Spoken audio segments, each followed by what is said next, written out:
Prosoteca. Parte 1. Os fatos.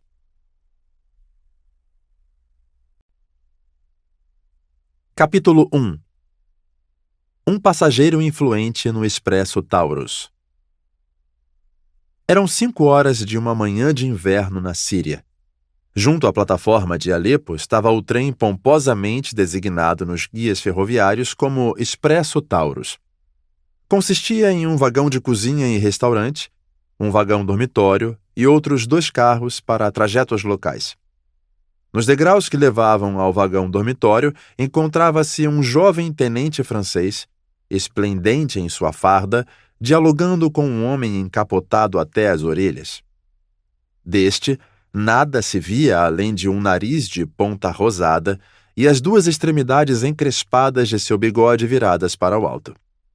Fazia um frio congelante, de modo que a função de se despedir de um indivíduo notável não causava inveja. Mas o tenente Dubosc cumpria seu papel de modo exemplar. Expressões graciosas derramavam-se de seus lábios em francês elegante. Não que ele soubesse plenamente do que se tratava.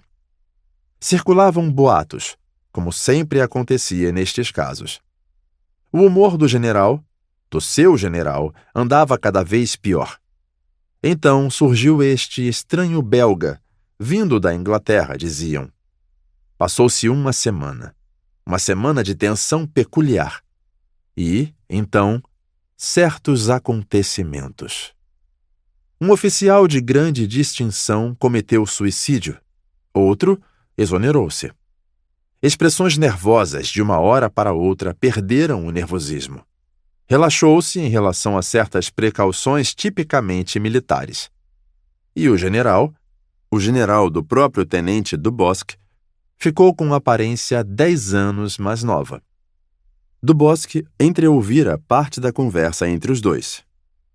"O senhor nos salvou, mon cher", dissera o general emocionado, seu grande bigode branco se sacudindo enquanto falava. "O senhor resguardou a honra do exército francês. Evitou um banho de sangue. Como posso agradecer por aceitar meu chamado? Por vir de tão longe?" Ao que o estranho, de nome Monsieur Hercule Poirot, fizera uma réplica devida que incluía a frase: "Ora, engano-me ao recordar que já salvou minha vida?" E então o general deu uma tréplica devida, recusando qualquer mérito por serviços prestados, que também incluiu outras menções à França, à Bélgica, à glória, à honra e a coisas afins, até que trocaram um abraço caloroso e o diálogo se encerrou. O tenente Dubosc continuava sem saber do que tudo aquilo se tratava, mas coubera a ele a tarefa de se despedir de Monsieur Poirot no Expresso Taurus, e desempenhava a função com todo o zelo e o ardor conveniente a um jovem, com uma promissora carreira pela frente. "Hoje é domingo", disse o tenente Dubosc. "Amanhã, segunda-feira à noite, o senhor estará em Istambul." Não era a primeira vez que ele fazia aquela observação. Conversas de plataforma, antes da partida de um trem, tendem a se repetir. "De fato", concordou Monsieur Poirot. "E o senhor pretende ficar alguns dias por lá, creio eu?" "Mais oui. Istambul é uma das cidades que nunca visitei. Seria uma vergonha passar reto como ça." Ele estalou os dedos para fins de ilustração. "Nada é urgente. Então, ficarei lá por alguns dias, como turista." "La Sainte-Sophie é muito bonita", falou o tenente Dubosc, que nunca tinha visto a catedral. Um vento gelado silvou pela plataforma. Os 2 tremeram. O tenente Dubosc lançou um olhar discreto ao relógio de pulso. 5 para as 5. Apenas mais 5 minutos. Sentindo que o outro havia percebido seu olhar, ele se apressou mais uma vez a falar. "Poucas pessoas viajam nesta época do ano", disse ele, espiando as janelas do vagão dormitório logo acima. "Realmente", concordou Monsieur Poirot. "Torçamos para que a neve não detenha o Taurus." "E isso costuma acontecer?" Sim, já aconteceu. Este ano, não, porém. Torçamos, então, concluiu Monsieur Poirot. Os informes meteorológicos que chegam da Europa são temíveis. Com certeza. Muita neve nos Balcãs. Ouvi dizer que na Alemanha também. É bien, respondeu logo o tenente Dubosc, pois parecia haver outra pausa por vir. Amanhã à noite, às 19h40, o senhor já estará em Constantinopla. Sim, disse M. Poirot, que prosseguiu sem amparo. La Sainte-Sophie. Ouvi dizer que é linda. Magnífica! Acima, as cortinas de um dos compartimentos do vagão dormitório foram puxadas para o lado. Uma jovem os espiou. Mary Debenham pouco dormira desde que saíra de Bagdá na quinta-feira anterior. Nem no trem para Kirkuk, nem na pensão em Mossul. Tampouco na última noite tivera o sono devido.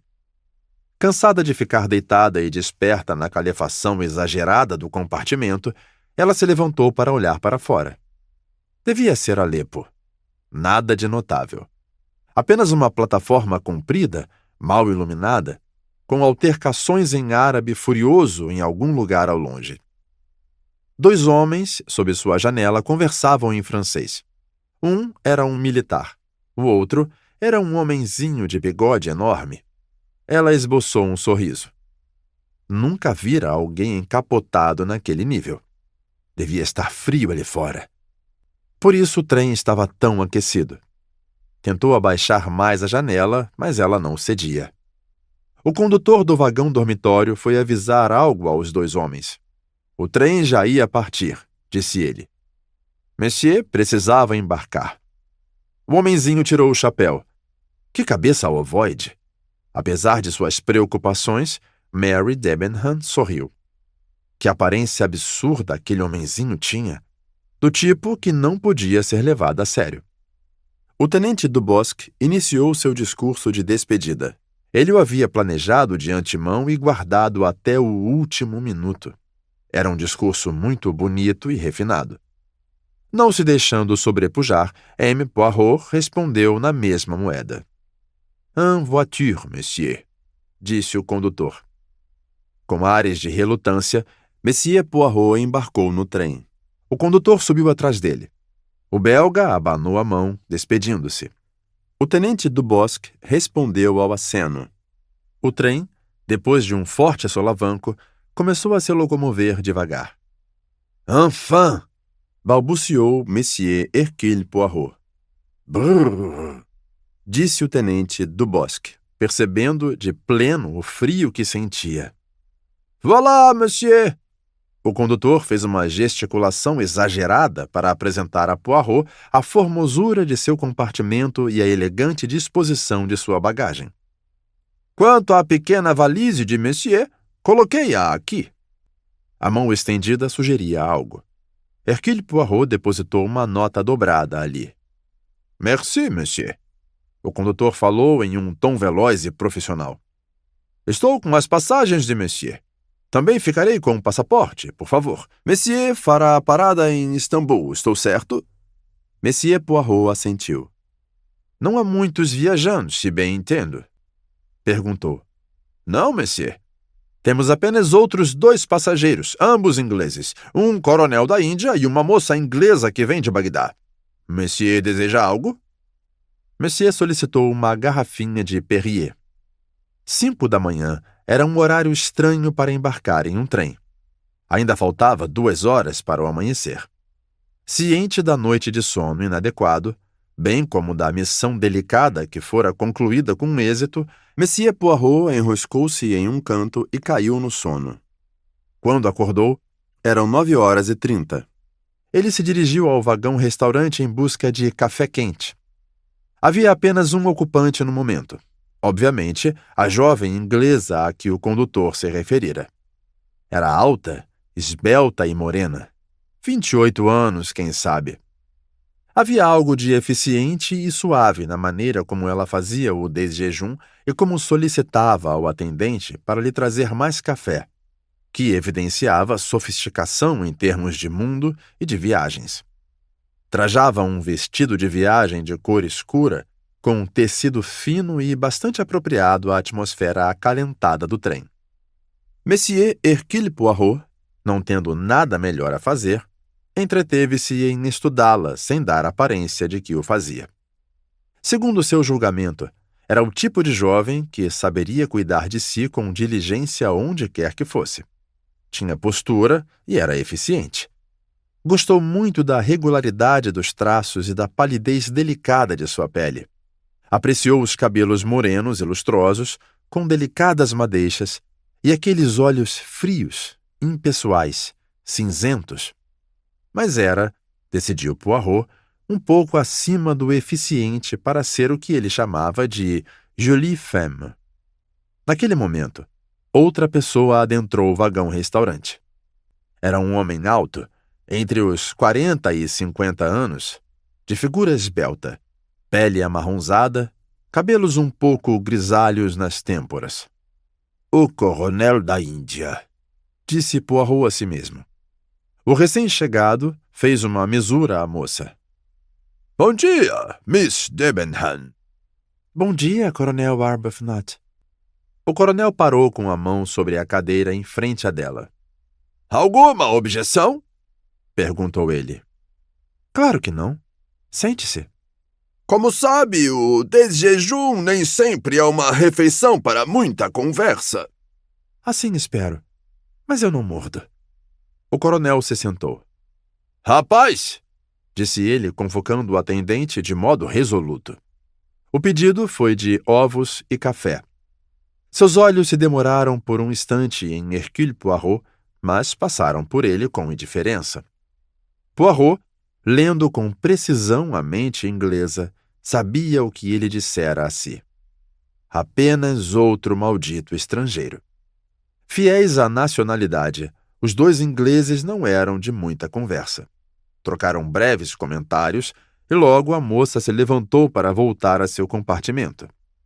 À hora do almoço, mais uma vez os dois dividiram a mesa e novamente ignoraram o terceiro passageiro. A conversa, porém, foi mais animada que no café da manhã. O coronel Arbuthnot falou do Punjab e de vez em quando fazia perguntas à moça a respeito de Bagdá, onde, como se evidenciava, ela tivera um cargo de governanta. No decorrer do diálogo, descobriram amigos em comum, o que causou um efeito imediato de torná-los mais simpáticos e menos empedernidos. Discutiram a respeito do velho Tommy Fulano e Jerry Beltrano. O coronel perguntou se ela iria direto à Inglaterra ou se faria uma parada em Istambul. Não, vou direto. Uma pena, não acha? Fiz este mesmo caminho há 2 anos e passei 3 dias em Istambul. Ah, compreendo. Bom, devo dizer que fico contente que fará o caminho direto. Pois eu também. Ele fez uma mesura um pouco desajeitada ao mesmo tempo que enrubesceu. Muito melindroso esse coronel. Hercule Poirot pensou consigo com certo divertimento. Ah, o trem tão perigoso quanto as viagens marítimas. Miss Debenham respondeu calmamente que também apreciava. Seu tom foi de leve repreensão. Hercule Poirot percebeu que o coronel acompanhou a moça até o compartimento dela. Mais tarde, passaram pelo cenário magnífico do Taurus. Enquanto admiravam as portas da Cilícia, parados lado a lado no corredor, um suspiro repentino extraiu-se da moça. Poirot estava próximo e a ouviu balbuciar. Como é lindo! Eu queria... Sim? Queria poder aproveitar. Arbuthnot não respondeu. Seu queixo quadrado pareceu um pouco mais rígido e sinistro. Gostaria tanto que você não estivesse envolvida nisso, disse ele. Cale-se, por favor. Cale-se. Ah, não há problema. Ele dirigiu um breve olhar incomodado na direção de Poirot, depois prosseguiu. Mas não gosto da ideia de você ser governanta. Aos mandos e desmandos de mães tiranas e pirralhos enfadonhos. Ela sorriu com uma pitada de descontrole no som. Ah, não pense assim. A governanta oprimida é um mito muito exagerado. Eu lhe garanto que são os pais que têm medo de que eu os importune. Não falaram mais. Talvez Arbuthnot tivesse se envergonhado de sua explosão. Que comédia estranha é essa a que assisto? Poirot pensou consigo mesmo, contemplativo. Ele viria a se lembrar daquele momento. Chegaram a Konya naquela noite, por volta das 23h30. Os dois ingleses saíram para esticar as pernas, caminhando para lá e para cá na plataforma nevada. Monsieur Poirot contentou-se em ver a movimentação abundante da estação pelo vidro da janela. Após cerca de 10 minutos, contudo, decidiu que respirar ar puro não seria má ideia. Preparou-se com esmero, enrolando-se em vários casacos e cachecóis, além de envolver as asseadas botas em galochas. Trajado, desceu com cuidado a plataforma e começou a percorrer toda a sua extensão. Passou da locomotiva. Foram as vozes que lhe deram a pista de duas figuras indistintas à sombra de uma caminhoneta. Era Arbuthnot quem falava. Mary! A moça o interrompeu. Agora não! Agora não! Quando tudo acabar. Quando tudo ficar para trás. Depois... Monsieur Poirot deu as costas discretamente e ficou pensando. Ele dificilmente teria reconhecido a voz suave e eficiente de Miss Debenham. Curioso, falou consigo. No dia seguinte, questionou-se se os dois haviam, quem sabe, discutido. Falavam pouco. A moça, pensou Poirot, parecia nervosa. Havia círculos negros em torno de seus olhos. Era por volta das 14h30 quando o trem parou. Cabeças se esticaram das janelas. Um grupelho de homens se aglomerava na lateral da ferrovia, olhando e apontando para algo sob o vagão-restaurante. Poirot se inclinou para fora e falou com o condutor que passava com pressa. O homem respondeu. Poirot puxou a cabeça e, ao virar-se, quase colidiu com Mary Debenham, que estava logo atrás dele. — Qual é o problema? Perguntou ela, esbaforida em francês. — Por que paramos? — Não é nada, mademoiselle. Alguma coisa pegou fogo sob o vagão-restaurante. Nada sério. Já apagamos. Estão consertando o estrago. Asseguro que não há perigo algum. Ela fez um pequeno gesto abrupto, como se considerasse a ideia de perigo totalmente irrelevante. — Sim, isso eu entendi, mas e o horário? — O horário? — Sim. Vamos nos atrasar? — Bem, é possível, concordou Poirot.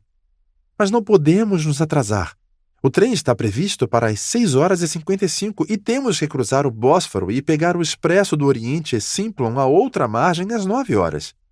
Com 1 ou 2 horas de atraso, perderemos a conexão. — Sim, é uma possibilidade, admitiu. Ele a dirigiu um olhar indagativo. A mão que segurava a barra da janela não estava muito firme. Os lábios dela também tremiam. — Seria muito problemático para mademoiselle? Perguntou. — Sim, seria. Eu preciso pegar aquele trem. Ela lhe deu as costas e desceu o corredor para encontrar o coronel Arbuthnot. O nervosismo da moça foi desnecessário, contudo. 10 minutos depois, o trem retomou seu rumo. Chegou a Haida Passar com 5 minutos de atraso, tendo compensado o tempo perdido durante a viagem.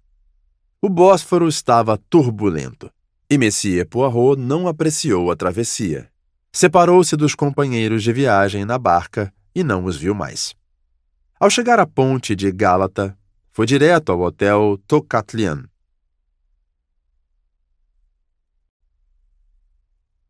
Capítulo 2. O Hotel Tocatlian. No Tocatlian, Hercule Poirot pediu um quarto com banheira. Então dirigiu-se à mesa do concierge e questionou a respeito de correspondências. 3 lhe aguardavam, assim como um telegrama. Suas sobrancelhas se ergueram um tanto ao ver o telegrama. Aquilo era inesperado. Abriu-o a seu modo típico, hábil e sem pressa. As palavras impressas destacavam-se com clareza. Ocorreu o avanço que previu, no caso Kastner, favor voltar imediatamente. Voilà, ce qui est embêtant, resmungou Poirot, contrariado. Olhou para o relógio. Terei que partir hoje à noite, disse ao concierge. A que horas sai o Oriente Simplon? Às 21h, monsieur. O senhor conseguiria um leito para mim? Com certeza, monsieur. Nesta época do ano não há dificuldade. Os trens andam quase vazios. Primeira ou segunda classe? Primeira. Très bien, monsieur. Até onde vamos? A Londres. Bien, monsieur. Reservarei uma passagem a Londres e um cômodo no vagão dormitório do comboio Istambul-Calais. Poirot voltou-se mais uma vez para o relógio. Faltavam 10 minutos para as 20h. Tenho tempo de jantar? É claro, monsieur. O pequeno belga assentiu. Fez o cancelamento da reserva e cruzou o saguão até o restaurante. Enquanto fazia seu pedido ao garçom, a mão de alguém pousou em seu ombro. Ah, mon vieux! Que prazer inesperado! Disse a voz que vinha de trás. Quem falava era um senhor baixo, robusto e já com idade avançada, com cabelos ambrose. Tinha um sorriso prazeroso. Poirot saltou de seu assento. Monsieur Bouc! Monsieur Poirot! Monsieur Bouc era o diretor belga da Compagnie Internationale des Wagons-Lits, e sua amizade com a antiga estrela da polícia belga datava de muitos anos. Está longe de casa, mon cher, comentou Monsieur Bouc. Um caso rápido na Síria. Ah, e volta quando? Hoje à noite. Magnífico! Eu também. Quero dizer, vou até Lausanne, onde tenho assuntos a tratar. Viajará no Oriente Simplon, suponho? Sim, acabei de solicitar um leito. Tinha a intenção de passar alguns dias aqui, mas recebi um telegrama que me convocou à Inglaterra para assuntos de importância. Ah! Suspirou Monsieur Bouc. Les affaires, les affaires. Mas você está no suprassumo, mon vieux. Talvez tenha tido algum sucesso. Hercule Poirot tentou parecer modesto, mas fracassou completamente. Monsieur Bouc riu. Encontraremos-nos mais tarde, disse ele. Hercule Poirot se concentrou em não molhar os bigodes enquanto tomava sopa. Realizada aquela difícil função, olhou ao redor, aguardando o próximo prato. Havia quase meia dúzia de pessoas no restaurante, e desta meia dúzia, apenas 2 interessavam a Hercule Poirot. Os 2 estavam sentados a uma mesa não muito distante. O mais moço tinha por volta de 30 anos, aparência aprazível, de certo americano. Não foi ele, contudo, que atraiu a atenção do diminuto detetive, mas seu acompanhante. Era um homem entre 60 e 70 anos. A curta distância tinha um aspecto insosso de um filantropo. O coco, levemente calvo, a testa arqueada, a boca arregaçada que ostentava uma dentadura branquíssima. Todos os pontos denunciavam uma personalidade benévola. Apenas os olhos traíam a suposição. Eram pequenos, fundos, astuciosos. E não só isso. Conforme o homem espiava o salão, fazendo comentários de soslaio ao acompanhante mais jovem, seu olhar se deteve em Poirot por um instante. Naquele segundo, pairou uma estranha malevolência, uma tensão artificial no olhar. Então, ele se levantou. Pague a conta, Hector, disse ele. Sua voz tinha um tom levemente rouco, algo de peculiar, suave, perigoso. Quando Poirot reencontrou Monsieur Bouc no saguão, os outros 2 estavam saindo do hotel. As bagagens dele seguiam logo atrás, sob a supervisão do mais moço. Na mesma hora, ele abriu a porta de vidro e disse: "Estamos prontos, Mr. Ratchet." O idoso resmungou em concordância e se adiantou. "Ah, bien", disse Poirot. "O que acha daqueles dois?" "São americanos", respondeu Monsieur Buck. "Pois certo que sim. Quero dizer, o que achou das personalidades?" "O jovem parece simpático." "E o outro?" "Para dizer a verdade, meu amigo, não lhe dei atenção. Passou-me impressão desagradável. E a você?" Hercule Poirot parou um instante antes de responder.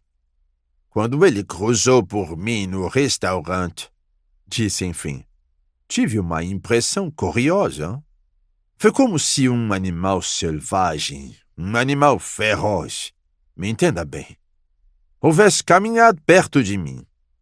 "E ainda assim parecia bastante respeitável." "Precisamente. O corpo, a jaula, tem tudo do mais respeitável. Mas uma fera espia por entre as barras." "Você é fantasioso, mon vieux", disse Monsieur Buck. "É possível, mas não consegui me livrar da impressão de que algo maligno havia passado perto de mim." "Aquele respeitável cavalheiro da América?" "Aquele respeitável cavalheiro da América." "Bem", falou Monsieur Buck alegre, "é possível. Há muito mal neste mundo." Naquele instante, a porta se abriu e o concierge veio na direção deles. Parecia preocupado e constrangido. "É extraordinário, monsieur", disse ele, dirigindo-se a Poirot. "Não há um leito de primeira classe para reserva no trem." "Como?" falou Monsieur Buck. "Nesta época do ano? Ah, só posso imaginar que seja uma comitiva de jornalistas ou de políticos."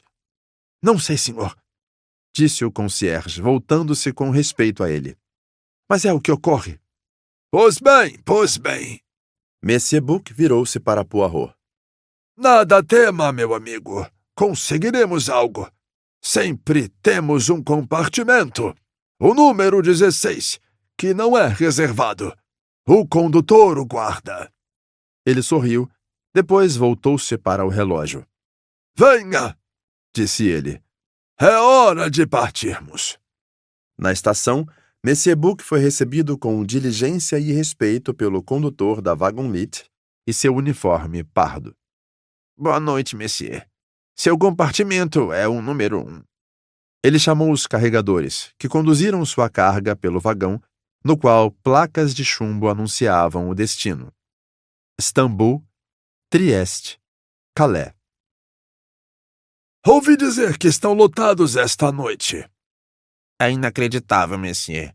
Um mundo inteiro decidiu viajar hoje."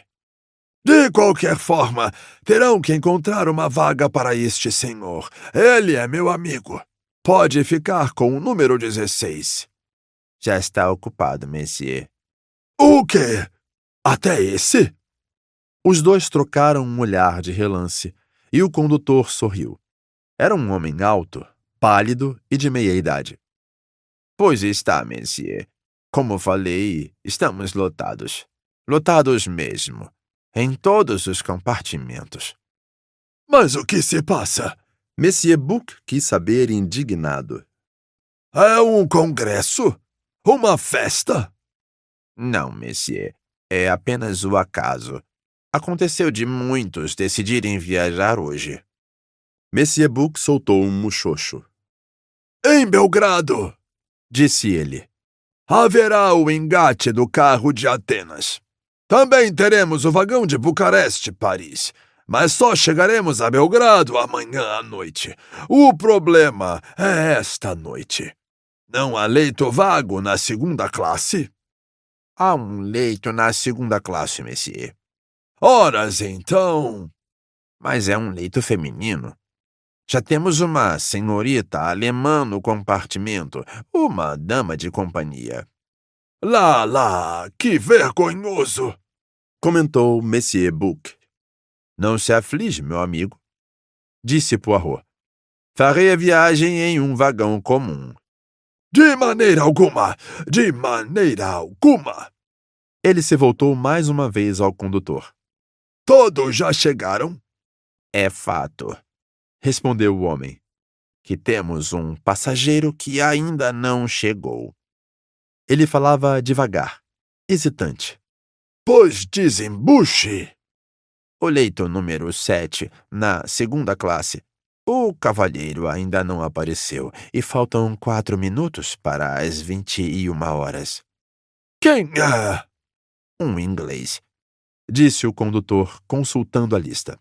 De nome Monsieur Harris. Nome de bom presságio, comentou Poirot. Já li meu Dickens. Monsieur Harris não chegará. Leve a bagagem do monsieur ao número 7, ordenou Monsieur Bouc. Caso este Monsieur Harris chegue, avisaremos que chegou tarde demais.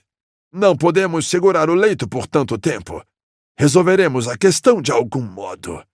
Que importância me tem este Monsieur Harris? Como o Monsieur desejar, respondeu o condutor. Ele falou com o carregador de Poirot, orientando-o para onde ir. Então, deu licença nos degraus para o belga entrar no trem. Tout à fait au bout, monsieur, disse ele. O penúltimo compartimento. Poirot atravessou o corredor, avançando um tanto devagar, pois a maioria dos passageiros estava fora de suas cabines. Seus pardons de cortesia eram proferidos tal como um relógio. Ele, enfim, chegou ao compartimento indicado. Dentro, estendendo a mão a uma maleta, estava o americano jovem e alto do Tocatlian. O homem franziu o senho quando Poirot entrou. Perdão, disse ele. Creio que o senhor deva ter se enganado. E passou a um francês laborioso. Je crois que vous avez une erreur. Poirot respondeu em inglês. O senhor é Monsieur Harris? Não, meu nome é McQueen. Sou... Naquele instante, porém, a voz do condutor da Wagon-Lit se pronunciou por cima do ombro de Poirot. Uma voz apologética e esbaforida. Não temos outro leito no trem, monsieur. Este cavalheiro terá que viajar aqui. Enquanto falava, ele subia a janela do corredor e começava a puxar a bagagem de Poirot. O detetive notou as desculpas no tom de voz e ficou intrigado. Não restou dúvida de que o passageiro prometera uma boa gorjeta ao homem caso mantivesse o compartimento exclusivo para ele. Contudo, mesmo a gorjeta mais generosa perde efeito quando o diretor da companhia está a bordo e faz seus despachos. O condutor emergiu do compartimento depois de acomodar as valizes no maleiro. Voilà, monsieur, disse ele. Tudo organizado. Seu leito é o superior, o número 7. Partimos em 1 minuto. Ele se apressou corredor abaixo. Poirot voltou ao compartimento. Fenômeno que quase nunca vi, comentou ele animado. O próprio condutor da Wagon-Lit lidando com a bagagem. Inaudito. Seu colega passageiro sorriu. Era evidente que relevara o incômodo. Talvez decidira que não havia motivo para lidar com a questão de outra maneira que não a filosófica. O trem está excepcionalmente lotado, falou ele. Um apito soou e a locomotiva soltou um longo ganido de melancolia. Os dois foram até o corredor. Do lado de fora, uma voz berrou. En voiture! Partimos! Informou McQueen. Contudo, não partiram de verdade. O apito soou mais uma vez. Pois então, senhor, disse o jovem, caso queira o leito inferior, que é de acesso mais fácil e tudo mais, não há problema de minha parte. Não, interpôs Poirot. Não o privaria de... Está tudo bem. O senhor é muito afável. Protestos educados de ambos os lados. Será apenas uma noite, explicou Poirot. Em Belgrado? Ah, entendo. O senhor desce em Belgrado. Não exatamente. Veja que... Sentiram um solavanco. Ambos se viraram para a janela, de olho na comprida plataforma iluminada conforme ela ficava para trás. O Expresso do Oriente havia iniciado seus 3 dias em que cruzaria a Europa.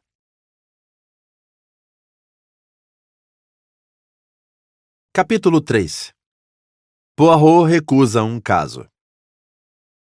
Monsieur Hercule Poirot estava um pouco atrasado ao entrar no vagão-restaurante no dia seguinte. Havia acordado cedo.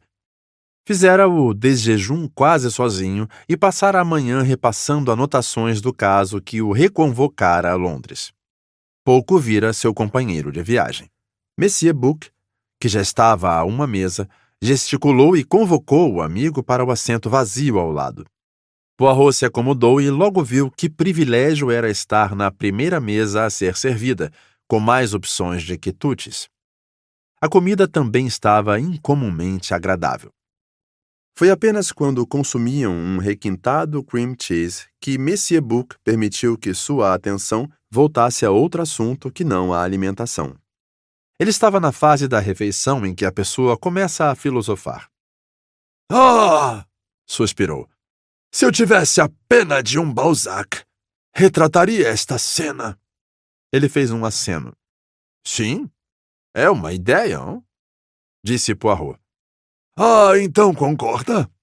Ainda não foi feito, não é? E ainda assim, presta-se ao romance, meu amigo.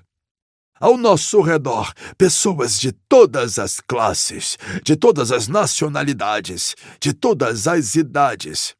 Durante 3 dias, estranhos uns aos outros ficam reunidos. Dormem e comem sob o mesmo teto. Não podem nem se afastar muito. No fim, partem, cada um em seu caminho, talvez para nunca mais se ver. E ainda assim, disse Poirot, imagine um acidente. Ah, não, meu amigo.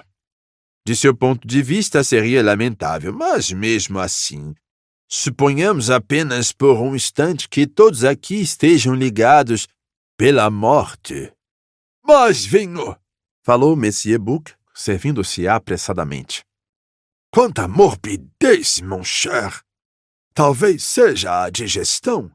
É fato, concordou Poirot, que o repasto na Síria não foi de todo apropriado a meu estômago.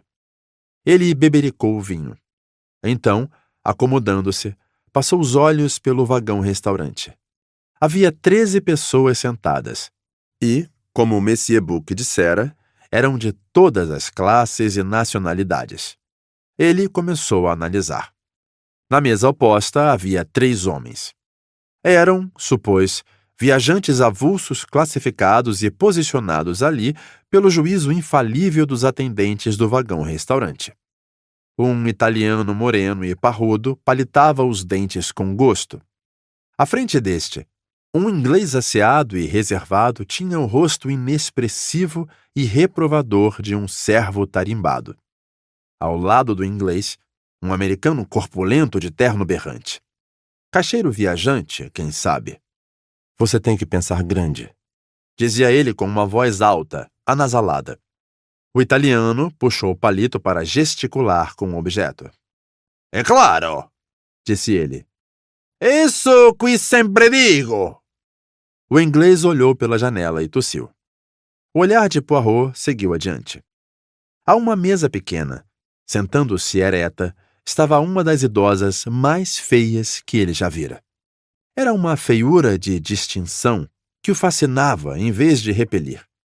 Ela realmente sentava-se bastante reta. Em volta do pescoço, havia um colar de pérolas imensas que, por mais que parecesse improvável, eram reais. As mãos estavam cobertas de anéis. Seu casaco de zibelina estava sobre os ombros. Um barrete negro muito pequeno e caro não combinava em nada com o rosto amarelo e batráquio.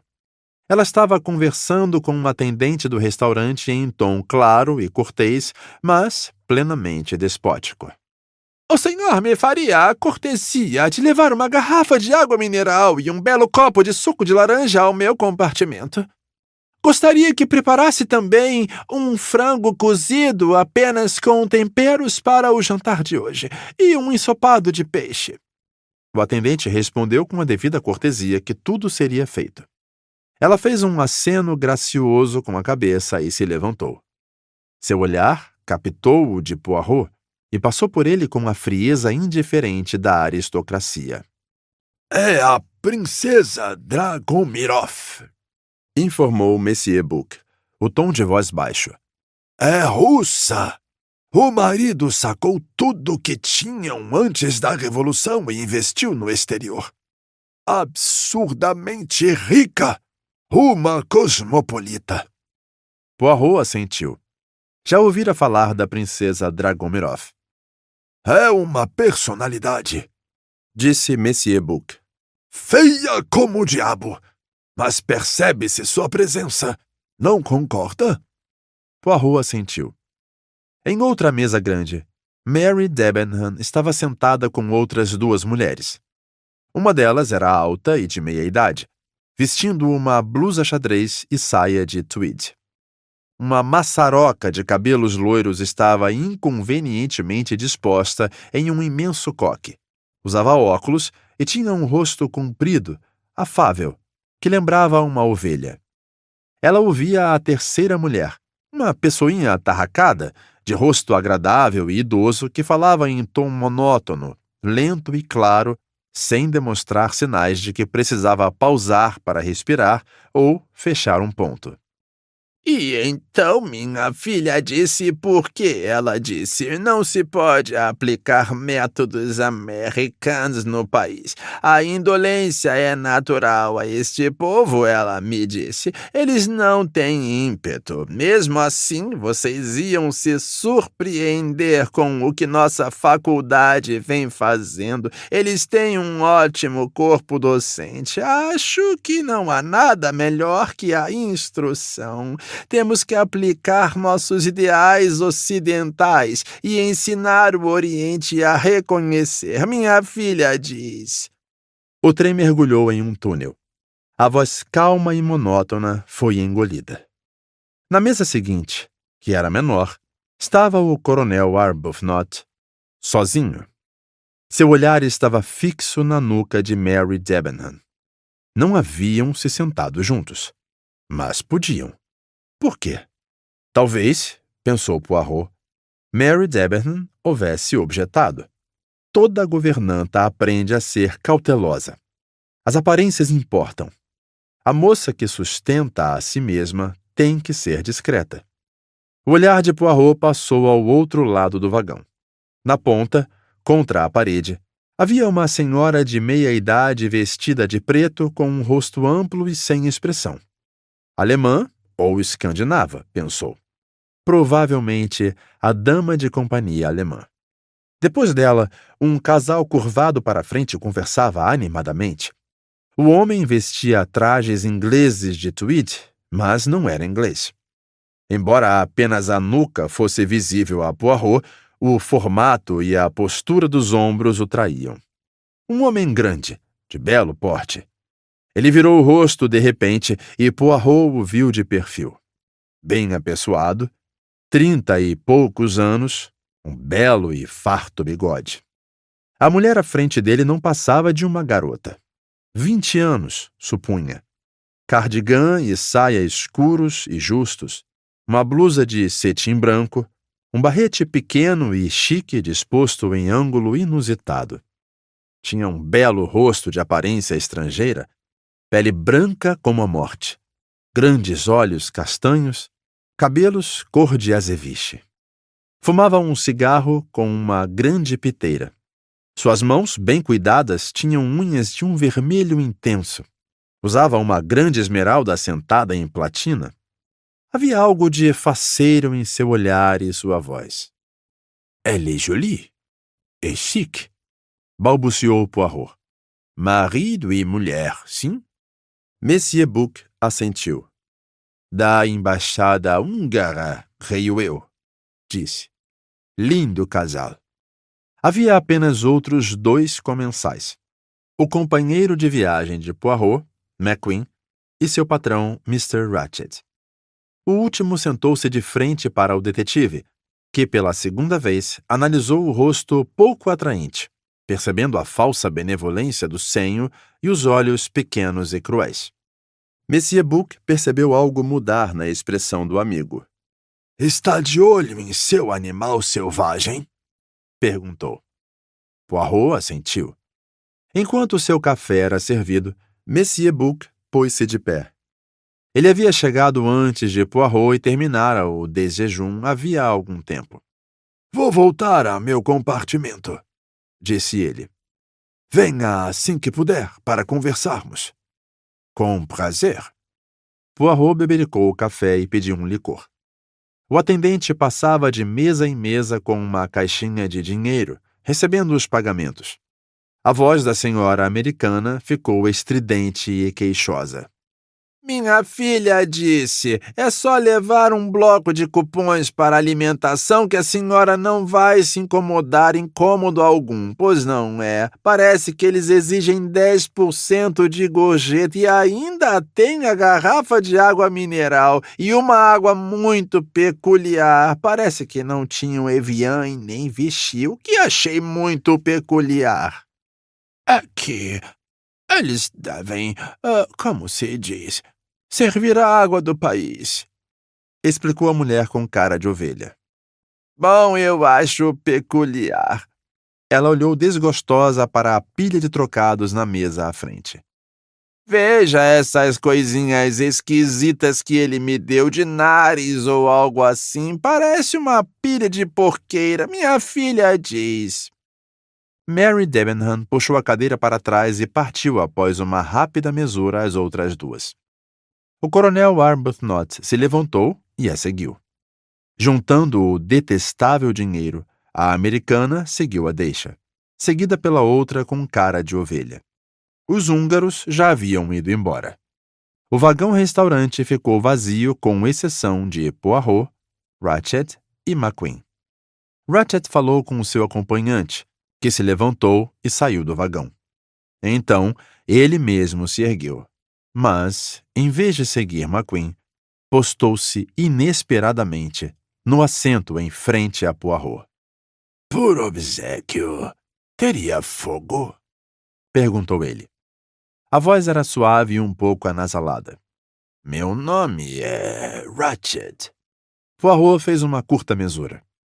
Ele enfiou a mão no bolso e encontrou uma caixa de fósforos, que entregou ao outro. Ratchet a pegou, mas não acendeu nenhum. Creio, prosseguiu ele, que tenho o prazer de conversar com Monsieur Hercule Poirot. É isso mesmo? Poirot fez outra mesura. O Monsieur está devidamente informado. O detetive estava consciente dos olhos estranhos e argutos que o estudavam antes de o outro voltar a falar. No meu país, disse ele, costumamos ir direto ao assunto. Mr. Poirot, quero que faça um serviço para mim. As sobrancelhas do belga se ergueram em 1 milímetro. Hoje em dia, monsieur, minha clientela é limitada. Assumo pouquíssimos casos. Ora, é natural e compreensível. Mas este, Mr. Poirot, envolve muito dinheiro. Ele repetiu com a voz suave e persuasiva. Muito dinheiro. Hercule Poirot ficou em silêncio por 1 ou 2 minutos. Então, falou. O que desejaria que eu fizesse, monsieur? Ratchet? Mr. Poirot, eu sou um homem de posses. De muitas posses. Homens nesta condição têm inimigos. Eu tenho um inimigo. Só um? O que quer dizer com esta pergunta? Questionou Ratchet ríspido. Monsieur, segundo minha experiência, quando um homem está na condição de ter, como o senhor disse, inimigos, é comum, que não se resuma a apenas um.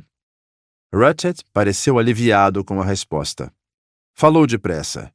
Ora sim, entendo o que diz. Inimigo ou inimigos, não interessa. O que importa é minha segurança. Segurança? Minha vida foi ameaçada, Mr. Poirot. E sou um homem que sabe cuidar de si. Ele puxou uma pequena pistola automática do bolso do casaco, à vista apenas por um instante, e prosseguiu, sinistro. Não creio que eu seja o tipo de homem que pega tirando um cochilo. Mas, a meu ver, preciso redobrar minhas garantias. Creio que o senhor seja o homem que vale o preço, Mr. Poirot, e lembre-se de que falo de muito dinheiro. Poirot olhou para ele durante alguns instantes, pensativo. Seu rosto não tinha expressão. O outro não teria como ter pista alguma do que se passava em sua mente. Lamento, monsieur, disse ele sem se apressar. Não posso atendê-lo. O outro lhe dirigiu um olhar astucioso.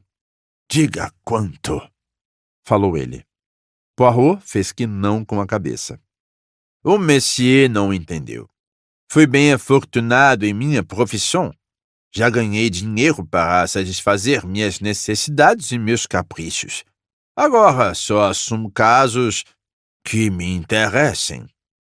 O senhor é de muita audácia, disse Ratchet. $20.000. O deixariam tentado? Não, não deixariam. Se está esperando mais, não terá. Eu sei quanto cada coisa me vale. Eu também, Mr. Ratchet. Qual é o problema na minha proposta? Poirot se levantou. Se me perdoa a honestidade, Mr. Ratchet, não gostei de sua cara, respondeu ele. E com isso, ele deixou o vagão-restaurante.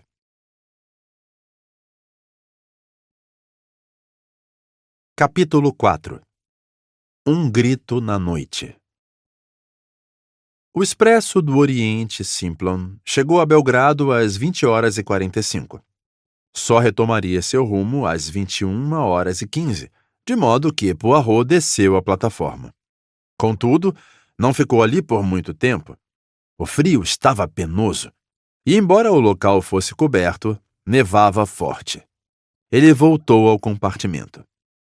O condutor, que estava na plataforma batendo os pés e abanando os braços para se aquecer, conversou com ele. Suas valises, monsieur, foram realocadas ao compartimento de número 1, o mesmo de Monsieur Bouc. Mas onde está o Monsieur Bouc? Ele passou ao carro de Atenas, que acabou de ser acoplado. Poirot saiu à procura do amigo. Monsieur Bouc fez pouco caso de seus protestos. Não é nada, não é nada. É mais conveniente assim. Você vai até a Inglaterra? Então é melhor que fique no vagão específico até Calais. Estou muito bem aqui. É mais silencioso.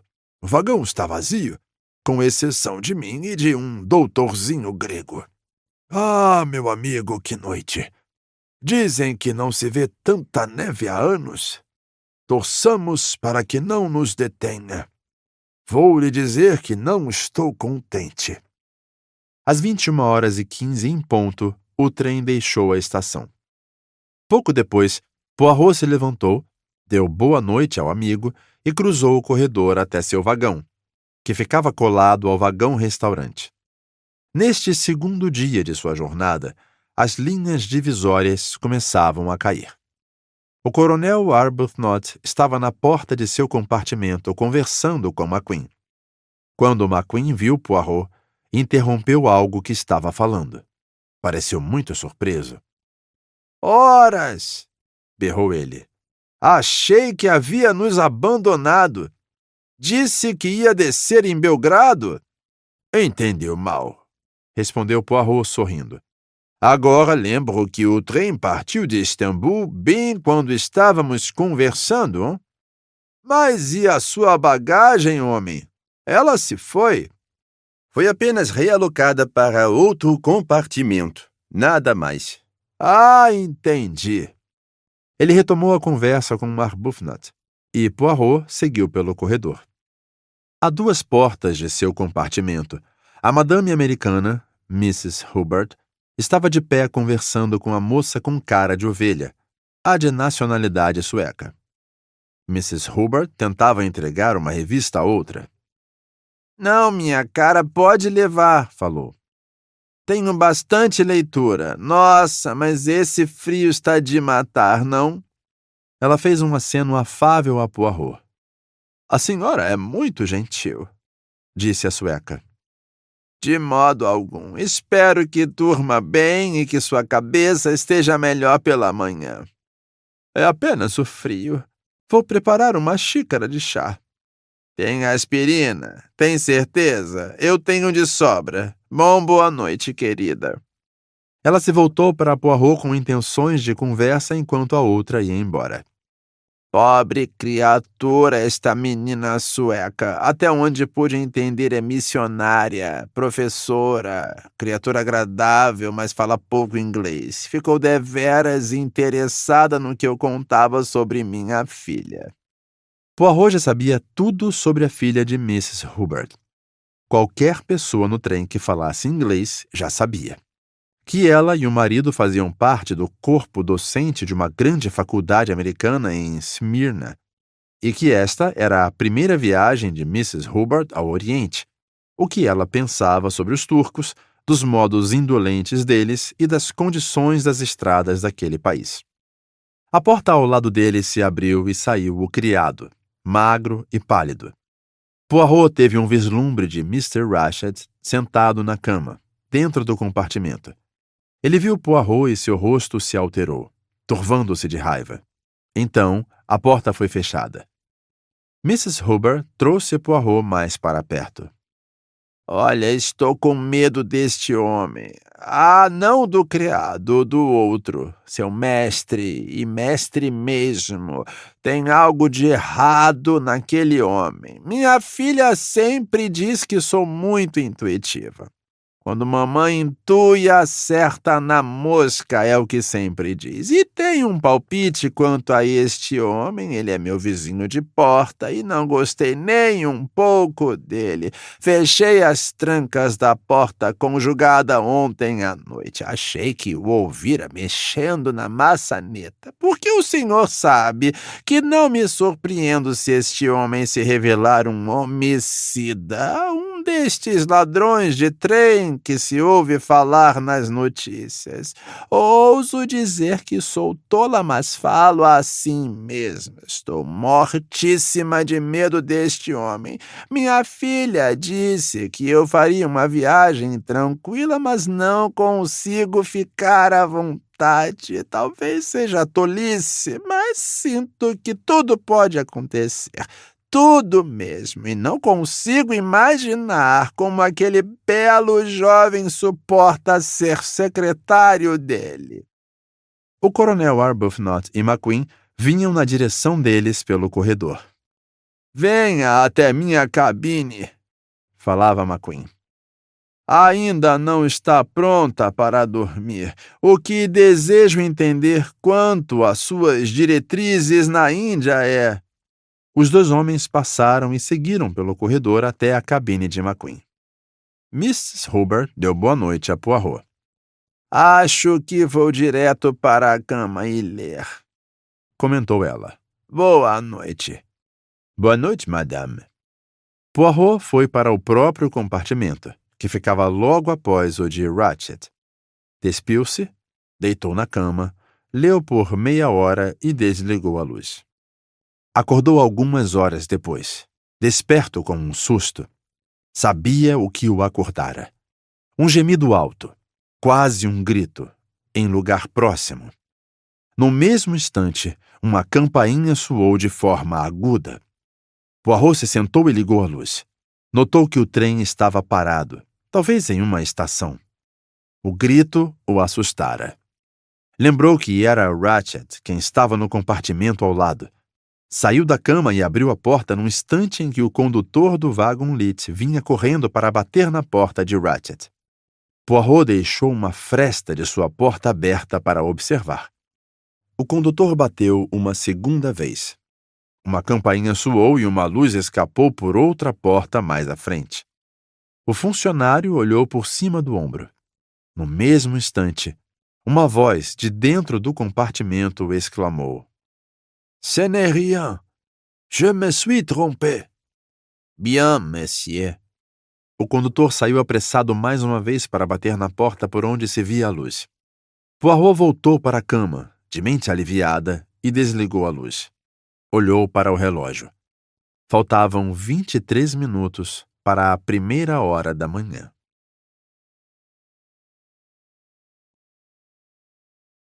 Capítulo 5. O crime. Poirot teve dificuldade em voltar a dormir. Para começar, sentia falta do movimento do trem. Se havia uma estação ali fora, era curiosamente silenciosa. Em contraste, os barulhos do trem pareciam mais altos que o normal. Ele ouviu Ratchet se movimentando no compartimento vizinho. Um estalo quando ele abriu a torneira. O som da água correndo. Barulho de água respingando. Outro estalo quando fechou a torneira. Passos percorreram um corredor. Os passos arrastados de alguém de pantufas. Hercule Poirot ficou deitado, acordado, olhando para o teto. Por que a estação era tão silenciosa? Sua garganta estava seca.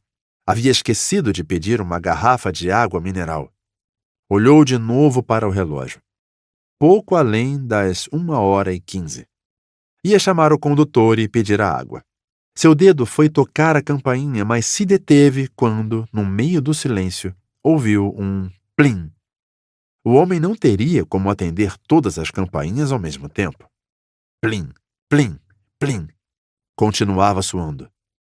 Onde estaria o condutor? Alguém estava impaciente. Plim. Quem quer que fosse, estava com o dedo firme na campainha. De repente, apressado, os passos ecoando pelo vão, o homem apareceu. Ele bateu em uma porta que não era distante da de Poirot. Então ouviu-se vozes. A do condutor, respeitosa, desculpando-se, e de uma mulher, insistente e inconstante. Mrs. Hubbard. Poirot sorriu consigo mesmo. A altercação, se é que foi mesmo uma, prosseguiu por algum tempo. A proporção era de 90% da mulher para suaves 10% do homem. Por fim, a questão pareceu se resolver. Poirot ouviu distintamente: Bonne nuit, madame. E uma porta se fechando. Ele levou o próprio dedo à campainha. O condutor chegou no mesmo instante. Parecia suado e preocupado. De l'eau minérale, s'il vous plaît. Bien, monsieur. Talvez um cintilar no olho de Poirot tenha levado a desabafar. La dame américaine. Sim? Ele limpou a testa. Imagine o senhor que tive que passar com ela. A madame insiste, mas insiste, que há outro homem em seu compartimento. Imagine, monsieur, em um espaço deste tamanho. Ele mostrou com a mão. Onde se esconderia? Discuti com ela, ressaltei que era impossível. Ela insistiu. Diz que acordou e que havia um homem lá dentro. E como? Perguntei. Ele teria saído e aferrolhado a porta por dentro. Mas ela não dá ouvidos à sensatez, como se já não tivéssemos muito a nos preocupar. Esta neve... Neve? Não percebeu, monsieur? O trem parou. Deparamos-nos com uma nevasca. Sabe-se lá quanto tempo ficaremos aqui. Lembro-me de uma vez em que ficamos 7 dias presos pela neve. Onde estamos? Entre Vinkovci e Brod. Lá. Falou Poirot aborrecido. O homem se retirou e voltou com água. Bonsoir, monsieur. Poirot bebeu um copo d'água e recompôs-se para dormir. Estava quase pegando no sono quando algo o despertou novamente. Desta vez, foi como se algo pesado houvesse caído com um baque contra a porta. Ele se colocou de pé, abriu a porta e olhou para fora. Nada. Mas à direita, a certa distância no corredor, Uma mulher enrolada em um kimono escarlate se afastava dele. Na outra ponta, sentado em seu pequeno assento, o condutor anotava um número em grandes folhas. Tudo estava em um silêncio mortal. Decididamente estou sofrendo dos nervos, comentou Poirot e voltou para a cama. Desta vez, dormiu até a manhã. Quando acordou, o trem continuava parado. Ergueu uma persiana e olhou para fora. Grandes bancos de neve cercavam o trem. Olhou para o relógio e viu que passava das 9 horas. Às 9h45, aprumado e bem apessoado como sempre, Dirigiu-se ao vagão-restaurante, onde acontecia um coro de lamúrias. As linhas divisórias que podiam existir entre os passageiros haviam caído de vez. Todos estavam unidos pelo infortúnio em comum. Mrs. Hubbard era a mais sonora nos lamentos. Minha filha disse que seria a coisa mais simples do mundo, que era só ficar sentadinha no trem até chegar em Paris. Agora é possível até que fiquemos aqui dias e dias, lamentava ela. E o meu navio parte depois de amanhã. Como vou pegá-lo agora? Ora, não posso nem telegrafar para que cancelem a minha passagem. Estou nervosa demais para falar. O italiano disse que também tinha assuntos urgentes a tratar em Milão.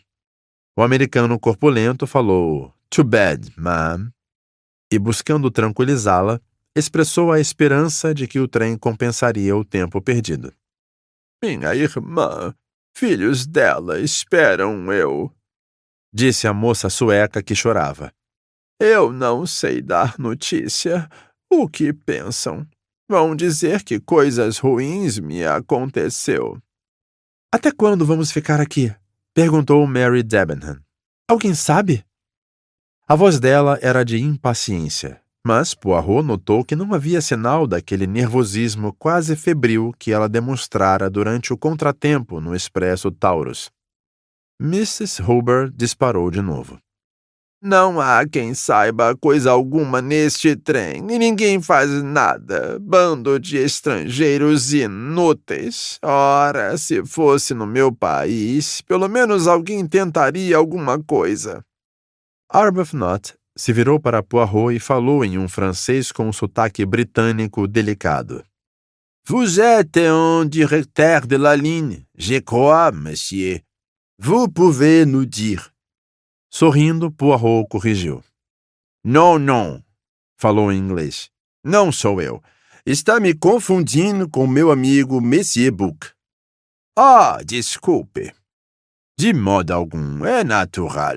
Estou no compartimento que ele estava usando até então. Monsieur Bouc não estava no vagão-restaurante. Poirot olhou em volta para saber quem mais estava ausente. Não se via a princesa Dragomirov ou o casal húngaro, nem Ratchet, nem seu criado, nem a dama de companhia alemã. A moça sueca secou os olhos. Sou tola, comentou ela. Sou bebê de chorar. Tudo será melhor, o que acontecer. O espírito cristão, contudo, estava longe de ser compartilhado. Pois muito bem, disse McQueen, impaciente. Talvez passemos dias aqui. Que país é este, afinal? Questionou Mrs. Hubbard, lacrimosa. Ao lhe responderem que era a Iugoslávia, ela falou. Um desses dos Balcãs. O que há de se esperar? Você é a única paciente, mademoiselle, disse Poirot a Miss Debenham. Ela ergueu os ombros de leve. O que há de se fazer? Você é uma filósofa, mademoiselle. O que sugere desapego. Creio que minha postura seja mais egoísta. Aprendi a poupar emoções inúteis. Ela estava falando mais consigo mesma do que com ele. Nem dirigiu o olhar ao detetive, mas à frente dele, saindo pela janela onde se via a neve cair em peso. Tem personalidade forte, mademoiselle, comentou Poirot com delicadeza. Creio que tem a personalidade mais forte entre nós. Não mesmo. Conheço uma muito. muito mais forte do que a minha. Que seria? Foi como se, de repente, ela tomasse noção de si e percebesse que estava conversando com um estranho. Um estrangeiro, com o qual, até aquela manhã, havia trocado apenas meia dúzia de frases. Ela riu, uma risada educada, mas distanciada. Ora, aquela senhora, por exemplo, o senhor deve ter notado, uma velha feia, mas fascinante. Basta ela erguer um dedo e pedir alguma coisa com a voz educada que o trem inteiro corre. O trem também corre para meu amigo Monsieur Book, disse Poirot. Mas porque ele é diretor da linha, não por causa de uma personalidade imperiosa. Mary Debenham sorriu. E assim a manhã passou. Vários dos passageiros, incluindo Poirot, ficaram no vagão-restaurante. Sentia-se que a vida comunal, de momento, ajudava a passar o tempo. Ele ainda ouviu muito a respeito da filha de Mrs. Hubbard e dos hábitos que o falecido Mr. Hubbard tivera durante toda a vida, desde levantar-se pela manhã, preparar o café com um cereal até repousar à noite com as meias de dormir que a própria Mrs. Hubbard tinha por hábito lhe costurar. Foi quando estava ouvindo um relato confuso sobre as metas missionárias da moça sueca que um dos condutores da Wagonlit entrou no vagão e parou ao seu lado. Pardon, monsieur. Sim? Saudações de Monsieur Book. Ele seria grato se o monsieur viesse até ele por alguns minutos. Poirot se levantou, pediu licença à sueca e acompanhou o homem até sair do vagão-restaurante. Não era seu condutor, mas um homem alto e de pele clara. Ele acompanhou o guia pelo corredor de seu vagão e pelo corredor do seguinte. O homem bateu na porta, depois deu licença para Poirot entrar. O compartimento não era o de Monsieur Book. Era de segunda classe, escolhido, em teoria, por conta de seu tamanho um pouco maior. Dava a impressão de estar lotado. Monsieur Book estava em um pequeno assento no canto oposto. Ao lado da janela, de frente para ele, havia um homenzinho pardo olhando para a neve lá fora.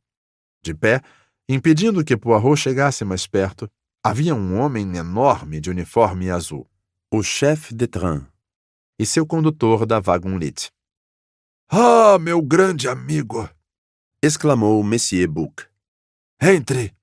Precisamos de você. O homenzinho na janela se aprumou no assento e Poirot se espremeu entre os outros dois para ficar de frente para o amigo. A expressão no rosto de Monsieur Book lhe deu, como teria expressado, pensamentos de fúria. Estava evidente que algo fora do comum havia acontecido. O que se passou? Perguntou ele. É uma boa pergunta. Primeiro esta neve, esta parada, e agora... Ele fez uma pausa. E uma espécie de suspiro abafado saiu do condutor da Wagonlit. E agora? E agora temos um passageiro morto no próprio leito, apunhalado. Monsieur Book falou em um tom de desespero tranquilo. Um passageiro? Qual? Um americano. Um homem chamado... Ele consultou as anotações à frente. Ratchet. É isso mesmo? Ratchet? Sim, monsieur. O homem da Wagonlit engoliu em seco. Poirot olhou para ele. Estava branco feito giz. É bom deixar que aquele homem se sente, comentou. Caso contrário, pode desmaiar.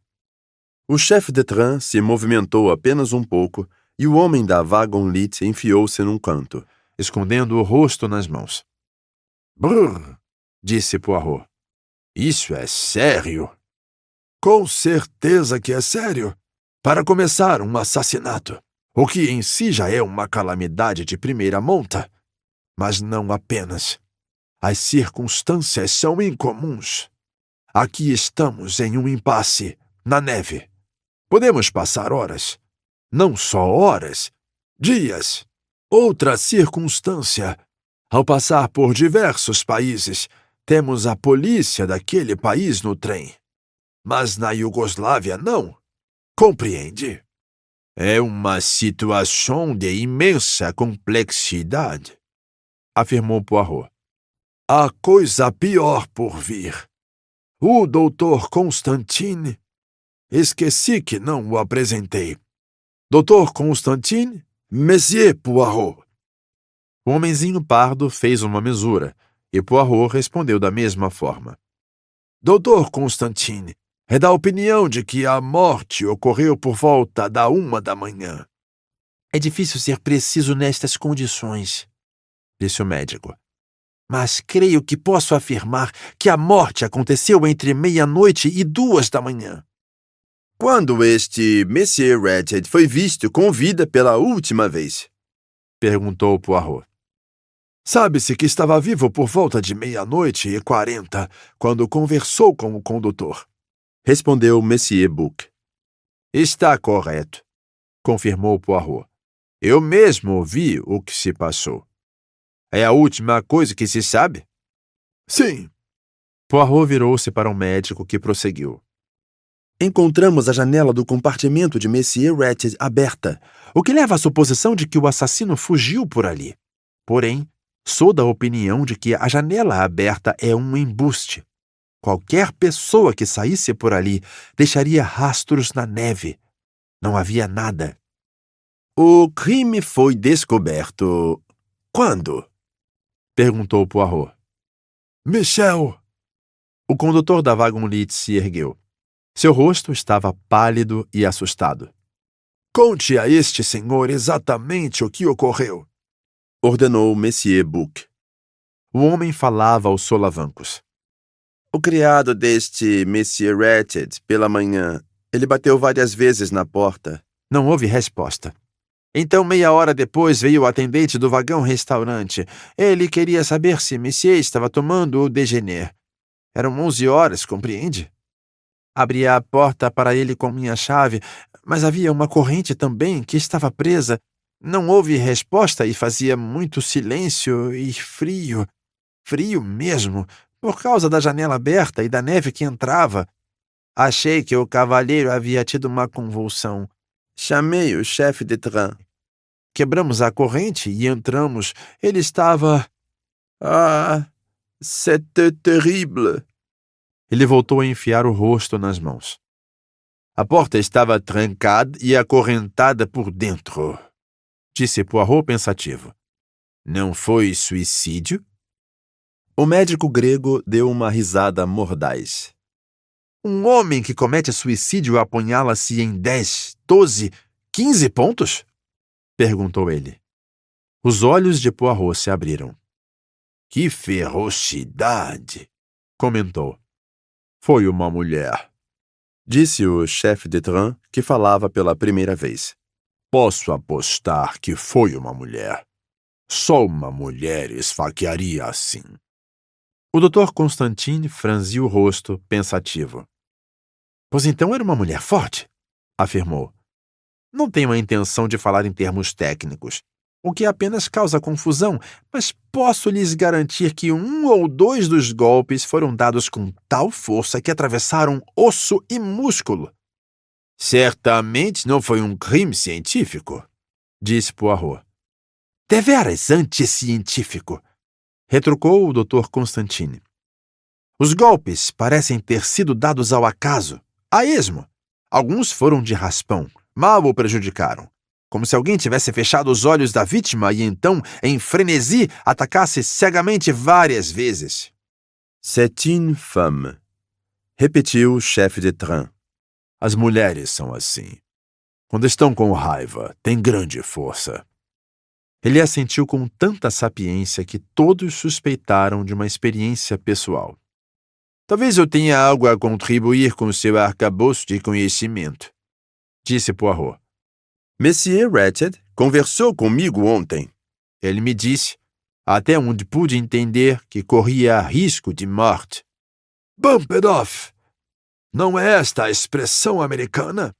Perguntou Monsieur Buck. Então não é uma mulher. É um gangster ou um gunman. O chefe de train pareceu aflito ao ver sua teoria ser ignorada. Se é o caso, disse Poirot, parece que foi feito de modo amador. O tom expressou reprovação profissional. Há um americano de grande porte no trem. Comentou Monsieur Buck, apresentando sua ideia. Um homem de aparência comum com péssimos trajes. Ele masca chiclete. O que creio que não se faz nos círculos da alta sociedade. Sabe de quem estou falando? O condutor a quem ele se dirigiu fez que sim. Oui, monsieur, o número 16. Mas não pode ter sido ele. Eu o teria visto entrar ou sair do compartimento. Pode não ter visto. Pode não ter. Mas chegaremos a tal ponto oportunamente. A pergunta é, o que fazer? Ele olhou para Poirot. Poirot devolveu o olhar. Venha, meu amigo, disse Monsieur Buck. Você compreende o que estou prestes a lhe perguntar. Conheço seus poderes. Assuma o comando da investigação. Não recuse. Para nós é muito sério. Falo pela Companhia Internacional de Wagons-Lits. Quando a polícia iugoslava chegar, que simplicidade seria se pudéssemos lhes apresentar a solução? Caso contrário, teremos atrasos, incômodos, 1 milhão de inconveniências. Talvez, quem sabe, incômodos sérios a pessoas inocentes. Em vez disso, o senhor resolve o mistério. Dizemos, aconteceu um assassinato. Este é o criminoso. E caso eu não o resolva? Ah, mon cher. A voz de Monsieur Buck ficou carinhosa. Conheço sua reputação. Conheço algo de seus métodos. Este é o caso ideal para seu perfil. Conferir os antecedentes desta gente. Descobrir seus bona fide. Tudo leva tempo e inconveniência infinita. Mas não ouvi você dizer várias vezes que, para resolver um caso, o homem tem apenas que se acomodar em uma cadeira e pensar? Pois faça. Entreviste os passageiros no trem. Analise o corpo. Examine as pistas que houver e então... Horas, confio em você. Tenho segurança de que não é mera ostentação de sua parte. Acomode-se e pense. Use, como tantas vezes o ouvi dizer, suas células cinzentas, e você saberá. Ele se curvou para a frente, fitando afetuosamente o detetive. Sua confiança é tocante, amigo, respondeu Poirot emocionado. Como disse, não há como ser um caso difícil. Eu mesmo, na noite passada... Bom, não trataremos disto agora. Na verdade, este problema me intriga. Há menos de meia hora estava refletindo que temos horas de tédio pela frente enquanto permanecermos parados aqui.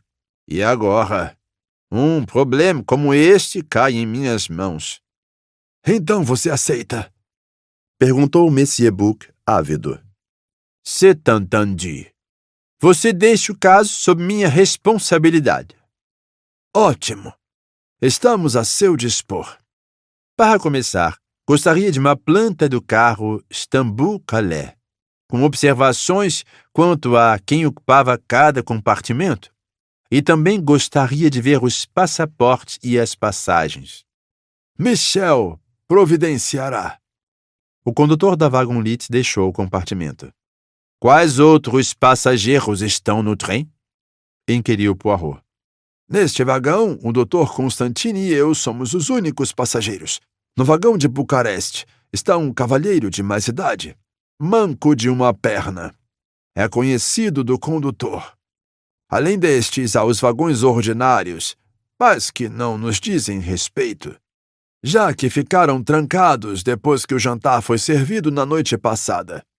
À frente do vagão Istanbul-Calais, há apenas o vagão-restaurante. Então, ao que parece, falou Poirot devagar, devemos procurar nosso assassino no vagão Istanbul-Calais. Ele se virou para o médico. Era o que o senhor ia sugerir, creio eu. O grego assentiu. À 00:30, nos deparamos com uma nevasca. Desde então, ninguém pode ter deixado o trem. Monsieur Bouc falou solene. O assassino está entre nós, dentro do trem.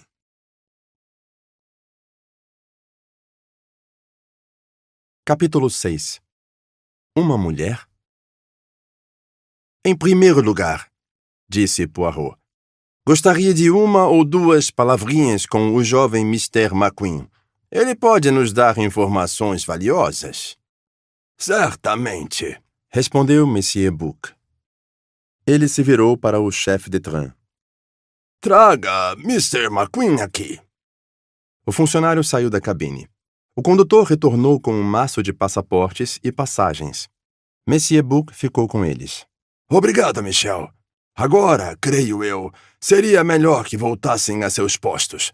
Tomaremos seu depoimento formalmente mais tarde. Pois bem, monsieur. Michel deixou a cabine. Depois que conversarmos com o jovem McQueen, disse Poirot, quem sabe, Monsieur le Docteur possa vir comigo à cabine do falecido. Com certeza. Depois que encerrarmos por lá... Naquele instante, porém, o chefe de train retornou com Hector McQueen. Monsieur Bouc se levantou. Estamos um pouco apertados aqui, comentou ele em tom agradável. Fique com meu assento, Mr. McQueen. Monsieur Poirot, senta-se à sua frente. Isto. Ele se virou para o chefe de train. Tirem todos do vagão-restaurante e deixe-o livre para Monsieur Poirot. É lá que conduzirá as entrevistas, mon cher. Sim, seria o mais conveniente, hein? Concordou Poirot. McQueen estava parado, olhando de um para o outro, sem conseguir acompanhar o fluxo veloz em francês. Qu'est-ce qu'il y a? Perguntou ele com dificuldade. Pourquoi? Com uma gesticulação vigorosa, Poirot fez sinal para ele se sentar no canto. O rapaz obedeceu e retomou as perguntas. Pourquoi? Então ele se apercebeu e reincidiu a própria língua. O que houve neste trem? Aconteceu alguma coisa? Ele olhou para um homem, depois para o outro. Poirot assentiu. Sim, algo aconteceu. Prepare-se para um choque. Seu patrão, Monsieur Ratchet, morreu. A boca de McQueen se encrespou como se fosse assobiar. Fora seus olhos terem ficado um tom mais claro, ele não demonstrou sinais de choque nem angústia. Enfim pegaram ele, comentou. O que quer dizer com esta frase, Mr. McQueen? McQueen hesitou. Está supondo, disse Poirot, que Monsieur Ratchet foi assassinado? E não foi? Desta vez, McQueen demonstrou surpresa de fato. Ora sim, disse ele devagar. Foi justamente o que pensei. Vai me dizer que ele morreu dormindo. Ora, o velho era forte como... Ele parou, sem conseguir encontrar comparação. Não, respondeu Poirot. Sua suposição estava correta. Monsieur Ratchet foi assassinado, apunhalado. Mas gostaria de saber por que o senhor estava tão certo de que foi um assassinato, e não apenas uma morte. McQueen hesitou. Só quero entender quem é o senhor e onde se encaixa nisso. Represento a Companhia Internacional de Wagons-Lits. Poirot fez uma pausa, depois complementou. Sou detetive. Meu nome é Hercule Poirot. Se ele esperava algum efeito, não conseguiu. McQueen disse apenas, "Ah, é", e esperou que Poirot prosseguisse. Talvez conheça o nome? Ora, me parece um pouco familiar, mas sempre achei que fosse um cabeleireiro de madames. Hercule Poirot fitou-o com desgosto. Incrível, disse ele. O que é incrível? Nada. Prossigamos com o assunto em pauta, hein? Quero que me diga, Monsieur McQueen, tudo o que sabe sobre o falecido. Vocês tinham parentesco? Não, era seu secretário. Há quanto tempo ocupa este cargo? Pouco mais de 1 ano. Por favor, me dê todas as informações que tiver.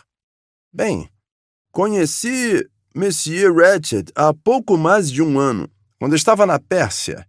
Poirot o interrompeu. O que estavam fazendo lá? Eu havia vindo de Nova York para saber mais sobre uma concessão de petróleo. Creio que não queira detalhes. Meus amigos e eu fomos passados para trás. Mr. Ratchet estava no mesmo hotel. Ele acabara de ter um desentendimento com seu secretário. Ofereceu-me um emprego e aceitei. Eu estava sem perspectivas e muito contente de encontrar um emprego com bom salário, por assim dizer, de prontidão. E desde então, viajamos bastante. Mr. Ratchet queria conhecer o mundo. Tinha o empecilho de não saber idiomas. Eu servia mais de mensageiro do que secretário. Era uma vida agradável. Agora conte-me tudo que puder sobre seu patrão. O jovem encolheu os ombros. Uma expressão de perplexidade cruzou seu rosto. Não é tão fácil. Qual era o nome completo dele? Samuel Edward Ratchet. Era cidadão americano? Sim. De que região dos Estados Unidos procedia? Não sei. Bom, então, conte-me o que sabe. A grande verdade, Mr. Poirot, é que não sei de nada.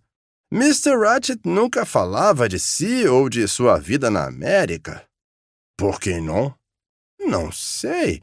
Imagino que pudesse ter vergonha de suas origens, como algumas pessoas têm.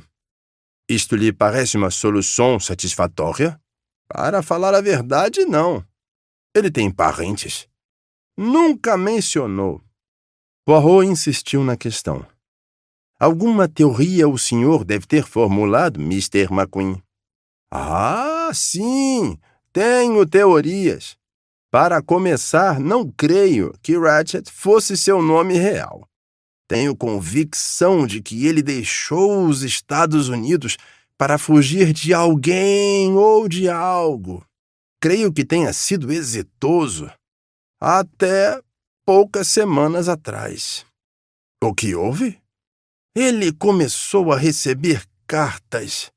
Cartas com ameaças. O senhor as viu? Vi.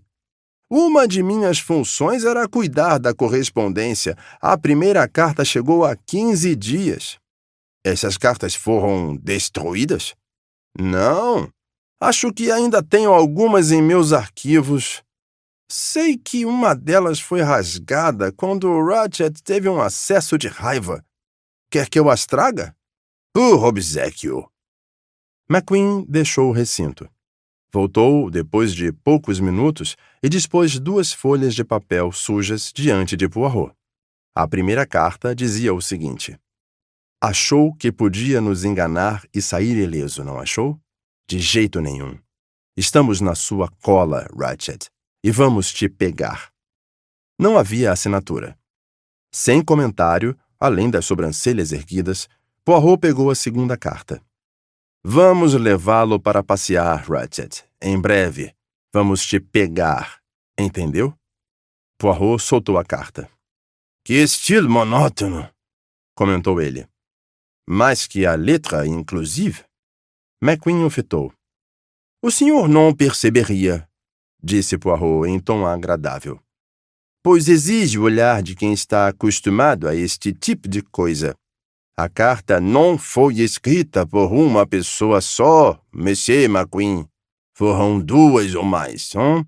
Cada uma escreveu uma letra por vez, e as cartas são em letras de forma, o que torna a tarefa de identificar a grafia ainda mais difícil. Ele fez uma pausa. Depois disse: Sabia que Monsieur Ratchet havia solicitado apoio de minha parte? Sua? O tom estupefato de McQueen revelou a Poirot que o jovem de certo não sabia. O detetive assentiu. Sim, Mr. Ratchet estava alarmado. Diga-me como ele reagiu ao receber a carta. McQueen hesitou. É difícil dizer. Ele deixou passar com uma risada, a seu modo tranquilo. Mas eu senti. O rapaz estremeceu um pouco. Senti que havia muita coisa por trás daquela tranquilidade. Poirot assentiu. Então fez uma pergunta inesperada. Mr. McQueen, pode me dizer com toda honestidade exatamente o que pensava de seu patrão? Gostava dele?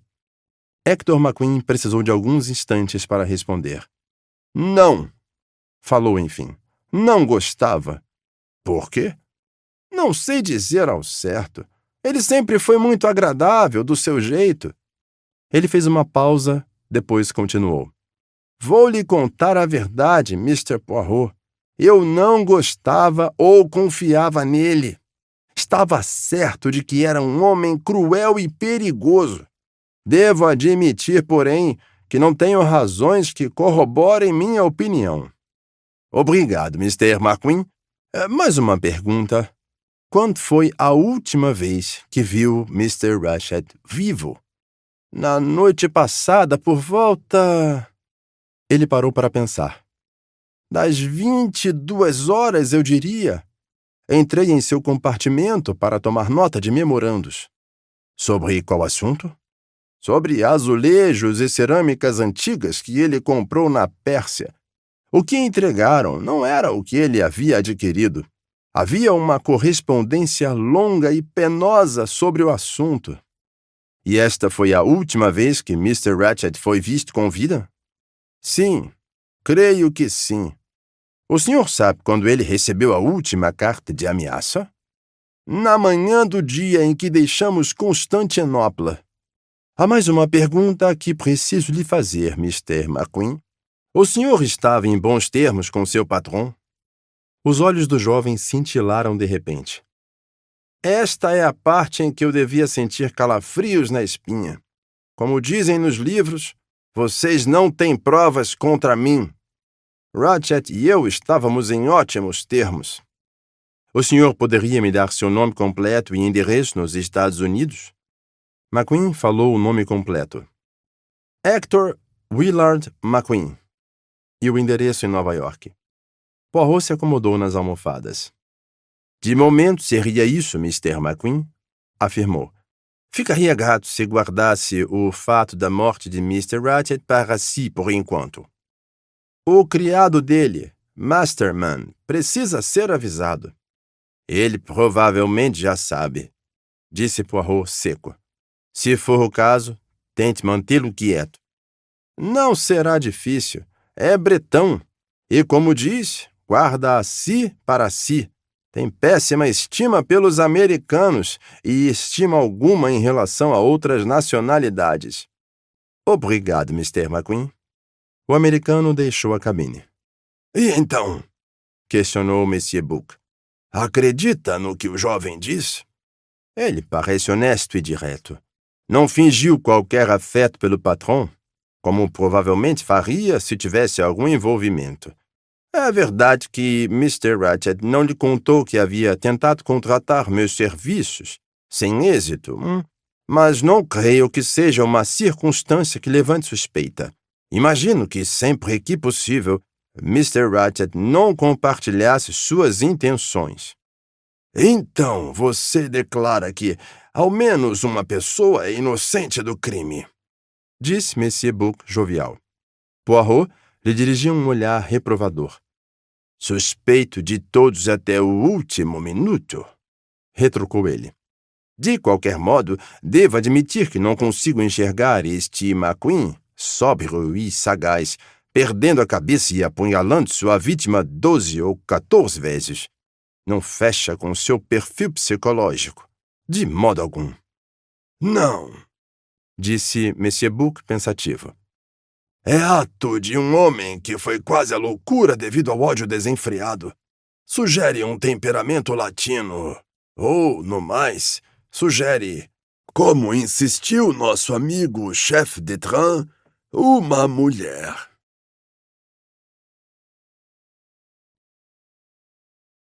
Capítulo 7. O corpo. Seguido pelo Dr. Constantine, Poirot se dirigiu ao vagão seguinte e ao compartimento que o assassinado ocupava. O condutor veio e destrancou a porta com sua chave. Os dois homens entraram. Poirot se voltou para seu acompanhante com ar inquisitivo.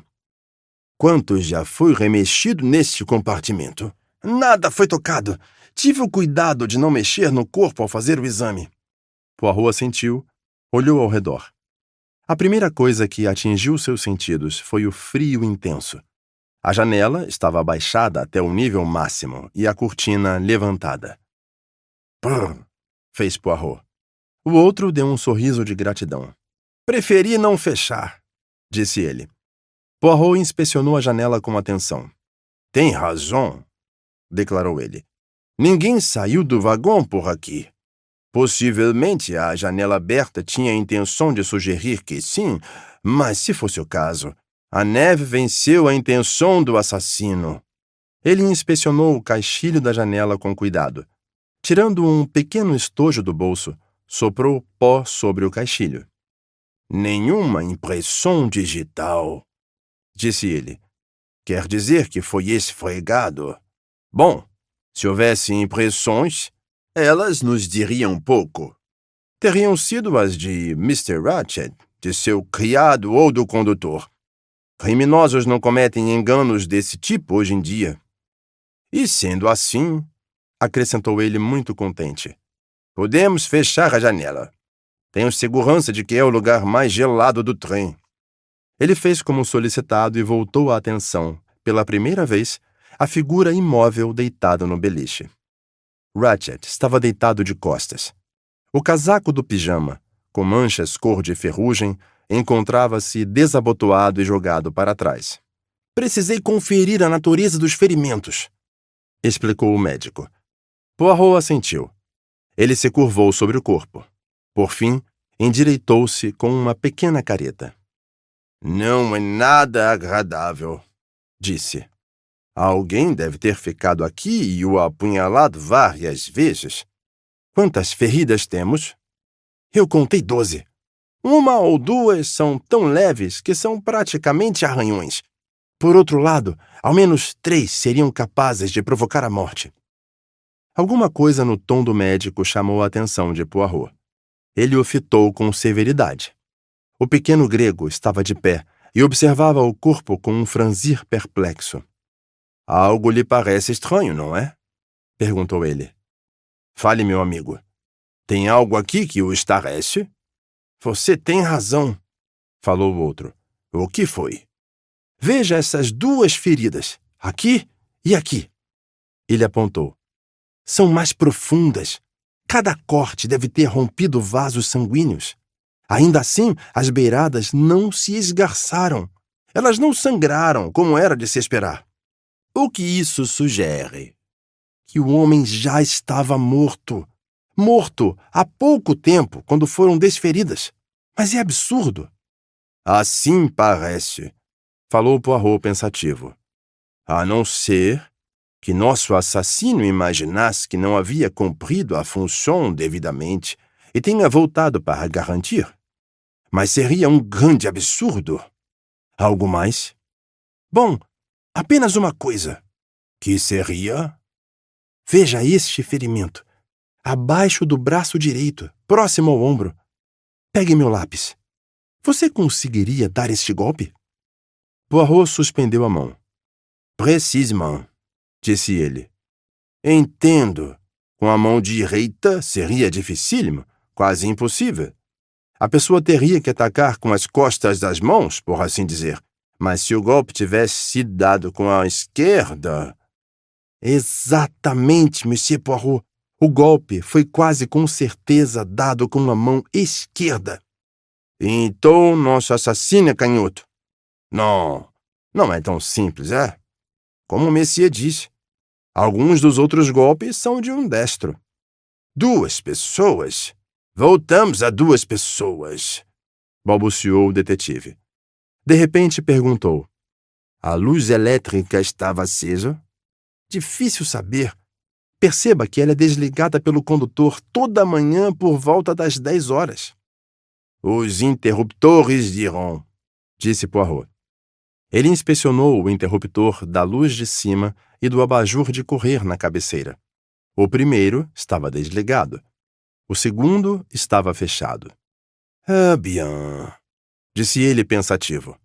Aqui temos uma hipótese do primeiro e do segundo assassino, como diria o grande Shakespeare. O primeiro apunhalou a vítima e saiu do compartimento, desligando a luz. O segundo entrou no escuro, não viu que a função já havia sido cumprida e apunhalou o cadáver ao menos 2 vezes. Que pensez-vous de ça? Magnífico! Respondeu o pequeno médico com entusiasmo. Os olhos dos outros cintilaram. Vocês concordam? Fico contente. A mim soou um pouco absurdo. Que outra explicação pode haver? É justamente o que estou me perguntando. Temos aqui uma coincidência ou o quê? Há outras inconsistências, tais como a pontaria ou o envolvimento de 2 pessoas. Creio que eu possa dizer que sim. Algum destes golpes, como já falei, apontam fraqueza, falta de força ou de determinação.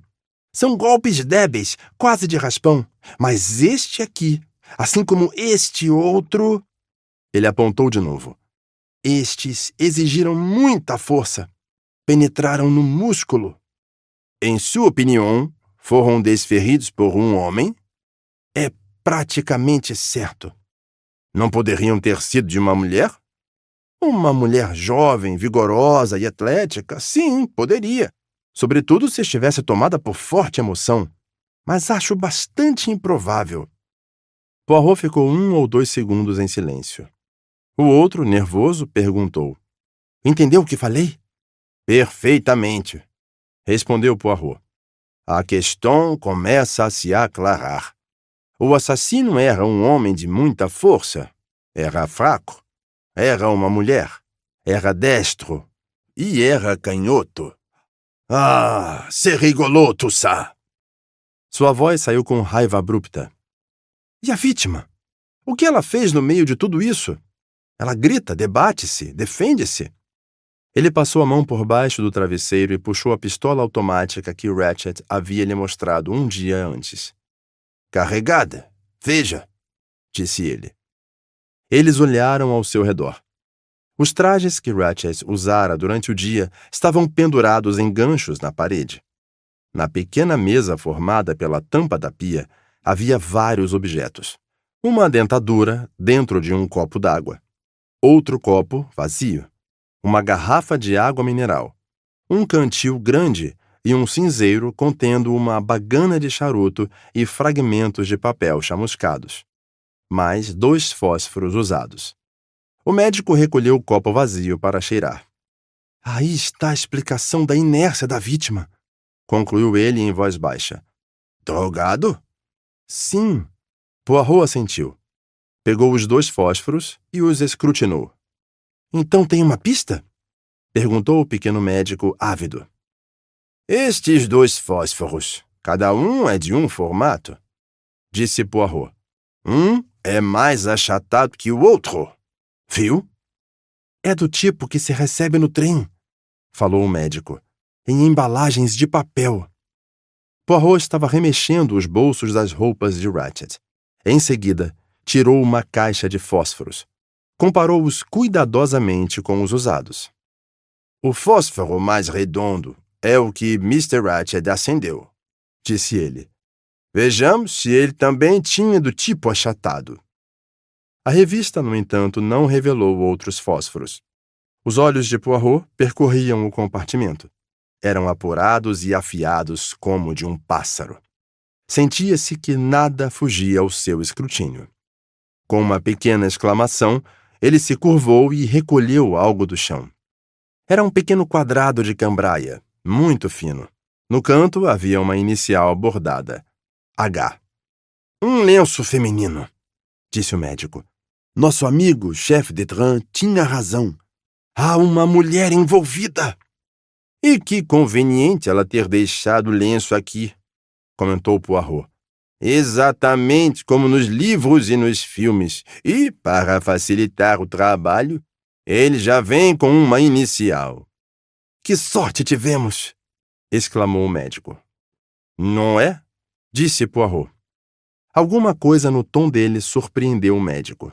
Mas antes que pudesse pedir esclarecimento, Poirot havia abaixado mais uma vez ao chão.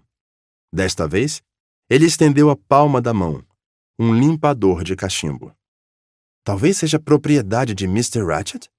Sugeriu o médico.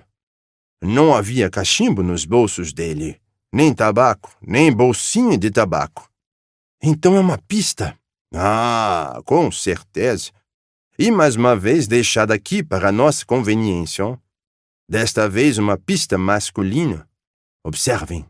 Ninguém há de reclamar de falta de pistas neste caso.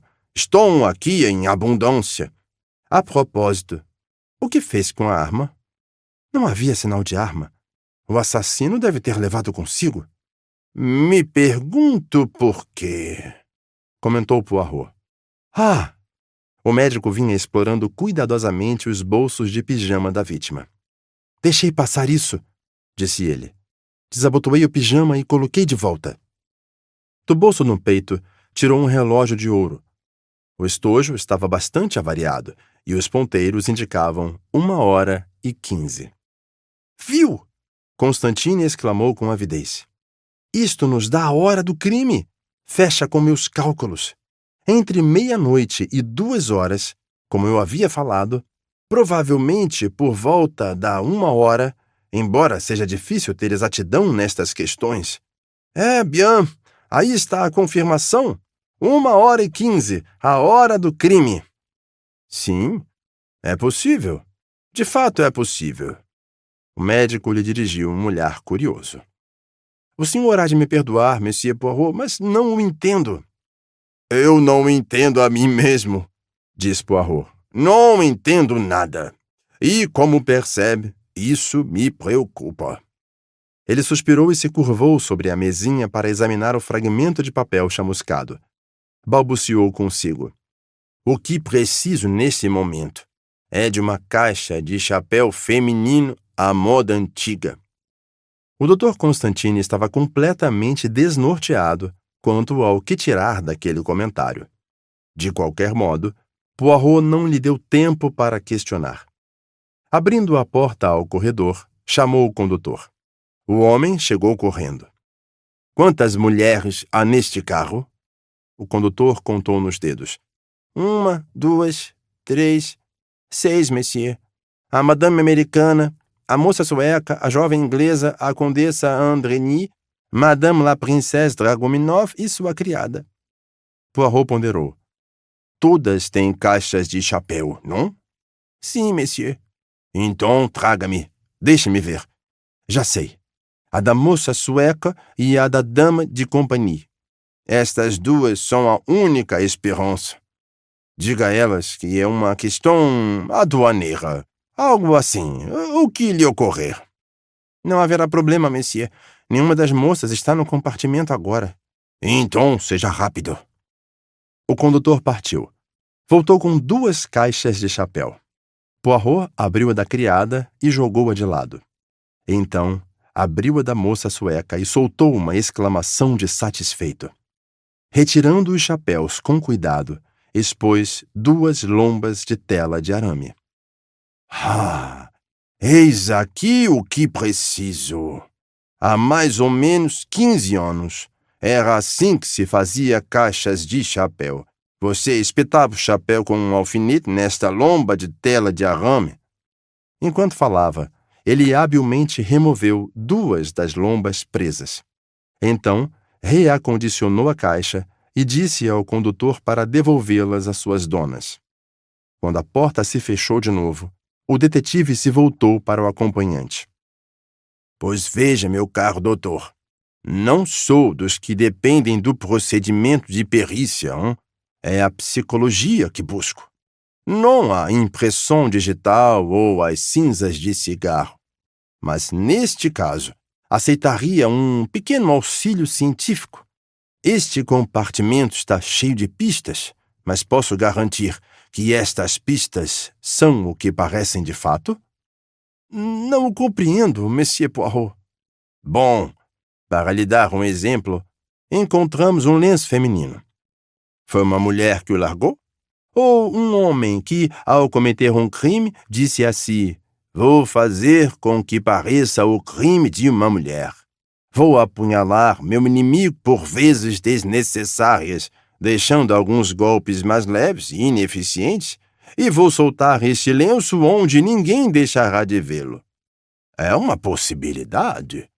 Depois a outra, Uma mulher o matou, e ela propositalmente deixou um limpador de cachimbo para parecer obra de um homem? Ou falamos sério em supor que duas pessoas, um homem e uma mulher, estiveram envolvidos separadamente, e que ambos foram descuidados, a ponto de deixar pistas quanto às suas identidades? Horas, é muita coincidência. Mas onde entra a caixa de chapéu? Questionou o médico ainda perplexo. Já chego lá. Como eu dizia, estas pistas, o relógio parado a 1h15, o lenço, o limpador de cachimbo, podem ser genuínas ou falsas. Quanto a isto, não sei dizer. Mas há uma pista aqui, embora eu possa estar enganado, que creio que não seja falsa. Estou falando do fósforo achatado, monsieur le docteur. Creio que este fósforo tenha sido usado pelo assassino, não por Mr. Ratched. Foi utilizado para queimar um documento que de forma alguma o incrimina. Talvez um bilhete? Se for o caso, havia algo ali, algum erro, alguma imperfeição que deixava pista quanto ao agressor ou agressora. Tentarei descobrir o que foi esta coisa. Ele saiu do compartimento e voltou alguns instantes depois com um pequeno fogareiro a álcool e uma pinça. Uso para os bigodes, disse ele, referindo-se à última. O médico ficou assistindo a ele muito interessado. Poirot achatou os 2 calombos de arame e, com grande cuidado, movimentou o resto chamuscado de papel por cima de um. Colocou o outro em cima e depois, segurando as 2 peças juntas com a pinça, colocou tudo sobre a chama do fogareiro. Algo muito improvisado, comentou, falando por cima do ombro. Torçamos para que responda a nosso propósito. O médico assistiu ao procedimento com atenção. O metal começou a brilhar. De repente, ele viu uma leve indicação de letras. As palavras formaram-se pouco a pouco. Palavras de fogo. Era um resto de papel minúsculo. Apareceram apenas 4 palavras e parte de outra. Mbre da pequena Daisy Armstrong. Poirot fez uma exclamação aguda. Diz algo ao senhor? Perguntou o médico. Os olhos do belga brilharam. Ele soltou a pinça com cuidado. Sim, disse ele. Já sei o nome real do falecido. Sei porque ele teve que abandonar a América. Como ele se chamava? Cassette. Cassette. Constantine franziu o senho. Isso me lembra de algo. Faz anos. Não consigo recordar. Foi um caso nos Estados Unidos, não? Sim, confirmou Poirot. Um caso nos Estados Unidos. Mais do que aquilo, Poirot não se dispunha a comunicar. Ele olhou ao redor enquanto prosseguia. Trataremos do assunto no devido momento. Primeiro, nos certifiquemos de que vimos tudo que há para ver aqui. Com velocidade e presteza, ele repassou mais uma vez os bolsos das roupas do falecido, mas não encontrou nada de interessante. Tentou a porta conjugada ao compartimento contíguo, mas ela estava aferrolhada pelo outro lado. Há algo que não entendo, disse o Dr. Constantine. Se o assassino não fugiu pela janela, se esta porta conjugada estava trancada pelo outro lado, e se a porta para o corredor não só estava trancada por dentro, mas presa com uma corrente, como o assassino saiu do compartimento? É isso que a plateia diz quando uma pessoa de pés e mãos amarrados é trancada em uma caixa e desaparece. O senhor quer dizer? Quero dizer, explicou Poirot, que se o assassino queria que acreditássemos que havia fugido pela janela, ele naturalmente daria a impressão de que as outras saídas eram impossíveis. Tal como o desaparecido na caixa é um truque. Nossa função é descobrir como o truque foi feito. Ele trancou a porta conjugada ao lado deles. Para o caso, disse, de a digníssima Mr. Huber querer eternamente detalhes em primeira mão para escrever para sua filha. Ele olhou em volta mais uma vez. Creio que não há mais nada para fazermos aqui. Vamos reencontrar Monsieur Buck.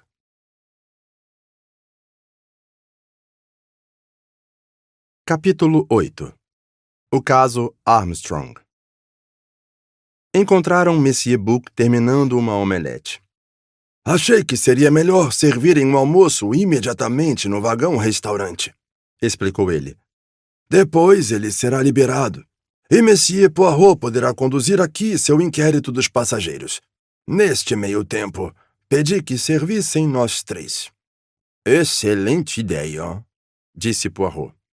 Nenhum deles estava com fome, e a refeição logo chegou ao fim. Foi quando estavam bebericando o café que Monsieur Buck tocou no assunto que ocupava a mente de todos. É bien? Perguntou. É bien. Descobri a identidade da vítima. Sei porque era imperativo que ele deixasse a América. Quem era ele? Lembra-se de ler a respeito do bebê Armstrong? Este é o homem que assassinou a pequena Daisy Armstrong. Cassette. Agora me recordo. Um caso chocante.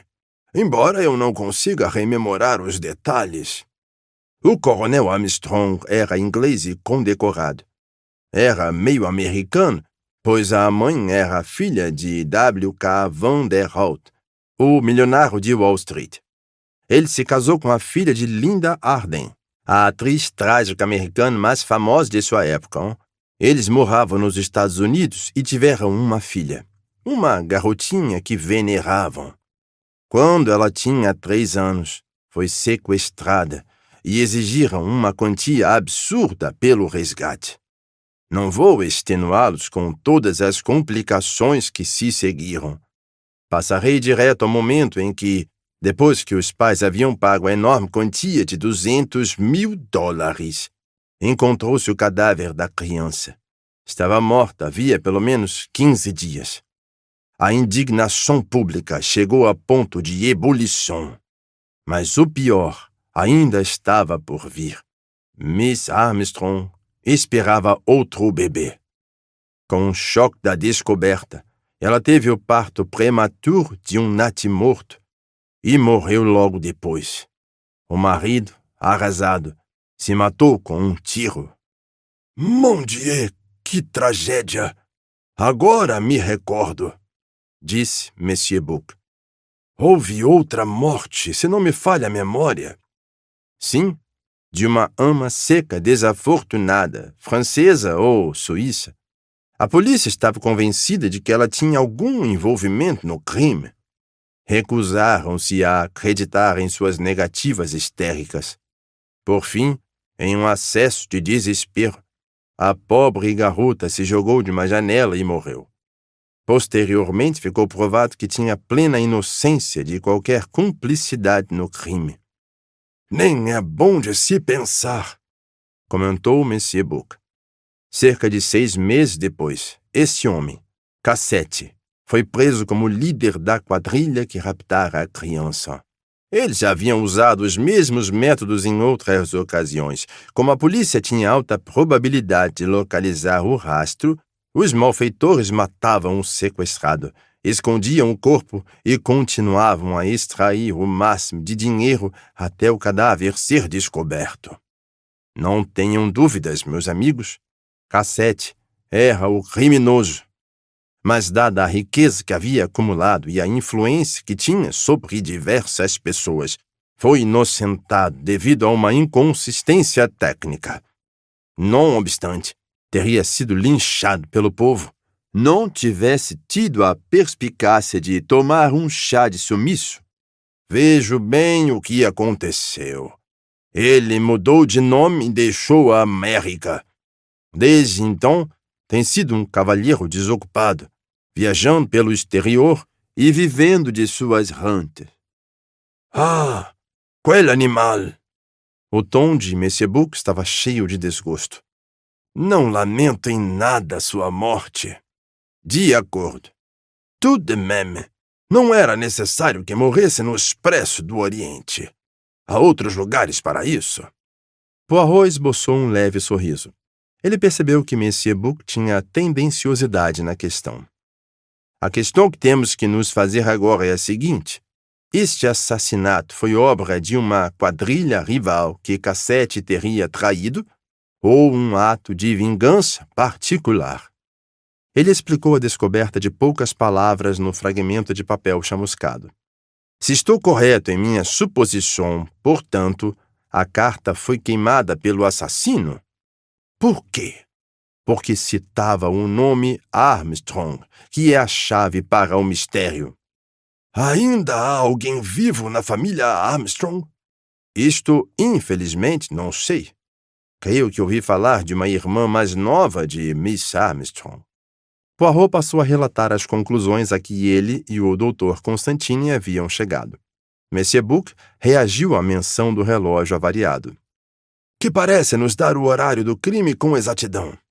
Sim, disse Poirot, deveras conveniente. Havia algo indescritível em seu tom de voz que fez os outros dois olharem para ele de modo inquisitivo. Disse que ouviu, você mesmo, Ratchet conversar com o condutor à 00:40? Perguntou Monsieur Book. Poirot relatou o que ocorrera. Bem, disse Monsieur Book, isso prova ao menos que Cassette, ou Ratchet, como continuarei a me referir, estava vivo à 00:40. 23:01, para ser exato. Portanto, à 00:37, em termos formais, Mr. Ratchet estava vivo. Temos um fato ao menos. Poirot não respondeu. Ele ficou a olhar pensativo à sua frente. Houve uma batida na porta e o atendente do restaurante entrou. O vagão-restaurante já está liberado, monsieur, avisou. Vamos lá, disse Monsieur Book, levantando-se. Posso acompanhá-lo? Perguntou Constantine. Com certeza, meu caro doutor. A não ser que Monsieur Poirot faça objeção? De modo algum, de modo algum, disse Poirot. Depois de certa polidez na questão de precedência, après vous, monsieur, mais non après vous, saíram do compartimento.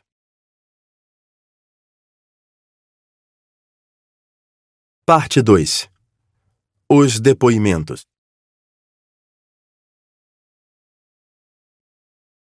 Capítulo 1. O depoimento do condutor da Wagon Lit. No vagão-restaurante, tudo estava preparado. Poirot e Monsieur Book ficaram sentados do mesmo lado da mesa. O médico ficava sentado do outro lado do corredor. Na mesa em frente a Poirot havia uma planta do vagão Stamboul Calais com os nomes dos passageiros anotados em tinta vermelha. Os passaportes e as passagens formaram uma pilha ao lado. Havia papel para anotações, tinta, pena e lápis. Excelente, disse Poirot. Podemos abrir nosso tribunal de inquérito sem delonga. Primeiro, creio que deveríamos tomar o depoimento do condutor da Wagon Lit.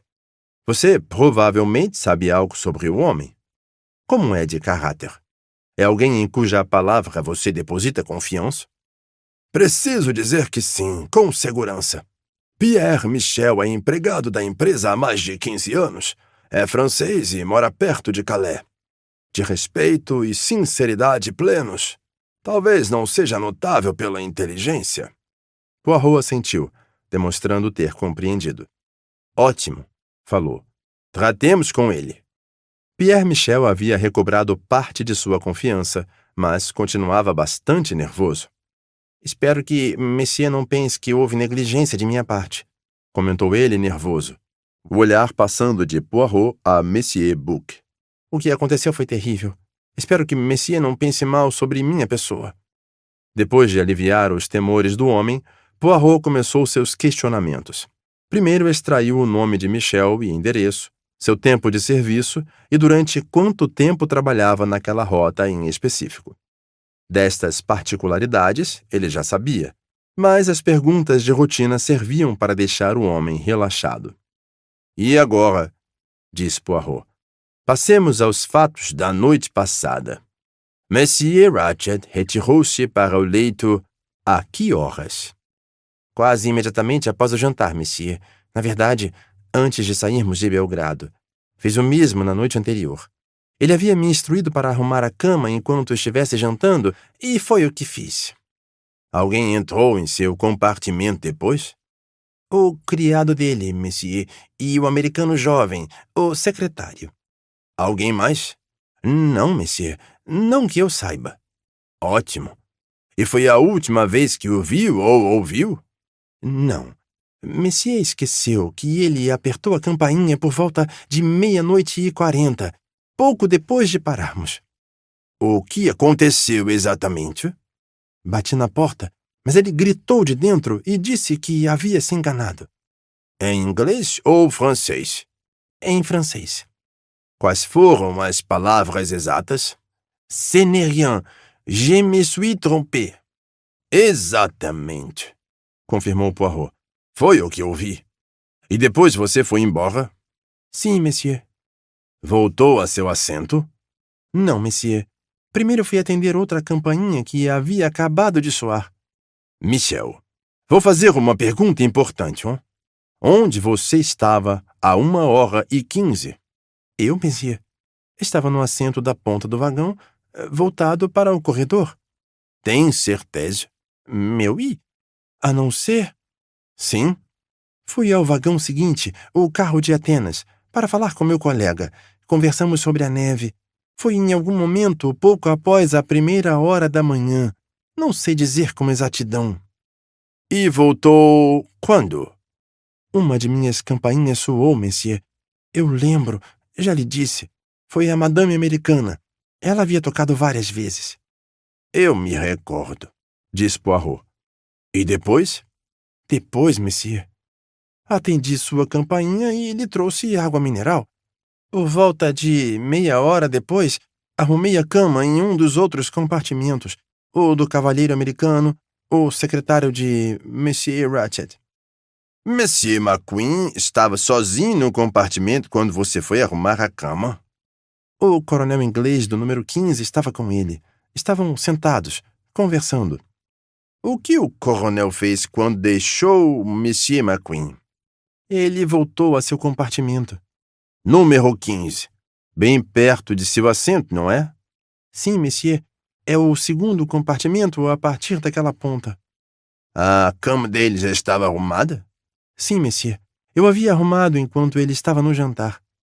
A que hora se deu tudo isso? Não sei dizer com exatidão, monsieur. Não mais que 2 horas, com certeza. E depois? Depois, monsieur, fiquei em meu assento até amanhã. E não voltou ao vagão de Atenas? Não, monsieur. Dormiu, quem sabe? Creio que não, monsieur. O trem parado impediu que eu cochilasse, como em geral faço. Viu algum dos passageiros subir ou descer o corredor? O homem parou para pensar. Uma das senhoras foi ao toalete da outra ponta, se não me engano. Qual senhora? Não sei, monsieur. Foi na outra ponta do corredor e ela estava de costas para mim. Usava um kimono escarlate com dragões. Poirot assentiu. E depois? Nada, monsieur. Até amanhã. Tem certeza? Perdão. O senhor mesmo, monsieur, abriu sua porta e espiou por um instante. Ótimo, meu amigo, disse Poirot. Estava justamente pensando se você lembraria. A propósito, fui despertado pelo que pareceu algo pesado caindo contra a minha porta. Tem ideia do que seria? O homem o fitou. Não houve nada, monsieur. Nada com segurança. Então, devo ter tido le cauchemar, falou Poirot em tom filosófico. A não ser, disse M'Book, que o que Monsieur ouviu tenha acontecido no compartimento vizinho. Poirot não deu atenção à sugestão. Talvez não quisesse fazê-lo diante do condutor da Wagonlit. Vamos passar para outro ponto, prosseguiu ele. Supondo que na noite passada um assassino tenha entrado no trem. É seguro dizer que ele não poderia ter saído após cometer o crime? Pierre Michel fez que não. Tampouco que possa ter se escondido em algum lugar aqui? Já fizemos uma boa revista, disse Monsieur Book.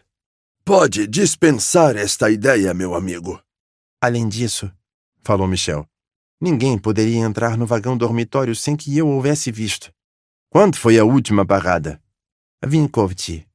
A que horas? Devíamos ter partido de lá às 23h58, mas devido ao clima, saímos com 20 minutos de atraso. Alguém pode ter vindo dos outros vagões? Não, monsieur. Depois do serviço de jantar, a porta entre os carros comuns e os vagões dormitórios fica trancada. Você desceu do trem em Vinkovci? Sim, monsieur. Desci a plataforma como costumo fazer e fiquei nos degraus do trem. Os outros condutores fizeram o mesmo. E a porta dianteira? A que fica próxima ao vagão-restaurante?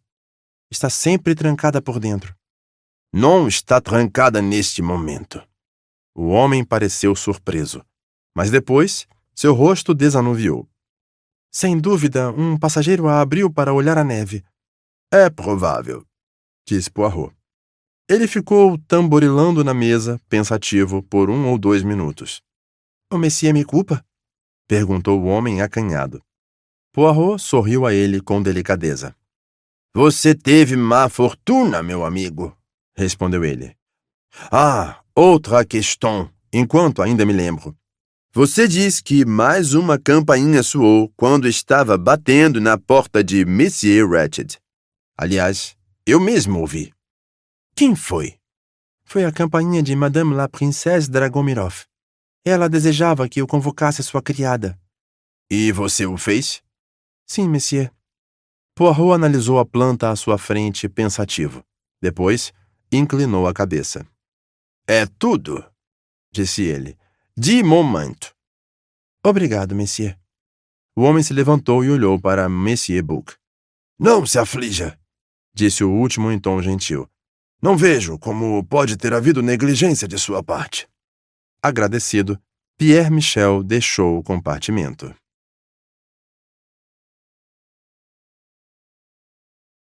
Capítulo 2. O depoimento do secretário. Por 1 ou 2 minutos, Poirot ficou perdido em pensamentos. Creio, falou ele enfim, que seria bom ter mais uma conversa com o Monsieur McQueen, diante do que sabemos agora. O jovem americano apareceu prontamente. Bem, disse ele, como vão as coisas? Nada mal. Desde nossa última conversa, fiquei sabendo de algo. A identidade de Monsieur Ratchet. Hector McQueen se curvou para a frente, demonstrando interesse. E? Perguntou. Ratchet, como o senhor suspeitava, era apenas uma alcunha. Ratchet era Cassette, o homem responsável por célebres raptos, incluindo o famoso caso da pequena Daisy Armstrong. Uma expressão de espanto absoluto se formou no rosto de McQueen. Depois, a expressão ficou mais sombria. Aquele gambá maldito! Exclamou ele. O senhor não tinha ideia, Monsieur McQueen? Não, senhor, disse o jovem americano, bastante decidido. Se soubesse, teria decepado minha mão direita antes de ter chance de ser seu secretário. Então, tem opiniões fortes sobre a questão, Monsieur McQueen? Tenho um motivo particular para tanto. Meu pai foi o promotor público que tratou do caso, Monsieur Poirot. Vi Miss Armstrong mais de uma vez. Era uma mulher adorável, tão delicada, tão despedaçada. O rosto dele ficou sombrio. Se há um homem que merece o que teve, este homem é Ratchet, ou Cassette. Por fim, estou em êxtase. Um homem desses não deveria viver.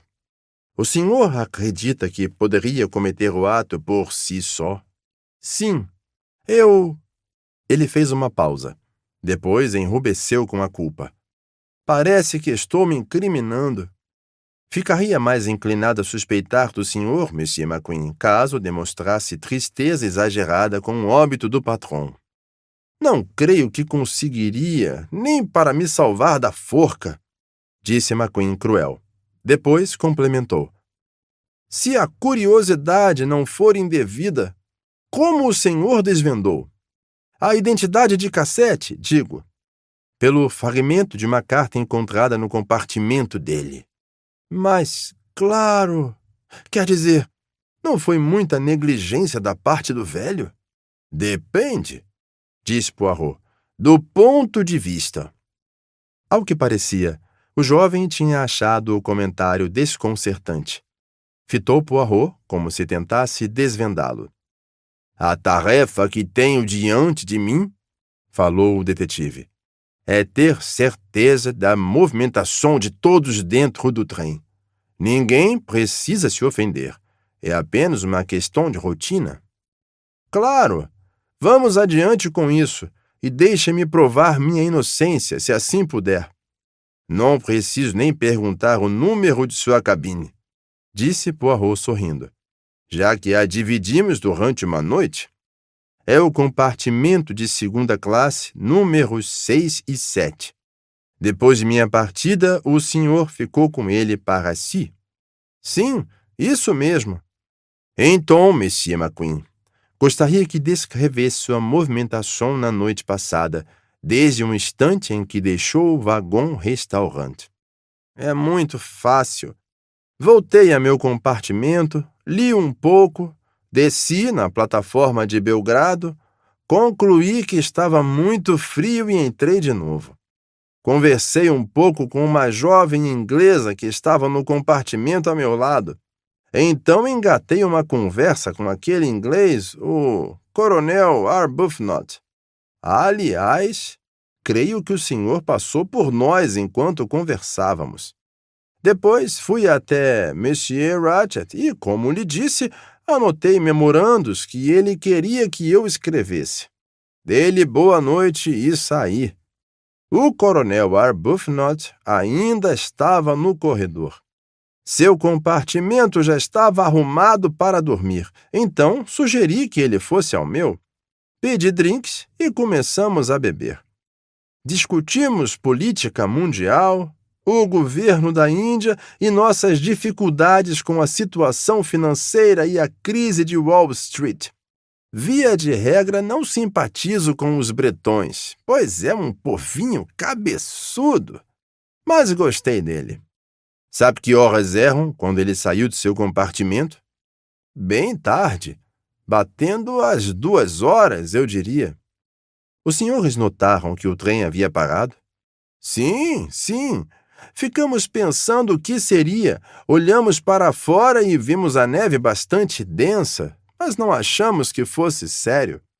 O que aconteceu quando o coronel Arbuthnot, enfim, se despediu? Ele foi para o seu compartimento e eu chamei o condutor para arrumar minha cama. Onde o senhor ficou enquanto ele arrumava? Parado em frente à porta, no corredor, fumando um cigarro. E depois? Fui para a cama e dormi até esta manhã. Durante a noite, o senhor deixou o trem em algum momento? Arbuthnot e eu achamos que desceríamos em...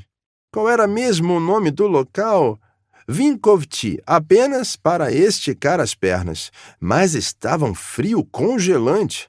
Era a nevasca chegando. Então subimos de novo. Por qual porta o senhor saiu do trem? Pela mais próxima de nosso compartimento. Perto do vagão-restaurante? Sim. Lembra-se se estava aferrolhada? McQueen parou para pensar. Ora, sim, estava. Pelo menos havia uma espécie de barra que se encaixava na maçaneta. É disso que o senhor fala? É. Ao voltar ao trem, o senhor reposicionou a barra? Não. Não creio que tenha. Entrei por último. Não me lembro de ter posicionado a barra. Ele complementou de repente. Este ponto é importante? Pode ser. Agora, suponho que, enquanto o Messier e o coronel Arbuthnot estavam sentados e conversando, a porta de seu compartimento estivesse aberta para o corredor. Hector McQueen fez que sim. Quero que o Messier me conte, se possível, se alguém passou por aquele corredor depois que o trem saiu de Vinkovci, até a hora da madrugada em que vocês se despediram. McQueen estreitou as sobrancelhas. Creio que o condutor tenha passado uma vez, disse ele, vindo da direção do vagão-restaurante, e uma mulher passou pelo outro lado na direção dele. Qual mulher? Não saberia dizer. Não prestei atenção. Veja, eu estava justamente discutindo uma questão com Arbuthnot. Acho que me lembro de um vislumbre de algo como seda escarlate passando pela porta. Não olhei e, de qualquer modo, não conseguiria ter visto o rosto da pessoa. Como sabe, minha cabine dá para a ponta do vagão-restaurante, de modo que uma mulher atravessando o corredor naquela direção ficaria de costas para mim assim que passasse. Poirot assentiu. Ela estava indo ao toalete, suponho. Suponho que sim. E o senhor a viu voltar? Bom, não. Agora que questionou, não a notei voltando. Mas imagino que tenha voltado. Mais uma pergunta. O senhor fuma cachimbo, Monsieur McQueen? Não, senhor. Não fumo. Creio que, de momento, seja tudo. Agora, gostaria de ver o criado de Monsieur Ratchet. A propósito, o senhor e ele sempre viajam de segunda classe? Ele sim, mas em geral viajo de primeira. Se possível, no compartimento contíguo ao de Mr. Ratchet. Dessa forma, ele poderia deixar a maior parte de sua bagagem em meu compartimento e teria como chamar a mim e pedir seus pertences quando quisesse. Mas nesta ocasião, todos os leitos de primeira classe estavam reservados, exceto o que ele ocupou. Compreendo. Obrigado, Monsieur McQueen.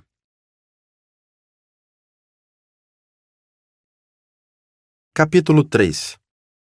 O depoimento do criado. Ao americano, sucedeu-se o inglês pálido, de rosto inexpressivo, que Poirot já havia notado no dia anterior. Ele ficou parado e esperando, muito correto.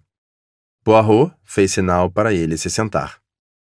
O senhor, pelo que entendo, é o criado de Monsieur Ratchet. Sim, senhor. Seu nome? Edward Henry Masterman. Sua idade? 39 anos.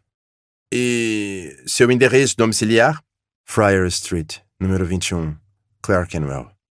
Já ouviu a notícia de que seu amo foi assassinado? Sim, senhor. Foi um grande choque. Agora poderia me dizer, por favor, a que horas viu Monsieur Ratchet pela última vez? O criado pensou. Conte-me com suas palavras o que aconteceu. Fui ver Mr. Ratchet, como sempre, senhor, para atender no que precisava. Quais eram suas funções, exatamente? Dobrar e pendurar as roupas dele, senhor. Deixar a prótese dentária na água e me certificar de que ele tinha tudo de que precisaria para a noite.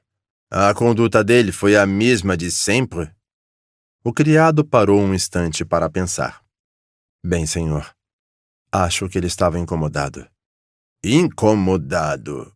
De que modo? Quanto a uma carta que estava lendo. Ele me perguntou se havia sido eu que a tinha colocado no compartimento. Claro que eu lhe disse que não havia feito algo assim, mas ele me dirigiu repreensões. e viu problemas em tudo que eu havia feito. Isso foi incomum? Ah, não, senhor. Ele perdia a paciência fácil. Como digo, dependia do que o havia incomodado desta vez.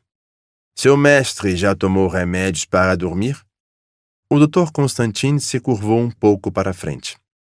Sempre que viaja de trem, senhor. Disse que não consegue dormir de outra forma. Sabe que medicamento ele tinha hábito de tomar? Não saberia dizer com certeza, senhor. Não havia nome no pote, apenas o medicamento deve ser tomado à hora de dormir. Ele tomou na noite passada? Sim, senhor. Servi no copo e deixei sobre a pia de banho, preparado para ele. O senhor não o viu tomar, de fato? Não, senhor. O que aconteceu a seguir? Perguntei se havia algo mais e a que horas Mr. Ratchet gostaria de ser acordado pela manhã. Ele disse que não queria ser incomodado até que me chamasse. Isso foi comum? O usual, senhor.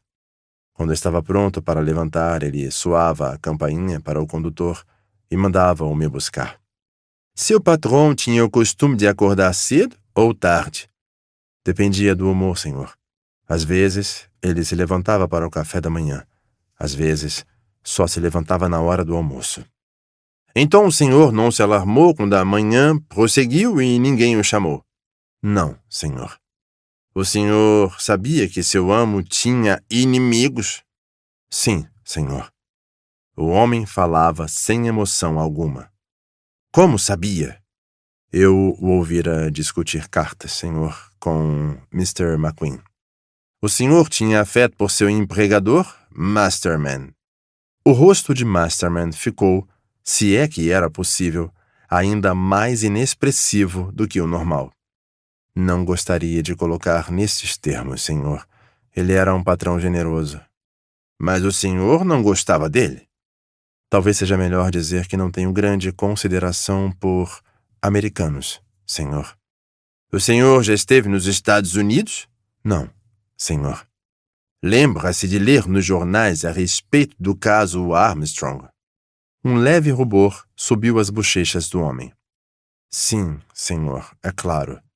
Uma bebê, não foi? Um caso chocante. O senhor sabia que seu empregador, Monsieur Ratchet, foi o grande mentor deste caso? Não, senhor. Não sabia. O tom do criado veio com calor e sentimentos humanos pela primeira vez. Mal posso acreditar, senhor. Mesmo assim, é verdade. Agora, passando para sua movimentação na noite passada. Questão de rotina, me entenda. O que o senhor fez após deixar seu patrão? Falei a Mr. McQueen, senhor, que o mestre queria a atenção dele. Então, fui até meu próprio compartimento e li. Seu compartimento seria o de segunda classe na ponta, senhor, ao lado do vagão-restaurante. Poirot olhou para a planta que tinha. Entendo. E qual era seu leito? O inferior, senhor. Seria o número 4? Sim, senhor. Havia alguém com o senhor? Sim, senhor. Um camarada italiano, de porte avantajado. Ele fala inglês? Bom, algo que lembra o inglês, senhor. O tom do criado era depreciativo. Ele anda pela América. Chicago, se entendi. Vocês dois conversaram muito? Não, senhor. Prefiro ler. Poirot sorriu. Ele conseguia visualizar a cena. O grande e volúvel italiano e a afronta direta administrada pelo gentleman's gentleman. E o que, se me permite a pergunta, o senhor estava lendo? Indagou ele. No momento, senhor, estou lendo Cativo do Amor, de Miss Arabella Richardson. Boa história? Estou achando bastante agradável, senhor. Bom, prossigamos. O senhor retornou a seu compartimento e leu Cativo do Amor até que horas? Por volta das 22h30, senhor, pois o italiano queria dormir. Então o condutor veio e arrumou as camas. E então o senhor foi para a cama e dormiu? Fui para a cama, senhor. mas não dormi. Por que o senhor não dormiu? Estava com dor de dente, senhor. Lá lá! Doloroso? Muito, senhor. Fez algo para remediar? Apliquei óleo de cravo, senhor, que aliviou um pouco a dor, mas ainda não conseguia pegar no sono. Liguei a luz acima da minha cabeça e continuei a ler, para não pensar naquilo, por assim dizer. E o senhor não dormiu nada? Na verdade, senhor, caí no sono por volta das 4 horas. E seu acompanhante? O italiano? Ele só roncava. Ele não deixou o compartimento em momento algum durante a noite? Não, senhor. E o senhor? Não, senhor. Ouviu algo durante a noite? Creio que não, senhor. Nada de incomum, no caso. O trem, por estar parado, deixava tudo muito silencioso. Poirot ficou em silêncio por 1 ou 2 segundos, depois disse: Bom, acho que há muito pouco a se dizer. O senhor teria como esclarecer a tragédia? Temo que não. Sinto muito, senhor. Até onde o senhor sabe, havia alguma desavença ou inimizade entre seu patrão e Monsieur McQueen? Não, senhor. O secretário é um cavalheiro muito agradável. A quem o senhor prestou serviços antes de trabalhar com Monsieur Ratchet? A Sir Henry Tomlinson, senhor, em Grosvenor Square. Por que o deixou? Ele ia para a África Oriental, senhor, e não exigia mais meus serviços. No entanto, creio que ele falará a meu favor, senhor. Passei anos com ele. E o senhor estava com Monsieur Ratchet há quanto tempo? Pouco mais de 9 meses, senhor. Obrigado, Masterman. A propósito, o senhor fuma cachimbo? Não, senhor. Fumo apenas cigarros. Estoura-peitos, senhor. Obrigado. Já basta. O criado hesitou por um instante. Peço licença, senhor, mas a madame americana está tendo o que eu descreveria como uma crise de nervos, senhor. Ela diz que sabe tudo a respeito do assassino. Está muito exaltada, senhor. Neste caso, disse Poirot sorrindo, é bom que a vejamos a seguir. Posso contar a ela, senhor? Ela está há um bom tempo exigindo falar com alguém de autoridade. O condutor está tentando acalmá-la.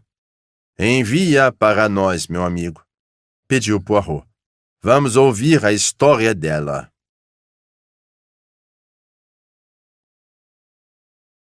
Capítulo 4. O depoimento da madame americana. Miss Hubbard chegou ao vagão-restaurante em tal estado de animação e esbaforida que mal conseguia articular as palavras. Pois me digam, quem é a autoridade presente? Tenho informações muito importantes mesmo, e quero relatá-las a uma autoridade o mais rápido possível, se os cavalheiros... O olhar vacilante da idosa adejava entre os 3 homens. Poirot se inclinou à frente. Pode contar a mim, madame, disse. Mas antes, por obséquio, sente-se. Miss Hubbard desatou todo o seu peso no assento em frente a Poirot. O que tenho a dizer é apenas o seguinte: houve um assassinato no trem na noite passada e o assassino esteve em meu compartimento. Ela fez uma pausa para conferir ênfase dramática à fala. Tem certeza do que diz, madame?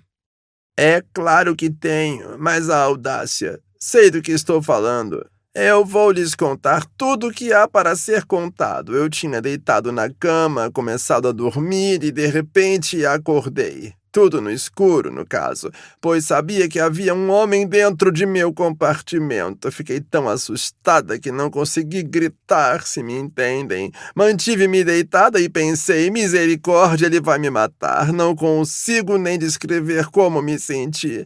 Estes trens asquerosos, pensei, todas as infâmias sobre as quais já li, e pensei, bom, de qualquer modo ele não vai pegar minhas joias, vejam. Eu as guardei dentro de uma meia e a escondera sob meu travesseiro, que não é muito aconchegante a propósito, um saculejo constante, se é que me entendem. Mas isso não nos diz respeito. Onde eu estava? A madame percebera que havia um homem dentro de seu compartimento. Sim, pois bem, eu estava lá deitada de olhos fechados, considerando o que deveria fazer e pensei, bem, fico grata por minha filha não saber do apuro em que me encontro. E então, de algum modo, consegui manter o juízo e tateei para apertar a campainha do condutor. Apertei, mas nada aconteceu. E posso dizer aos senhores que achei que meu coração ia parar de bater. Misericórdia, pensei comigo mesma. Vai que assassinou toda a viva alma do trem. Houve um impasse, uma sensação sinistra e silenciosa no ar. Mas continuei pressionando a campainha e... o alívio quando ouvi passos no corredor e uma batida na porta. Entre, gritei, acendendo as luzes na mesma hora, e vejam só, não havia ninguém ali. Para Miss Hubbard, aparentemente, aquele era um clímax dramático, e não um anticlímax. O que aconteceu a seguir, madame? Ora, contei ao condutor o que havia ocorrido e, ao que parece, ele não acreditou em mim. Imaginava que eu tinha sonhado tudo. Eu o fiz olhar embaixo do assento, embora ele tivesse dito que não havia espaço para uma pessoa se espremer ali. Estava evidente que o assassino havia fugido, pois um homem estivera ali, e fiquei irritadíssima com a maneira com que o condutor tentou me acalmar. Não sou de imaginar coisas, Mr. Creio que não ouvi seu nome. Poirot, madame. E estes são Monsieur Buck, um dos diretores da linha, e o Dr. Constantine. É um prazer conhecê-los, de certo, murmurou Miss Hubbard de modo distraído antes de se lançar mais uma vez no relato. Não fingirei que fui tão inteligente quando poderia ter sido. Estava de cabeça feita de que era o homem do compartimento ao lado, o pobre falecido. Falei ao condutor para conferir a porta entre os compartimentos, que, é claro, não estava aferrolhada. Bom, logo tratei disso. Disse para ele aferrolhá-la naquele instante e depois que saiu, levantei-me e botei uma maleta contra a porta por garantia. Que horas isso aconteceu, Miss Hubbard? Bom, não tenho o que lhe dizer. Não me levantei para conferir, estava muito incomodada. E qual é a sua teoria? Ora, eu diria que mais evidente e impossível. O homem em meu compartimento era o assassino. Quem mais seria? E a senhora acha que ele voltou ao compartimento contigo? Como vou saber para onde ele foi? Meus olhos estavam fechados.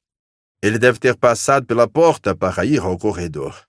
Bom, não tenho como dizer. Estava de olhos bem fechados. Miss Hubbard suspirou convulsivamente. Misericórdia, que temor, se minha filha soubesse. A madame não cogita que o que ouviu possa ter sido o barulho de alguém se mexendo no compartimento vizinho, no do assassinado? Não cogito, Mr. Como é mesmo? Poirot, o homem estava ali, no mesmo compartimento que eu, e além disso tenho provas. Triunfal, ela levantou uma grande bolsa e passou a remexer em seu interior. Aos poucos, ela tirou 2 grandes lenços brancos, um óculos de aro de tartaruga, um pote de aspirinas, um pacote de sais de Glauber, uma latinha redonda de pastilhas de hortelã, um molho de chaves, uma tesoura, uma caderneta de cheques American Express, o retrato de uma criança extraordinariamente ordinária, cartas, 5 cordões de continhas pseudo-orientais e um pequeno objeto metálico, um botão. Estão vendo este botão? Bom, não é um de meus botões. Não é de nada que eu tenha. Encontrei-o esta manhã quando acordei. Quando ela colocou o botão na mesa, Monsieur Buck se curvou para a frente e soltou uma exclamação. Mas é da farda de um atendente da Wagon-Lit. Deve haver explicação natural para tanto, disse Poirot. Ele se virou com delicadeza para a senhora. Esse botão, madame, Pode ter caído do uniforme do condutor, seja quando ele revistou a cabine ou quando arrumou sua cama na noite passada. Não sei qual é o problema de vocês. Parece que só sabem levantar objeções. Agora me ouçam. Eu estava lendo uma revista na noite passada antes de ir dormir. Segundos antes de desligar a luz, deixei a revista em um estojinho que estava no chão ao lado da janela. Entenderam até aqui? Eles garantiram a madame que sim. Pois bem, então, o condutor olhou embaixo do assento próximo à porta e então entrou e aferrolhou a porta entre o meu compartimento e o contíguo, mas nunca chegou perto da janela. Bom, hoje pela manhã este botão estava caído bem em cima da revista. Que nome dão a isso? Eu gostaria de saber.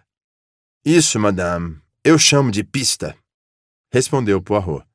A resposta parece ter agradado a senhora. Fico mais irritada que vespa quando duvidam de mim, explicou ela. A senhora nos deu pistas muito interessantes e valiosas, disse Poirot em tom tranquilizador. Agora, posso lhe fazer algumas perguntas? Ora, com toda certeza. Como aconteceu, já que estava tão nervosa com esse homem, Ratchet, de a senhora não aferrolhar a porta entre os compartimentos? Eu a ferrolhei, retrucou Miss Hubbard de pronto. Ah, então havia ferrolhado. Bom, na verdade, perguntei àquela criaturinha sueca, aquela alma prazerosa, se estava ferrolhada e ela respondeu que sim. Por que a senhora mesma não conseguiu ver? Porque eu estava na cama em minha nécessaire e estava pendurada na maçaneta da porta. Que horas eram quando a madame pediu que ela fizesse isso? Deixe-me pensar, deve ter sido por volta das 22h30 ou 22h45. Ela havia vindo perguntar se eu tinha uma aspirina. Eu lhe disse onde encontrar e ela mesma pegou em minha maleta. A madame estava na cama? Estava. De repente, ela riu. Pobre alma, ela ficou em uma situação, pois vejam, ela abriu a porta do compartimento ao lado por engano. De Monsieur Ratchet? Sim, vocês sabem como é confuso quando se anda pelo trem e todas as portas estão fechadas. Ela abriu a dele por engano e ficou muito transtornada com o que fez. Ele riu, ao que parece, e imagino que tenha dito algo desagradável. Pobrezinha, estava palpitante. Ah, fiz engano, disse ela. Eu, vergonha, fiz engano. Homem não gentil, disse. Ele diz, você é velha demais. O Dr. Constantine deu uma risada abafada e Miss Hubbard congelou-o com um olhar. Ele não era um homem gentil, disse ela. Para dizer uma coisa dessas a uma donzela, não é certo rir destas coisas. O Dr. Constantine se apressou para pedir desculpas. A senhora ouviu algum barulho vindo do compartimento de Monsieur Ratchet depois disso? Perguntou Poirot. Bom, não exatamente. O que quer dizer com isso, madame? Bem... Ela fez uma pausa. Ele roncava. Ah, ele roncava, é mesmo? E muito. Na noite anterior não me deixou dormir. A senhora não ouviu roncar depois do susto que levou com um homem dentro de seu compartimento? Ora, Mr. Poirot, como eu faria isso? Ele estava morto. Ah, sim, de fato, disse Poirot. Ele pareceu confuso. Lembra-se do caso Armstrong, Miss Hubbard? Perguntou ele. Sim, lembro muito bem. E o desgraçado que cometeu o crime fugiu impune. Olha, gostaria de colocar as mãos naquele patife. Ele não fugiu. Morreu. Morreu na noite passada. Não vá me dizer? Miss Hubbard até se ergueu um pouco da cadeira de tão animada.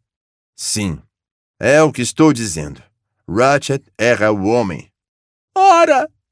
Ora, mas que ideia! Tenho que escrever para minha filha. Não lhe contei na noite passada que aquele homem tinha um rosto maligno? Eu tinha razão, viu? Minha filha sempre diz, quando mamãe tem uma intuição, pode apostar até o último dólar que é isso mesmo. A senhora conhecia alguém da família Armstrong, Miss Hubbard?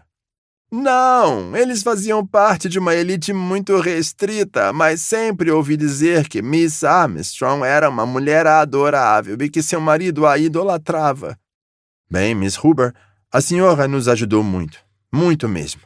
Poderia me dar seu nome completo? Ora, é claro, Caroline Martha Huber. Pode anotar seu endereço aqui? Miss Huber anotou, sem parar de falar. Não consigo acreditar. Cassete neste trem. Eu tinha uma intuição com aquele homem, não tinha, Mr. Poirot?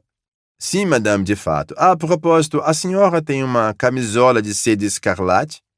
Misericórdia, que pergunta estranha, não, ora. Trouxe 2 camisolas, uma de flanela rosa, que é a mais confortável quando viajo de navio, e uma que minha filha me deu de presente, mais étnica, de seda rosa. Mas pelo Criador, por que quer saber de minhas camisolas? Veja, madame, alguém que trajava um kimono escarlate entrou em seu compartimento ou no de Mr. Ratchet na noite passada. Como a senhora mesma acabou de dizer, quando as portas estão todas fechadas, é difícil saber qual compartimento é qual. Bom, ninguém de camisola escarlate entrou em meu compartimento. Então deve ter entrado no de Monsieur Ratchet.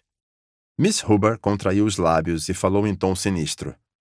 Isso não me surpreenderia em nada. Poirot se inclinou para a frente. Então a senhora ouviu uma voz de mulher no vizinho? Não sei como adivinhou, Mr. Poirot. Não sei mesmo. Mas, bem, para falar a verdade, sim, ouvi. Contudo, quando perguntei a madame se havia escutado algo no compartimento vizinho, a senhora respondeu apenas que ouvira Mr. Ratchet roncando. Bom, mas é verdade. Ele roncava grande parte do tempo. Quanto à outra parte... Miss Huber ficou rosada. Não é algo agradável de se contar. Que horas eram quando a senhora ouviu a voz afeminada? Não sei dizer. Acordei por 1 minuto e ouvi uma mulher falando. Era bem evidente onde ela estava. Apenas pensei, bom, este é o tipo de homem que temos. Não me surpreende. Então voltei a dormir. Tenho certeza de que não teria mencionado nada do tipo para 3 cavalheiros estranhos se não tivessem arrancado de mim. Isso aconteceu antes ou depois do susto com um homem no compartimento? Ora, é como o senhor acabou de dizer. Ele não estaria conversando com uma mulher se estivesse morto, não acha? Pardon. Deve me considerar um imbecil, madame. Creio que até o senhor se atrapalha vez ou outra. Simplesmente não consigo acreditar sobre Cassete, aquele monstro. O que minha filha vai dizer? Poirot ajudou a madame a recolocar o conteúdo de sua bolsa e depois a conduziu até a porta. No último instante, falou. Deixou seu lenço cair, madame. Miss Huber olhou para o pedaço de cambraia que ele lhe estendia. Não é meu, Mr. Poirot. Estou com o meu bem aqui. Pardon. Achei que, como tinha este H... Ora, pois veja que curioso. Mas com certeza não é meu. Os meus têm as iniciais CMH e são muito mais prudentes. Não traquitanas caras de Paris. Que bem um lenço destes faz ao nariz de uma pessoa. Nenhum dos 3 homens tinha resposta àquela pergunta. Miss Huber saiu do vagão, triunfal.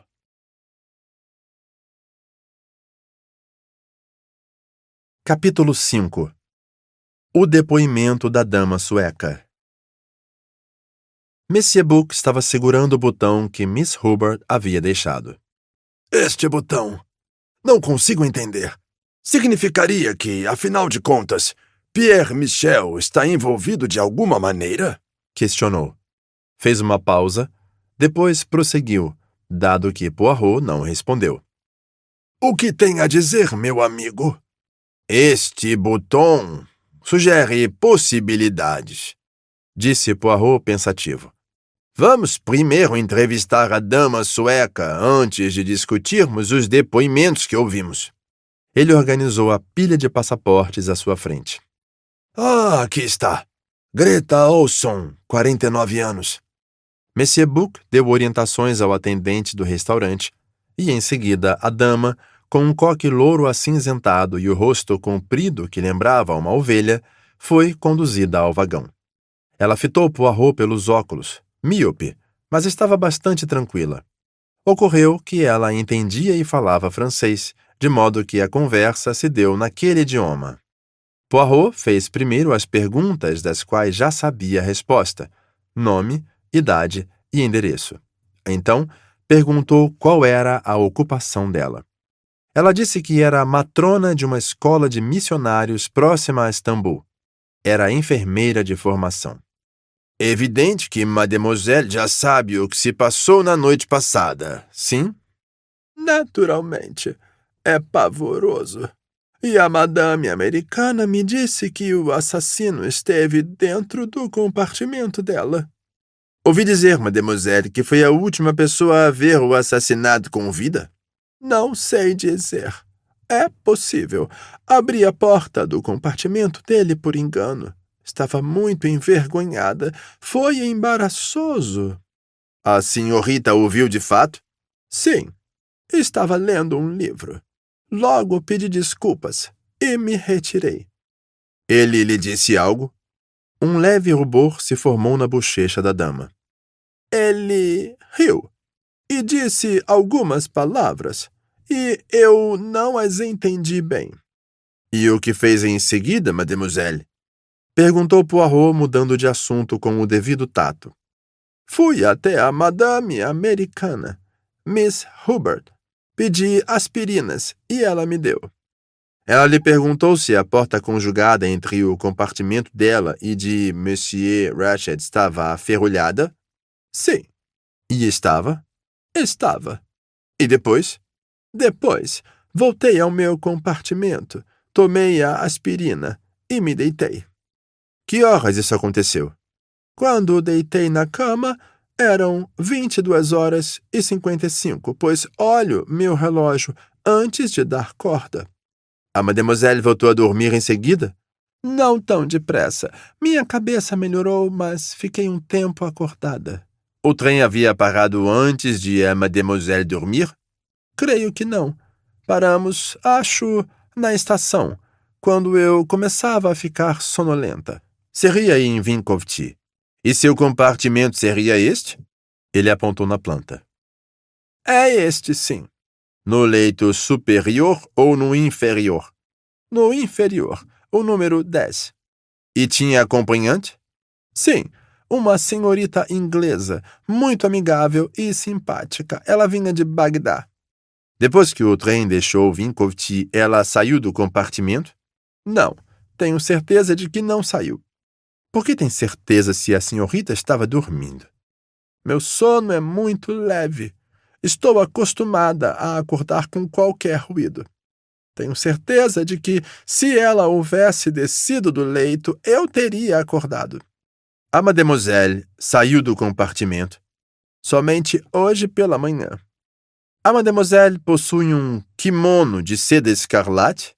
Não, não tenho. Tenho uma camisola muito confortável da marca Jagger. E a mademoiselle que estava junto, Miss Debenham? Qual a cor da camisola dela?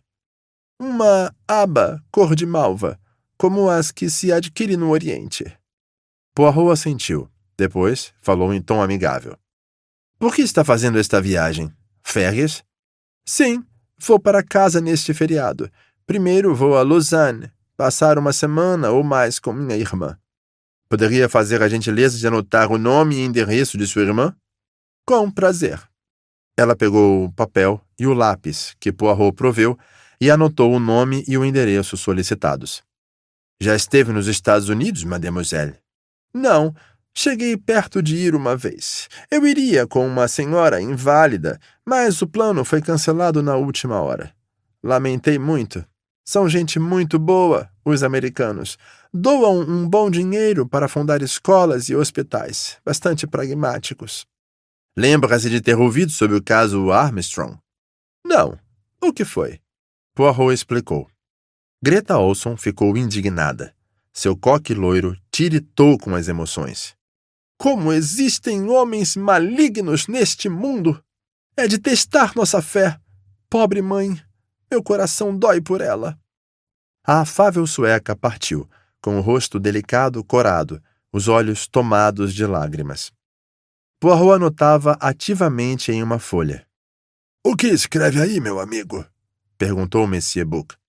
Mon cher, tenho o hábito de ser organizado. Fiz uma pequena tabela de fatos cronológicos. Ele terminou de escrever e passou o papel a Monsieur Buck. 21h15. Trem deixa Belgrado. Aproximadamente 21h40, criado deixa Ratchet com remédio para dormir. Aproximadamente 22h, McQueen deixa Ratchet.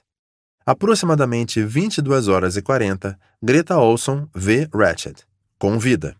N.B. estava acordado, lendo o livro. 00:10. Trem deixa Vinkovci, atrasado. 00:30. Trem depara-se com nevasca. 00:37. Campainha de Ratchet soa. Condutor atende. Ratchet diz: Ce n'est rien. Je me suis trompé. Aproximadamente 1h17, Miss Hubbard acha que há homem em sua cabine. Chama condutor. Monsieur Buck assentiu com aprovação. Está bem claro, disse ele. Não há nada aqui que lhe pareça estranho? Não.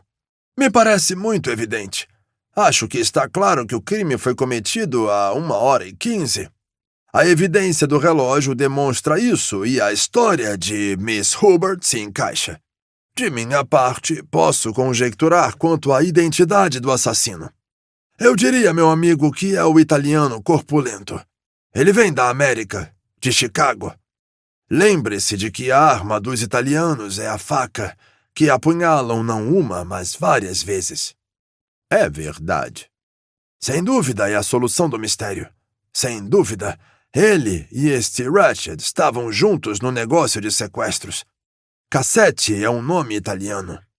De algum modo, Ratchet fez com ele o que chamam de double cross. O italiano localiza. Primeiro manda cartas de advertência e, por fim, vinga-se de modo brutal. Tudo muito simples. Poirot sacudiu a cabeça em dúvida. Temo que esteja longe de ser tão simples, murmurou ele. Pois estou convencido de que é verdade, disse Monsieur Buck, cada vez mais enamorado com a teoria. E o criado com dor de dente que jura que o italiano nunca saiu do compartimento? Esta é a dificuldade. Poirot brilhou. Sim, é incômodo. Para azar de sua teoria e extrema sorte de nosso amigo italiano, o criado de Monsieur Ratchet teve esta dor de dente. Será explicado, afirmou Monsieur Buck com certeza invejável. Poirot negou com a cabeça de novo. Não, está longe de ser tão simples, murmurou.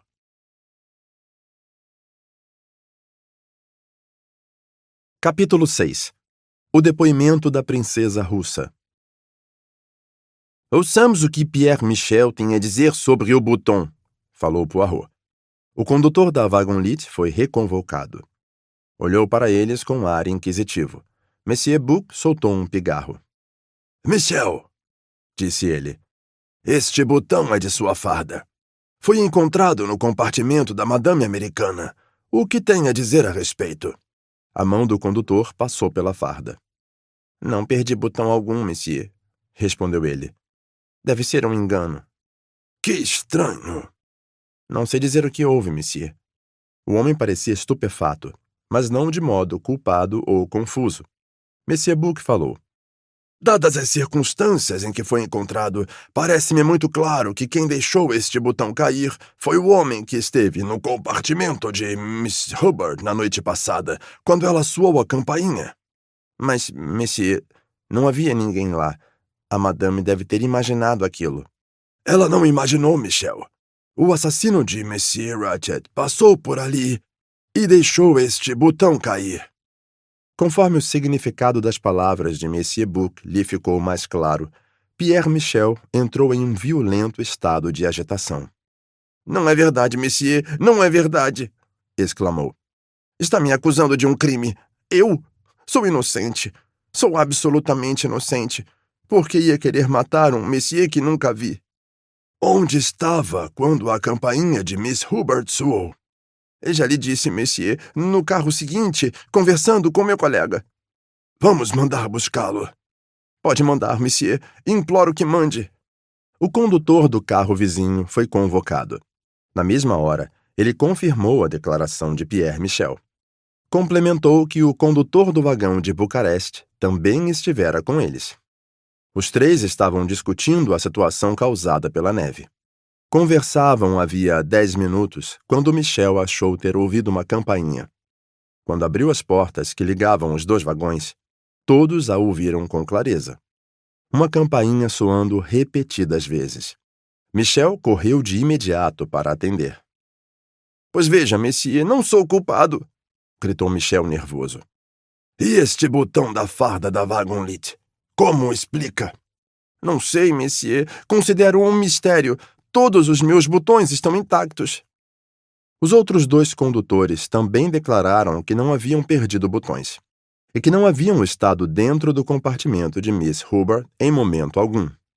Acalme-se, Michel, disse Monsieur Buck, e volte sua mente ao instante em que correu para atender ao chamado de Miss Hubbard. Encontrou alguém no corredor? Não, monsieur. Viu alguém correndo de você, na outra direção? Mais uma vez, não, monsieur. Estranho, comentou Monsieur Buck. Nem tanto, disse Poirot. É uma questão de horários. Miss Hubbard acorda e encontra alguém no próprio compartimento. Durante 1 minuto ou 2, ela fica paralisada, de olhos fechados. É provável que tenha sido aí que o homem saiu para o corredor. Então, ela começou a soar a campainha. Mas o condutor não vem na primeira vez. Ele só ouve o terceiro ou quarto toque. Eu diria que houve tempo de sobra... Para o quê? Para o quê, mon cher? Lembre-se de que há bancos de neve em torno do trem. Há 2 caminhos abertos para nosso misterioso assassino, disse Poirot devagar. Ele podia se retirar para um dos banheiros ou sumir em um dos compartimentos. Mas estavam todos ocupados. Sim. Quer dizer que ele podia se retirar para o próprio compartimento. Poirot assentiu. Sim, encaixa-se, encaixa-se, murmurou Monsieur Buck. Durante os 10 minutos de ausência do condutor, o assassino sai de seu próprio compartimento, entra no de Ratchet, mata-o, tranca e passa a corrente da porta por dentro. Sai pelo compartimento de Miss Hubbard e já está de volta ao próprio compartimento quando o condutor chega. Poirot murmurou. Não é tão simples, meu amigo. Nosso amigo médico vai lhe explicar. Com um gesto, Monsieur Buck fez sinal para os 3 condutores saírem. Ainda temos que falar com 8 passageiros, informou Poirot. 5 deles da primeira classe. A princesa Dragomirov, o conde e a condessa Andreni, o coronel Arbuthnot e Mr. Hardman. 3 deles de segunda classe, Miss Debenham, Antônio Foscarelli e a dama de companhia Fraulein Schmidt. Quem veremos primeiro? O italiano? Como você insiste nesse italiano? Não, começaremos pelo alto. Talvez Madame la Princesse nos dê o obséquio de alguns minutos. Comunica a ela, Michel. Oui, monsieur, disse o condutor que estava saindo do vagão. Diga a ela que podemos aguardá-la no próprio compartimento, caso não queira se dar ao trabalho de vir aqui, avisou Monsieur Buck. Mas a princesa Dragomirov recusou a opção. Ela foi ao vagão-restaurante, inclinou a cabeça de leve e sentou-se em frente a Poirot. Seu pequeno rosto de sapo parecia ainda mais amarelado que no dia anterior. Ela era de fato feia, mas ainda assim, tal como um sapo, tinha olhos que pareciam joias, negros e imperiosos, que revelavam uma energia latente e uma força intelectual que se sentia de imediato. Sua voz era profunda e distinta, com uma leve aspereza. Ela interrompeu uma floreada frase de escusas de Monsieur Bouc. Não precisam se desculpar, Monsieur. Estou ciente de que aconteceu um assassinato.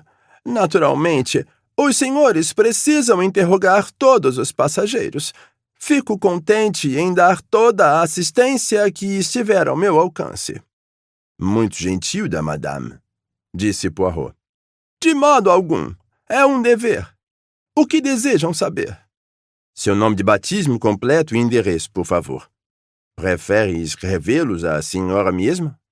Poirot ofereceu folha e lápis, mas a princesa dispensou-os com um aceno. O senhor pode escrever, respondeu ela. Não é difícil. Natália Dragomirov, Avenida Kleber, número 17, Paris.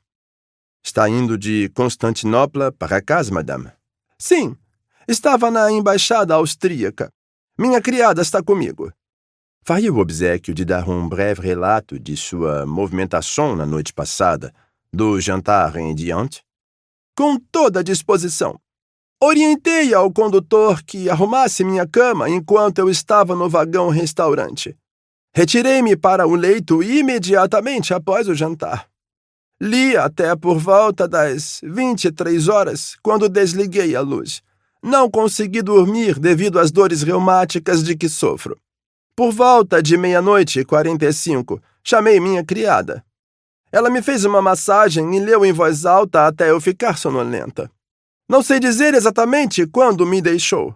Pode ter sido meia hora depois ou mais. O trem já havia parado? O trem já havia parado. A senhora não ouviu nada de incomum durante este período, madame? Não ouvi nada de incomum. Qual é o nome de sua criada? Hildegard Schmidt. Ela a acompanha há quanto tempo? 15 anos. Considera-a de confiança? Absoluta. A família dela vem das terras de meu finado marido, na Alemanha. Suponho que a madame já esteve nos Estados Unidos. A mudança de assunto abrupta fez a idosa erguer as sobrancelhas. Diversas vezes. Em algum momento teve relação com uma família de nome Armstrong, família na qual ocorreu uma tragédia? Com certa emoção na voz, a idosa disse. Está falando de amigos, Monsieur. Então a senhora conhecia o coronel Armstrong? Conhecia-o um pouco. Mas a esposa dele, Sonia Armstrong, era minha afilhada. Eu tinha amizade de longa data com a mãe dela, Linda Arden. Linda Arden era um gênio, uma das maiores atrizes trágicas do mundo. Como Lady Macbeth, como Magda. Não havia ninguém que chegasse a seu patamar. Eu era não só admiradora de sua arte, mas uma amiga íntima. Ela faleceu? Não, está viva, mas vive em isolamento total. É de saúde bastante delicada. Tem que ficar a maior parte do tempo deitada em um sofá. Havia, creio eu, uma outra filha? Sim, bem mais nova que Miss Armstrong. E está viva? De certo. Onde ela se encontra? A idosa lhe dirigiu um olhar severo. Tenho que questionar o motivo destas perguntas. O que teriam a ver com um assassinato neste trem? Eles estão conectados, madame. O homem assassinado foi o responsável pelo sequestro e homicídio da filha de Miss Armstrong. Ah! As sobrancelhas retas se aproximaram. A princesa Dragomirov ficou um pouco mais ereta. A meu ver, então, este assassinato é um acontecimento admirável. Perdoem-me o ponto de vista tendencioso. É deveras natural, madame. Agora, voltemos à pergunta que não respondeu. Onde está a filha mais nova de Linda Arden, a irmã de Miss Armstrong? Sinceramente, não sei dizer, Monsieur. Perdi o contato com a geração mais nova. Creio que há alguns anos casou-se com um inglês e se mudou para a Inglaterra, mas no momento não consigo recordar o sobrenome. Ela pausou por um minuto e depois disse. Algo mais que queiram me perguntar, cavalheiros? Apenas uma coisa, madame. Uma pergunta um pouco pessoal. A cor de sua camisola. Ela ergueu as sobrancelhas de leve. Devo supor que há um motivo para tal pergunta. Minha camisola é de cetim azul. Nada mais, madame. Fico grato por ter respondido minhas questões com tanta prontidão. Ela fez um pequeno gesto com a mão repleta de anéis. Então, quando se levantou e os outros se levantaram juntos, ela parou. Peço desculpas, monsieur, mas posso perguntar seu nome? Seu rosto me parece familiar. Meu nome, madame, é Hercule Poirot, a seu dispor. Ela ficou em silêncio por um instante. Hercule Poirot, disse ela. Sim, agora lembro. É o destino. Ela saiu andando, muito ereta, um pouco dura nos movimentos. Voilà une grande dame, comentou o Monsieur Bouc. O que achou dela, meu amigo? Mas Hercule Poirot apenas sacudiu a cabeça. Estou pensando, respondeu ele, no que ela quis dizer com destino.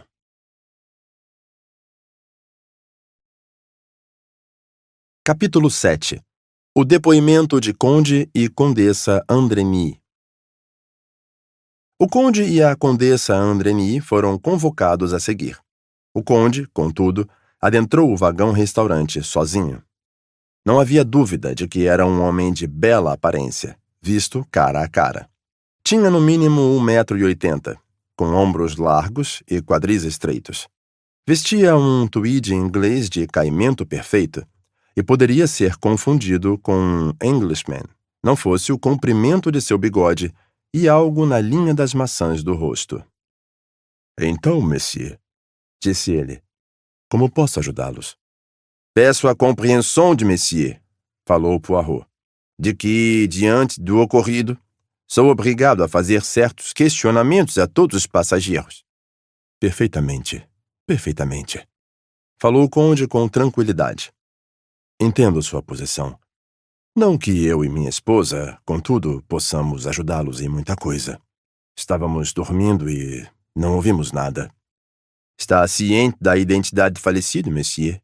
Sei que era um americano de grande porte e de feição desagradável. Ele se sentava naquela mesa nos horários de refeição. O homem fez um sinal com a cabeça à mesa na qual Ratchet e McQueen se sentavam. Sim, monsieur, está certo. Quis dizer se sabia o nome do homem. Não. O conde parecia bastante confuso com as indagações de Poirot. Se procura o nome dele, eu diria que está no passaporte. O nome no passaporte é Ratchet, falou Poirot. Mas este, monsieur, não é seu nome real. Ele é Cassette, o homem responsável por um sequestro famoso na América. O detetive observava o conde com atenção enquanto falava, mas este não pareceu se afetar com a notícia. Apenas abriu os olhos um pouco mais. Ah, disse ele, isso deve lançar luz à questão. Um país extraordinário, os Estados Unidos. Por acaso já esteve lá, monsieur le comte? Passei 1 ano em Washington. Conhecia a família Armstrong? Armstrong...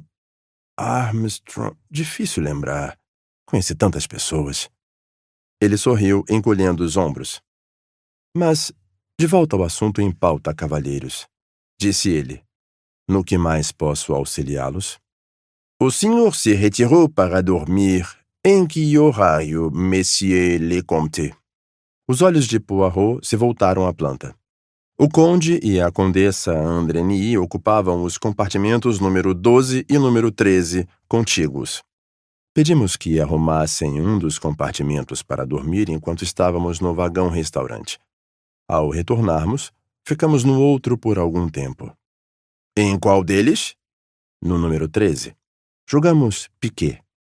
Por volta das 23 horas, minha esposa se retirou para o leito. O condutor preparou meu compartimento e fui para a cama. Estive em sono profundo até esta manhã.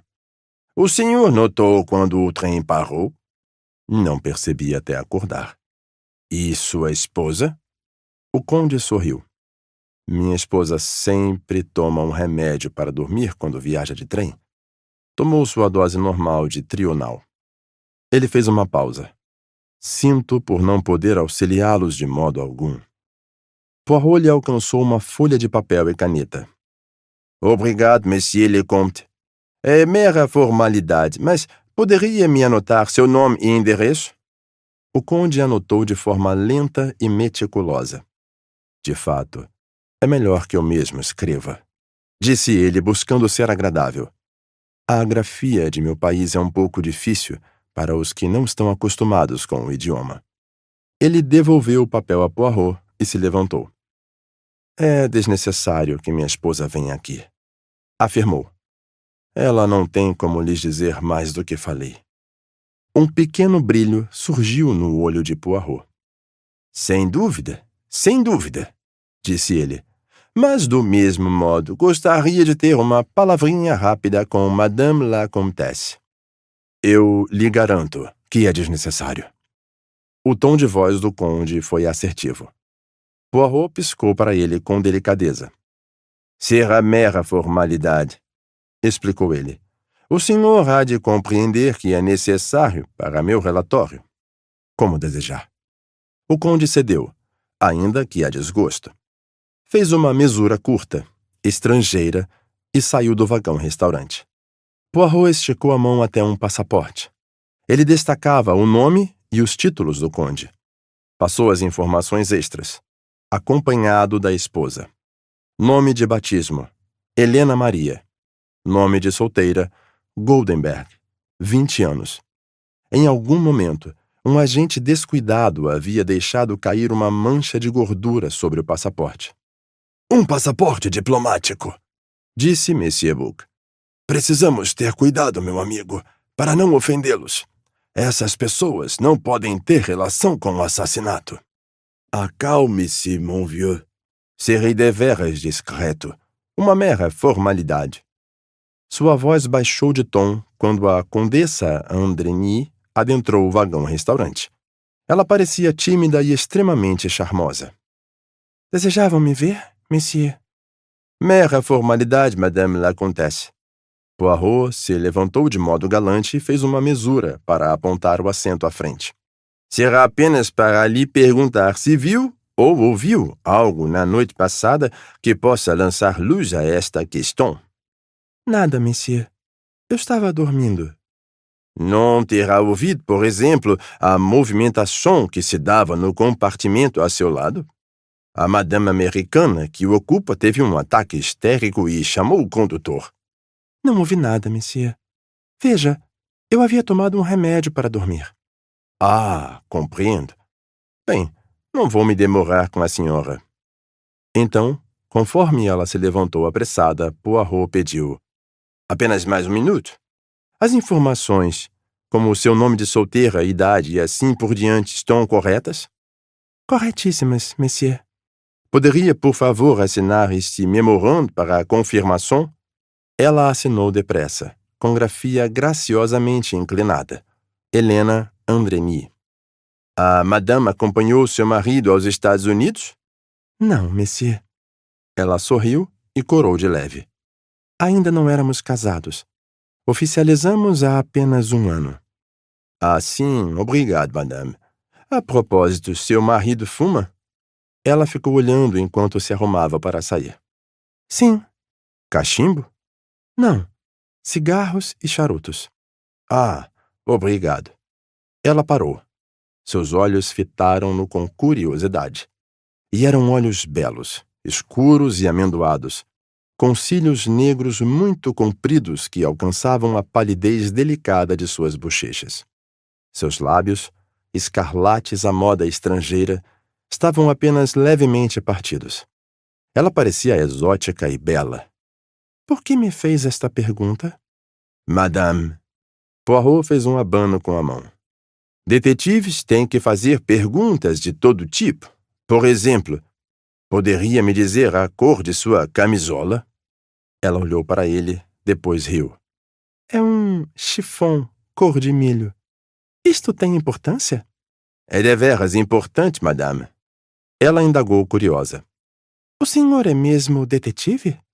A seu dispor, madame. Achei que não haveria investigadores no trem enquanto passássemos pela Iugoslávia. Apenas quando chegássemos à Itália. Não sou um detetive iugoslavo, madame. Sou um detetive internacional. O senhor faz parte da Liga das Nações? Faço parte do mundo, madame, disse Poirot, dramático, e prosseguiu. Trabalho sobretudo em Londres. A senhora fala inglês? Perguntou ele naquele idioma. Sim, falo um pouco. O sotaque dela era um charme. Poirot fez outra mesura. Não a deterrei mais, madame. Viu? Não foi tão terrível. Ela sorriu, inclinou a cabeça e partiu. Elle est jolie femme, comentou o Monsieur Bouc com apreço. Ele suspirou. Bom, não nos ajudou a avançar. Não, concordou Poirot. Duas pessoas que não viram nem ouviram nada. E agora? Falaremos com o italiano? Poirot ficou um instante sem responder. Estava analisando uma mancha de gordura no passaporte diplomático húngaro.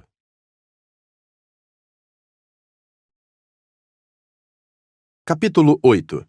O depoimento do coronel Arbuthnot. Poirot se levantou com um leve susto. Seus olhos tiveram um leve cintilar ao se deparar com os olhos ávidos de Monsieur Bouc. Ah, meu caro e velho amigo, disse Poirot. Veja só, virei o típico snob. Penso que deveríamos tratar da primeira classe antes da segunda. A seguir, creio, devíamos entrevistar o bem apessoado coronel Arbuthnot. Ao descobrir que o francês do coronel era de descrições limitadíssimas, Poirot conduziu o interrogatório em inglês.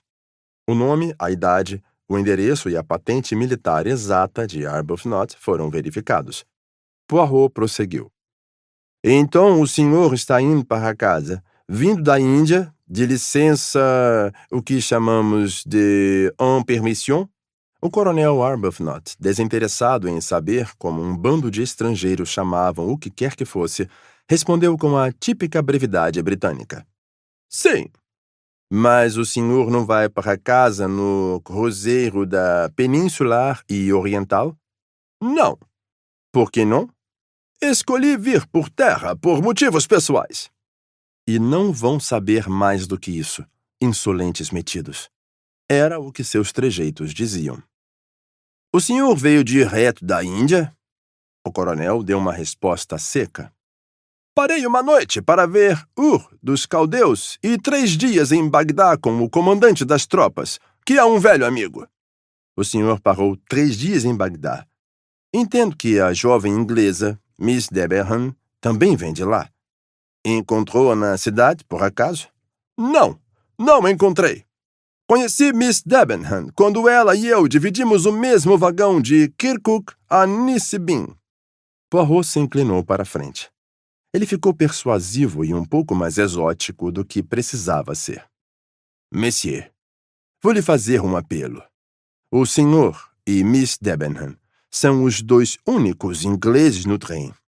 Faz-se necessário que eu pergunte a opinião que um tem do outro. Foge totalmente à norma, disse o coronel Arbuthnot, frio. De modo algum. Pois veja que este crime foi provavelmente cometido por uma mulher. O homem foi apunhalado não menos que 12 vezes. Até o chefe de train disse, na mesma hora, foi uma mulher. Qual é, portanto, minha primeira tarefa? Dar a todas as mulheres que viajam no vagão Istambul-Calais o que os americanos chamam de once over. Mas julgar uma inglesa é difícil. São muito reservadas. Então, apelo a Messier em interesse da justiça. Que tipo de pessoa é Miss Debenham? O que sabe a respeito dela? Miss Debenham, falou o coronel com certo carinho. É uma dama. Ah! Exclamou Poirot, aparentando enorme gratidão. Então, o senhor não acredita que ela poderia estar envolvida neste crime? A ideia é absurda, respondeu Arbuthnot. O homem lhe era um perfeito desconhecido. Ela nunca o havia visto. Foi o que ela disse ao senhor? Sim, de imediato. Ela teceu comentários sobre a aparência dele um tanto desagradável. Se há uma mulher envolvida, como parece que o senhor acredita, a meu ver, sem qualquer prova, apenas mera suposição, posso lhe garantir que Miss Debenham não teria como ser suspeita. O senhor tem uma opinião forte sobre o assunto? Comentou Poirot com um sorriso. O coronel Arbuthnot lhe dirigiu um olhar gélido. Não sei o que quer dizer, falou. O olhar pareceu embaraçar Poirot. Ele baixou os olhos e começou a remexer os papéis à frente. Tudo o que temos é incidental, disse ele. Sejamos pragmáticos e vamos aos fatos. Temos motivos para crer que este crime se deu a 1h15 desta madrugada. Faz parte da rotina compulsória perguntar a todos no trem o que faziam naquele horário. De certo, a 1h15, creio, eu conversava com o jovem americano, o secretário do falecido. Ah, o senhor estava no compartimento dele ou ele no seu? Eu estava no dele. Seria o jovem chamado McQueen? Sim. Ele era seu amigo? Seu conhecido? Não. Nunca o havia visto antes desta viagem. Iniciamos uma conversa casual e ambos ficamos interessados. Via de regra, tendo a desgostar de americanos. Não me servem de nada. Poirot sorriu, lembrando-se das restrições de McQueen quanto a bretões. Mas gostei daquele camarada. Ele tinha ideias apatetadas sobre a situação na Índia. É o que os americanos têm de pior. Tão sentimentais, tão idealistas. Bom, ele se interessou pelo que eu tinha a contar. Tive quase 30 anos de experiência no país. Também me interessei pelo que ele poderia dizer sobre a situação financeira na América. Passamos à política mundial. Fiquei surpreso quando olhei para meu relógio e já era 1h45. Seria o horário em que interromperam a conversa? Sim. E então, o que o senhor fez? Caminhei até meu compartimento e me deitei. Sua cama estava arrumada? Estava. Seria no compartimento... Deixe-me ver... Número 15? O penúltimo da porta que dá no vagão-restaurante? Sim. Onde estava o condutor quando o senhor foi para seu compartimento? Sentado na ponta, em uma mesinha. Aliás, McQueen o chamou quando eu estava indo para meu compartimento. Por que ele o chamou? Para arrumar sua cama, suponho eu. O compartimento não estava pronto para ele dormir. Agora, coronel Arbuthnot, quero que se recorde em minúcias. Durante o tempo em que conversou com Mr. McQueen, alguém passou pelo corredor em frente à porta de vocês? Várias pessoas, creio eu. Não prestei atenção. Ah, mas eu me refiro a... Digamos que a última 1h30 de sua conversa. O senhor desceu em Vinkovci, não desceu? Desci, mas apenas por 1 minuto. Havia uma nevasca. O frio era de matar. Fiquei grato por poder voltar a este abafamento, embora, via de regras, pense que a calefação dentro destes trens seja absurda. Monsieur Buck suspirou. É muito difícil agradar a todos, disse ele. Os ingleses abrem tudo. Depois vêm outros e fecham. É muito difícil. Nem Poirot e nem o coronel Arbuthnot lhe deram atenção. Agora, monsieur, faça sua mente retornar, disse o belga, buscando incentivar o inglês. Estava frio lá fora. O senhor voltou ao trem. O senhor se senta. O senhor fuma, talvez um cigarro? Talvez um cachimbo? Ele fez uma pausa de uma fração de segundo. Para mim, cachimbo. McQueen fumava cigarro. O trem retoma. O senhor fuma seu cachimbo. Os dois discutem o estado atual da Europa, do mundo. Está tarde. A maioria já se retirou para o leito. Alguém passa pela porta. Lembra-se da pessoa? Arbuthnot franziu o senho com o esforço da recordação. É difícil dizer, falou ele. Afinal, eu não estava prestando atenção. Mas o senhor tem a observação detalhista de soldado. O senhor percebe sem perceber, digamos. O coronel repensou, mas fez que não. Não saberia dizer. Não lembro de ninguém passar, com exceção do condutor. Só um minuto. Havia uma mulher, creio eu. O senhor a viu? Era velha? Nova? Não a vi. Não estava olhando para aquele lado. Só um sussurro. E o cheiro de uma fragrância. Fragrância?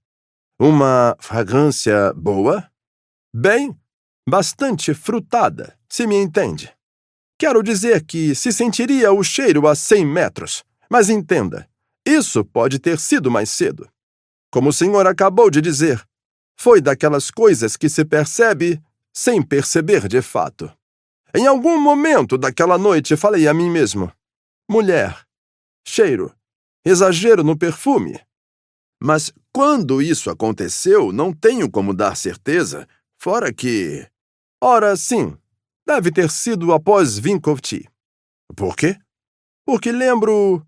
O cheiro, entenda. Bem, quando eu falava de como os planos quinquenais de Stalin revelavam-se um fracasso absoluto, sei que o pensamento, a mulher, me despertou a ideia das mulheres na Rússia, e só chegamos à Rússia perto do fim da nossa conversa. O senhor não saberia precisar melhor que isso? Não. Deve ter sido mais ou menos na última meia hora. Foi depois que o trem parou? O outro fez que sim. Sim, tenho quase certeza de que foi. Bom, passemos adiante. O senhor já esteve nos Estados Unidos, Coronel Arbuthnot? Nunca! Nem quero ir. Conhecia um certo Coronel Armstrong? Armstrong. Conheci 2 ou 3 Armstrongs. Havia um Tom Armstrong na 60ª... Está falando dele? E Selby Armstrong, que foi morto na Batalha do Somme. Estou falando do Coronel Armstrong, que se casou com uma esposa americana e cuja única filha foi sequestrada e morta. Ah, sim. Lembro-me de ler a respeito. Um caso estarrecedor. Não creio que já tenha me deparado com o sujeito, mas é claro que ouvi falar de tudo. Toby Armstrong. Bom camarada. Todos gostavam dele. Teve carreira de muita distinção. Recebeu a Victory Cross. O homem que morreu na noite passada foi o responsável pelo assassinato da filha do Coronel Armstrong. O rosto de Arbuthnot ficou implacável. Então, em minha opinião, o porco fez por merecer. Embora eu preferisse vê-lo devidamente enforcado, ou eletrocutado, suponho, naquele país. É fato, portanto, que o senhor prefere lei e ordem à vingança privada, Coronel Arbuthnot? Ora, não se pode ficar de duelos de sangue e facadas nos outros como os corsos ou a máfia, falou o coronel. Diga o que quiser, mas o júri popular é um sistema sólido. Poirot olhou para ele por 1 ou 2 minutos, pensativo. Sim. Tinha certeza de que seria esta sua perspectiva? Bem, Coronel Arbuthnot, não creio que tenha algo mais a lhe perguntar. Não há alguma coisa que o senhor consiga se lembrar da noite passada que o marcou de alguma maneira ou que se ressalte agora como suspeito? Arbuthnot pensou na questão por alguns instantes. Não, respondeu. Absolutamente nada. A não ser, disse ele, hesitando. Sim, prossiga, eu lhe peço. Bom, não é nada, disse o coronel, devagar. Mas o senhor disse coisa alguma? Sim, prossiga. Ah, não é nada, como falei. Um mero detalhe. Mas enquanto eu voltava a meu compartimento, notei que a porta de um após o meu, o da ponta, se me entende. Sim, o número 16. Bem, a porta dele não estava bem fechada, e o sujeito de dentro espiou de modo um pouco furtivo. Então fechou a porta com velocidade. Sei que isso não é nada, mas me pareceu um pouco estranho. É comum abrir a porta e enfiar a cabeça para fora quando se vê alguma coisa. Mas foi aquele modo furtivo com que tudo foi feito que chamou minha atenção. Sim, Falou Poirot em dúvida. Eu disse que não era nada, comentou Arbuthnot, em tom de desculpas. Mas o senhor sabe como é. Primeiras horas da manhã, silêncio total. Tinha um quê de sinistro. Como uma história de detetive. Um disparate, na verdade. Ele se levantou. Bom, se não me quer mais... Obrigado, Coronel Arbuthnot. Encerramos por aqui. O soldado hesitou por um instante. Seu desgosto inicial por ser interrogado por estrangeiros havia se dissipado. Quanto a Miss Debenham, disse ele, bastante incomodado, pode confiar em mim que ela está acima de qualquer suspeita. É uma Paca Sahib. Corando um pouco, ele se retirou. O que significa? Perguntou o Dr. Constantine com interesse. Uma Paca Sahib. Significa, respondeu Poirot, que os pais e irmãos de Miss Debenham frequentaram o mesmo colégio que o Coronel Arbuthnot. Falou Constantine, desapontado. Então não tem relação alguma com o crime?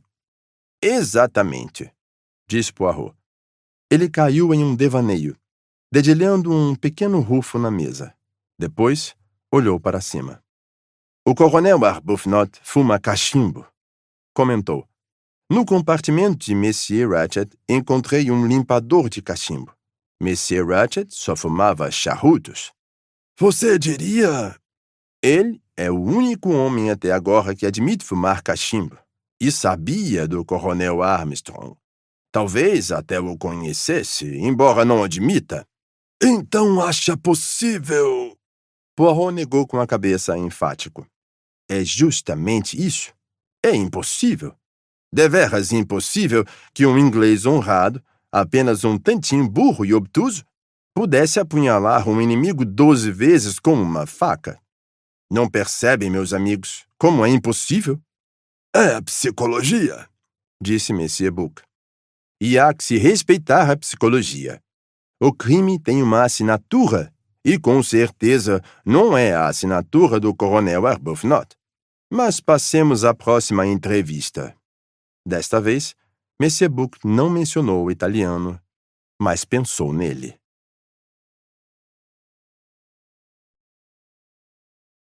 Capítulo 9. O depoimento de Mr. Hardman. O último dos passageiros da primeira classe a passar por interrogatório, Mr. Hardman, era o americano corpulento e espalhafatoso que dividia a mesa com o italiano e o criado.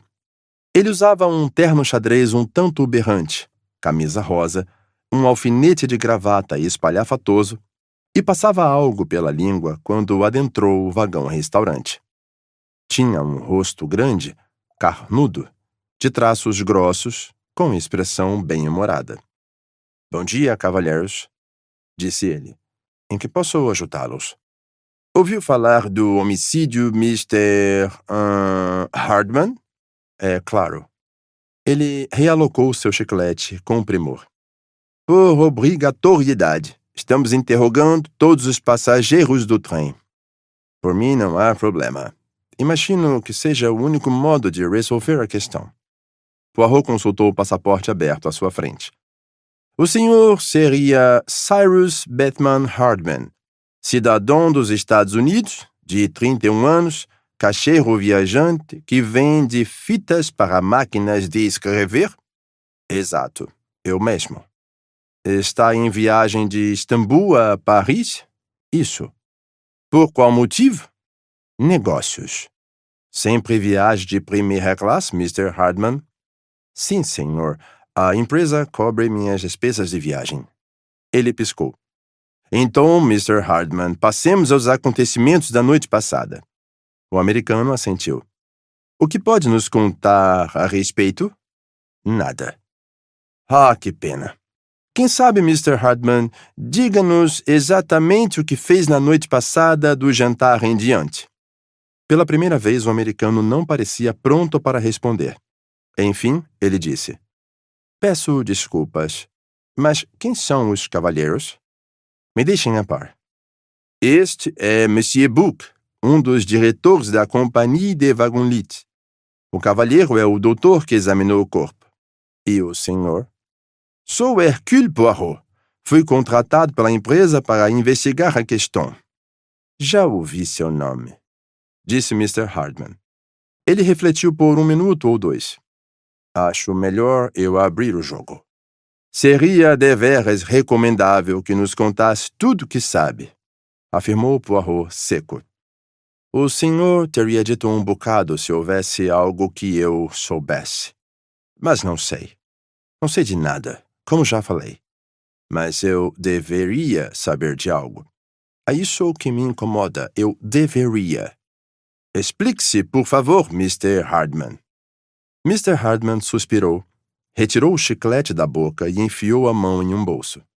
Naquele momento, foi como se toda sua personalidade passasse por uma alteração. Ele virou menos um personagem de palco e mais uma pessoa real. Os tons nasais ressoantes de sua voz se modificaram. Este passaporte é, digamos, um blefe, falou. Eu sou essa pessoa aqui. Poirot fez um escrutínio do cartão que lhe foi lançado. Monsieur Book espiou por cima de seu ombro. Mr. Cyrus B. Hardman, Agência de Detetives McNeil, Nova York. Poirot conhecia o nome. Era uma das agências de detetive mais famosas e de melhor reputação em Nova York. Então, Mr. Hardman, disse ele, ouçamos o que isso significa. É claro, as coisas se deram do seguinte modo. Eu havia vindo à Europa no rastro de uma dupla de pilantras, sem relação com o que se passa. A perseguição acabou em Istambul. Enviei uma mensagem ao chefe e recebi instruções para voltar. E estava indo com minhas patinhas até a velha Nova York quando recebi isso. Ele passou uma carta pela mesa. O cabeçalho era do Hotel Tocatlian. Caríssimo senhor, fui informado de que o senhor é representante da agência de detetives McNeil. Por obséquio, compareça à minha suíte às 16 horas de hoje. Com a assinatura S.E. Ratchet. É bien. Compareci no horário marcado e Mr. Ratchet me pôs a par da situação. Ele me apresentou cartas que tinha recebido. Ele estava alarmado? Fingiu não estar, mas sim.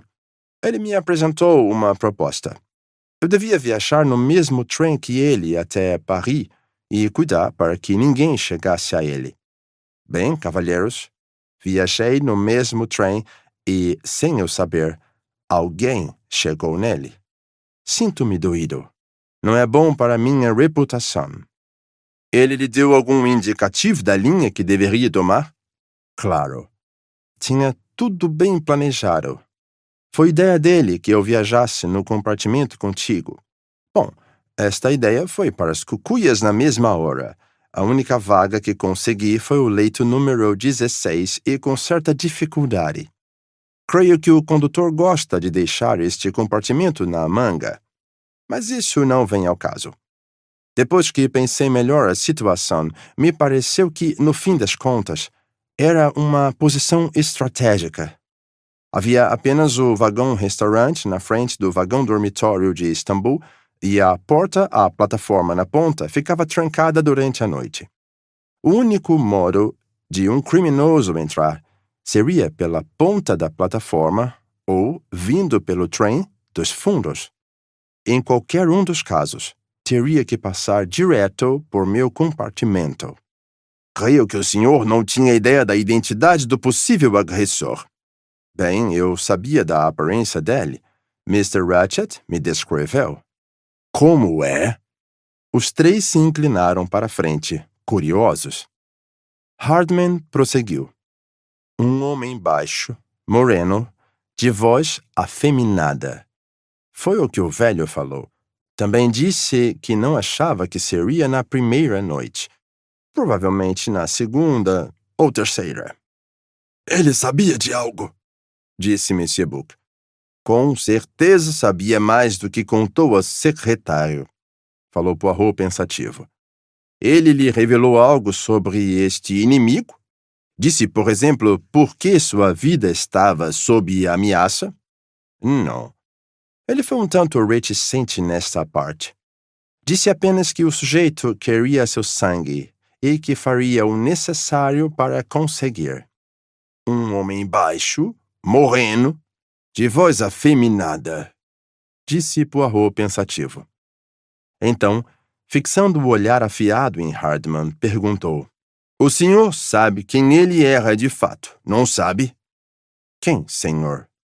Ratchet. O senhor o reconheceu? Não entendo. Ratchet era Cassette, o assassino do caso Armstrong. Mr. Hardman deixou escapar um prolongado assobio. Mas isso é uma grande surpresa! Exclamou. Sim, senhor. Não, eu não o reconheci. Estava do outro lado do país quando este caso aconteceu. Imagino que tenha visto fotos nos jornais, mas não reconheceria nem minha mãe a partir de uma foto impressa. Bom, não duvido que tivesse gente atrás de Cassette. O senhor conhece alguém vinculado ao caso Armstrong que responda a esta descrição? Baixo, moreno, voz afeminada? Hardman refletiu por alguns minutos. Difícil dizer. Praticamente todos os relacionados ao caso morreram. Lembre-se de que há a moça que se jogou da janela. Claro, bem lembrado. Ela era estrangeira. Não sei de onde, talvez tivesse parentes. Mas o senhor há de recordar que houve outros casos, além do de Armstrong. Cassette vinha aplicando este golpe do sequestro havia algum tempo. Não se pode ficar concentrado apenas neste. Ah, mas temos motivos para crer que este crime está vinculado ao caso Armstrong. Mr. Hardman ergueu um olhar inquisidor. Poirot não reagiu. O americano fez não com a cabeça. Não consigo trazer à mente ninguém do caso Armstrong que responda a esta descrição. Falou devagar. Mas é claro, eu não estava envolvido e não sabia de muita coisa. Bem, prossiga com sua narrativa, Monsieur Hardman. Há muito pouco a ser dito. Eu conseguia dormir de dia e ficava acordado à noite, vigilante. Na primeira noite, não houve nada de suspeito. A noite passada foi igual, até onde sei. Deixei a porta levemente entreaberta e observei. Nenhum estranho passou. Tem certeza, Monsieur Hardman? Absoluta. Ninguém de fora entrou no trem e não passou ninguém dos vagões posteriores, juro. De sua posição, o senhor conseguia enxergar o condutor? Claro. Ele fica naquele pequeno assento quase colado à minha porta. Em algum momento ele deixou o assento depois que o trem parou em Vinkovci? A última estação? Ora, sim, ele respondeu às campainhas. Foi logo depois do trem parar de vez. Logo depois, ele passou por mim em direção ao carro dos fundos. Ficou lá mais ou menos 15 minutos. Uma campainha soou loucamente e ele voltou correndo. Saí ao corredor para ver do que se tratava. Fiquei um pouco nervoso, se é que me entende. Mas era apenas a madame americana. Ela estava em alvoroço com alguma coisa. Então ele passou a outro compartimento e voltou com uma garrafa de água mineral para alguém. Depois disso, acomodou-se no assento até ir à ponta para arrumar a cama de alguém. Não creio que tenha se mexido até por volta das 5 horas desta manhã. Ele chegou a cochilar. Não sei dizer. É possível. Poirot assentiu. De forma automática, suas mãos arrumaram os documentos sobre a mesa. Ele pegou o cartão de apresentação mais uma vez. Faça-me o obséquio de rubricar aqui, pediu ele. O outro obedeceu. Não há ninguém, suponho, que possa confirmar a história de sua identidade, Monsieur Hardman? Neste trem? Bom, não exatamente. A não ser o jovem McQueen. Eu o conheço bem. Nós nos encontramos pela primeira vez no escritório de seu pai em Nova York.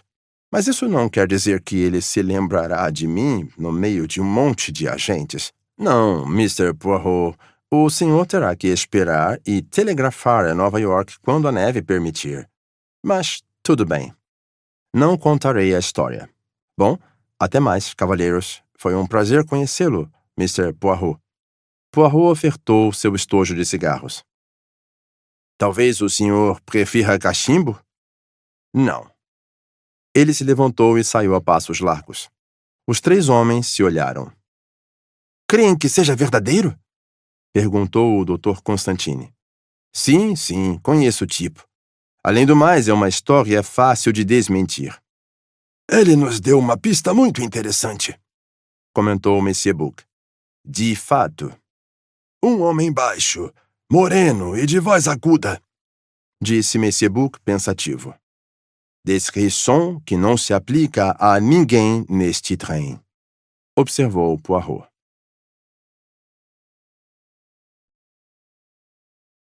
Capítulo 10.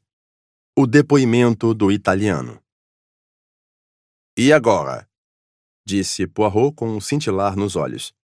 Vamos acalentar o coração de Monsieur Book e conversar com o italiano. Antônio Foscarelli entrou no vagão-restaurante a passos velozes, como de um gato. Seu rosto era radiante. Era a típica face italiana, morena do sol e trigueira. Ele falava francês bem e fluente, com leve sotaque. O senhor se chama Antônio Foscarelli? Sim, monsieur. O senhor, pelo que vejo, é cidadão naturalizado dos Estados Unidos? Ele sorriu. Sim, monsieur. É melhor para meus negócios. O senhor é representante dos veículos Ford? Sim, pois veja. Seguiu-se uma exposição loquaz. Ao final, tudo que os 3 homens não soubessem a respeito das estratégias comerciais de Foscarelli, suas viagens, sua renda e suas opiniões a respeito dos Estados Unidos e da maioria dos países europeus eram fatores negligenciáveis. Não era homem de quem se precisava arrancar informações, dado que ele as soltava sem pudor. Seu rosto infantil e de boa índole irradiava satisfação quando, com um último e eloquente gesto, fez uma pausa e limpou a testa com um lenço. Vejam, disse ele, faço grandes negócios. Estou atualizado, entendo de vendas. Então, entre idas e vindas, o senhor esteve nos Estados Unidos nos últimos 10 anos? Sim, monsieur. Bem me lembro do dia em que peguei o barco para ir à América, tão distante. Minha mãe, minha irmãzinha.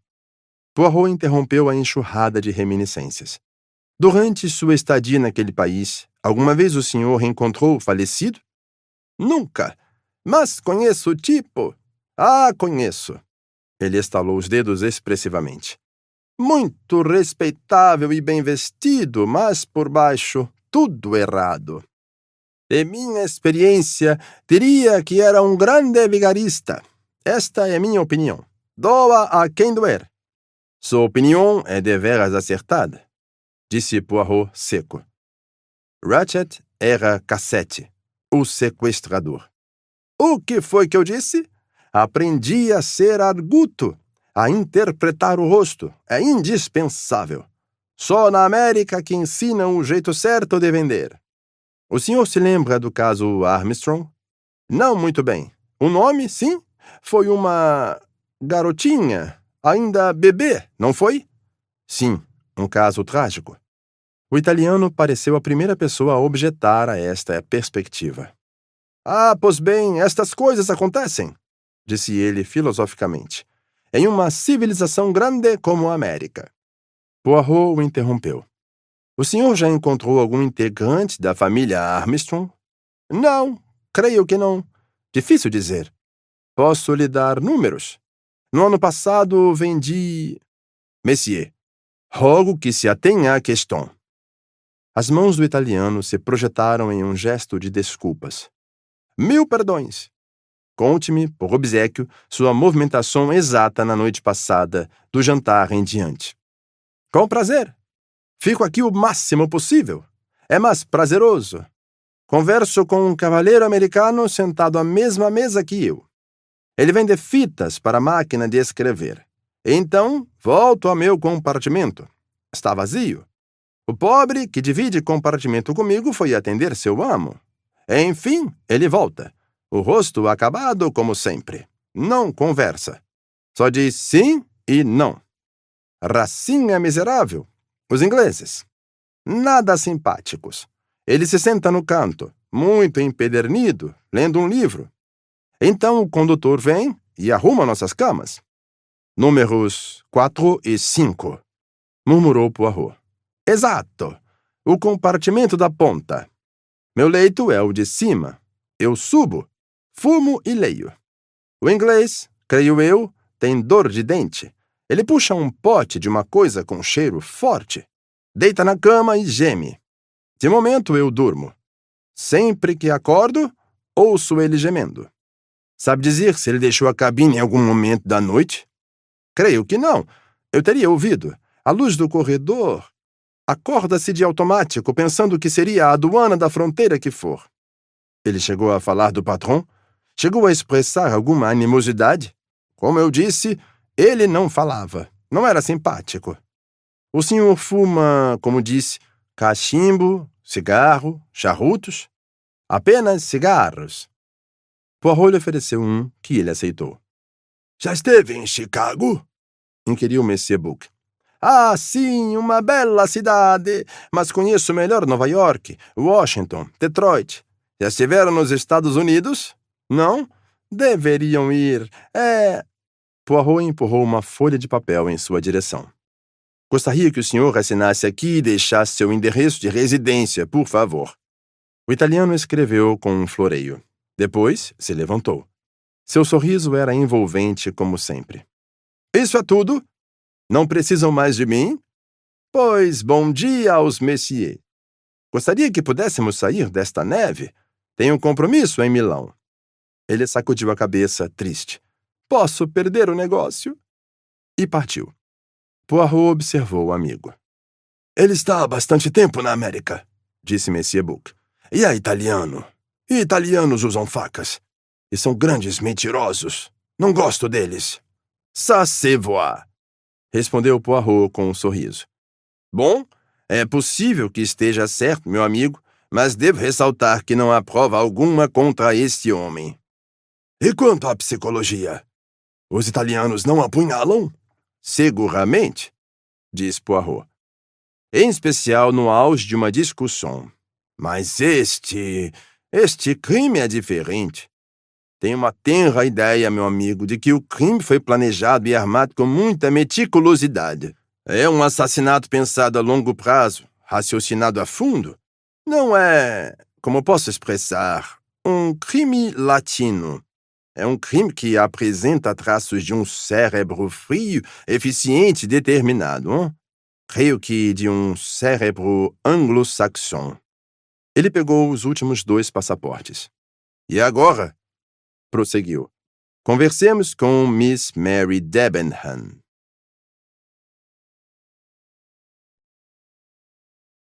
Capítulo 11. O depoimento de Miss Debenham. Quando Mary Debenham entrou no vagão-restaurante, ela confirmou a avaliação prévia que Poirot havia feito de sua pessoa. Bem vestida, com um traje preto e uma blusa francesa cinza, as ondas delicadas de seus cabelos negros eram ajeitadas e imperturbáveis. Sua postura era calma e imperturbável, como o penteado. Ela se sentou de frente para Poirot e Monsieur Buck e dirigiu um olhar inquisitivo aos dois. O nome da mademoiselle é Mary Hermione Debenham e tem 26 anos? Iniciou Poirot. Sim. Inglesa? Sim. Faria a gentileza, mademoiselle, de anotar seu endereço permanente neste papel? Ela aqueceu. Sua escrita era clara e legível. E agora, mademoiselle, o que tem a nos dizer sobre o acontecimento da noite passada? Sinto não ter nada a revelar. Fui para a cama e dormi. Não fica incomodada, mademoiselle, ao saber que um crime foi cometido neste trem? A pergunta era claramente inesperada. Os olhos cinzentos dela se alargaram um pouco. Não o compreendo. Foi uma pergunta perfeitamente simples, mademoiselle. Vou repeti-la. Não ficou incomodada ao saber que um crime foi cometido neste trem? Não havia pensado deste ponto de vista. Não. Não posso dizer que fiquei incomodada. Um crime? Mais um dia comum, não é? É claro que é algo desagradável de se ver, falou Mary Debenham com tranquilidade. A senhora é bastante anglo-saxã, mademoiselle. Vous n'éprouvez pas d'émotion. Ela sorriu discretamente. Temo que não possa ter a histeria que prove minha sensibilidade. Afinal, pessoas morrem todos os dias. Morrem, sim, mas homicídio é um pouco mais raro. Ah, com certeza. A senhorita não conhecia o falecido? Eu o vi pela primeira vez ontem, aqui no almoço. E como lhe aparentou? Mal lhe dei atenção. Não lhe pareceu uma personalidade maligna? Ela encolheu os ombros de leve. Para ser sincera, não posso dizer que pensei a respeito. Poirot a fitou com atenção. Ah, mademoiselle, creio eu, tem certo desprezo pelo modo como realizo meus inquéritos. Falou com um cintilar nos olhos. Não seria assim, pensa a senhorita, que se conduziria um inquérito inglês. Lá, tudo seria posto à mesa. Ater-se-ia aos fatos. Uma operação ordenada, de forma invejável. Mas eu, mademoiselle, tenho minhas peculiaridades. Primeiro, confiro a testemunha, avalio seu caráter e preparo as perguntas de acordo. Há pouco mais de um minuto, fazia perguntas a um cavalheiro que queria me contar tudo que pensa sobre cada assunto. Bom, eu o fiz ater a questão. Pedi que respondesse sim ou não, assim ou assado. E então chega a mademoiselle. Vejo de imediato que será metódica, que vai se ater à questão em pauta, que suas respostas serão breves e diretas. E, mademoiselle, como a natureza humana é perversa, eu lhe farei perguntas bem diferentes. Vou perguntar o que sentiu, o que pensou. Não lhe agrada meu método? Perdoe-me, mas me parece uma perda de tempo. Eu gostar ou não da cara de Mr. Ratched não é útil para descobrir quem o matou. Sabe quem esse homem Ratched era de fato, mademoiselle? Ela fez que sim. Miss Hubbard está contando a todos. E o que pensa do caso Armstrong? Foi abominável, respondeu a moça decidida. Poirot olhou para ela pensativo. Está vindo de Bagdá, certo, Miss Debenham? Sim. Para Londres? Sim. O que fez em Bagdá? Venho trabalhando como governanta de 2 crianças. E vai retomar seu posto após o recesso? Ainda não sei. Por quê? Bagdá fica longe de tudo. Creio que eu prefira um posto em Londres, se ouvir falar de um apropriado. Entendo. Pensei que poderia estar indo para se casar. Miss Debenham não respondeu. Ela ergueu os olhos e encarou Poirot cara a cara. O olhar dizia com clareza: você é impertinente.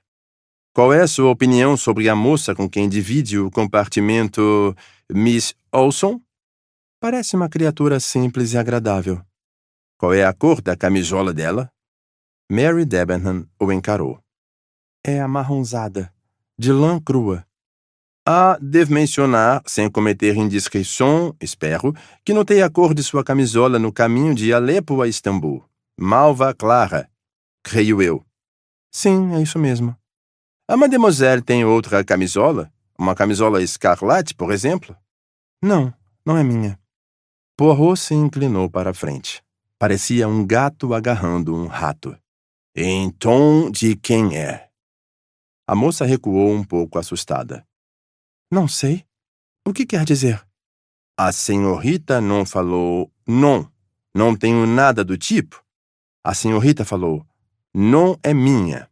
Significa que esta coisa, então, é de alguém. Ela assentiu. Pertence a alguém deste trem? Sim. Quem? Acabei de lhe dizer, não sei. Acordei esta manhã por volta das 5 horas com a sensação de que o trem estava parado havia bastante tempo. Abri a porta. Olhei pelo corredor pensando que estávamos em uma estação.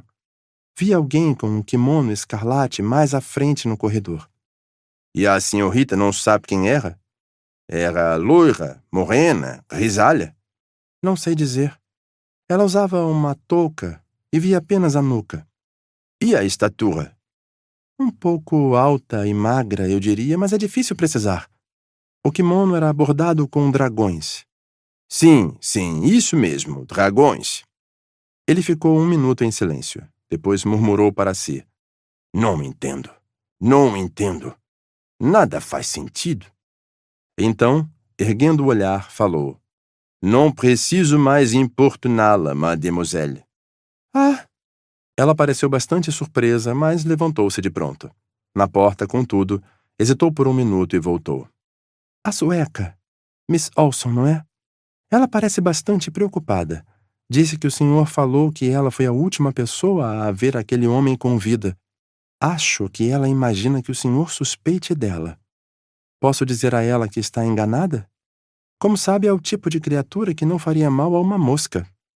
Ela sorriu de leve enquanto falava. Que horas ela foi buscar a aspirina de Miss Huber? Pouco depois das 22h30. Ela ficou fora quanto tempo? Mais ou menos 5 minutos. Ela deixou o compartimento de novo durante a noite? Não. Poirot se voltou para o médico.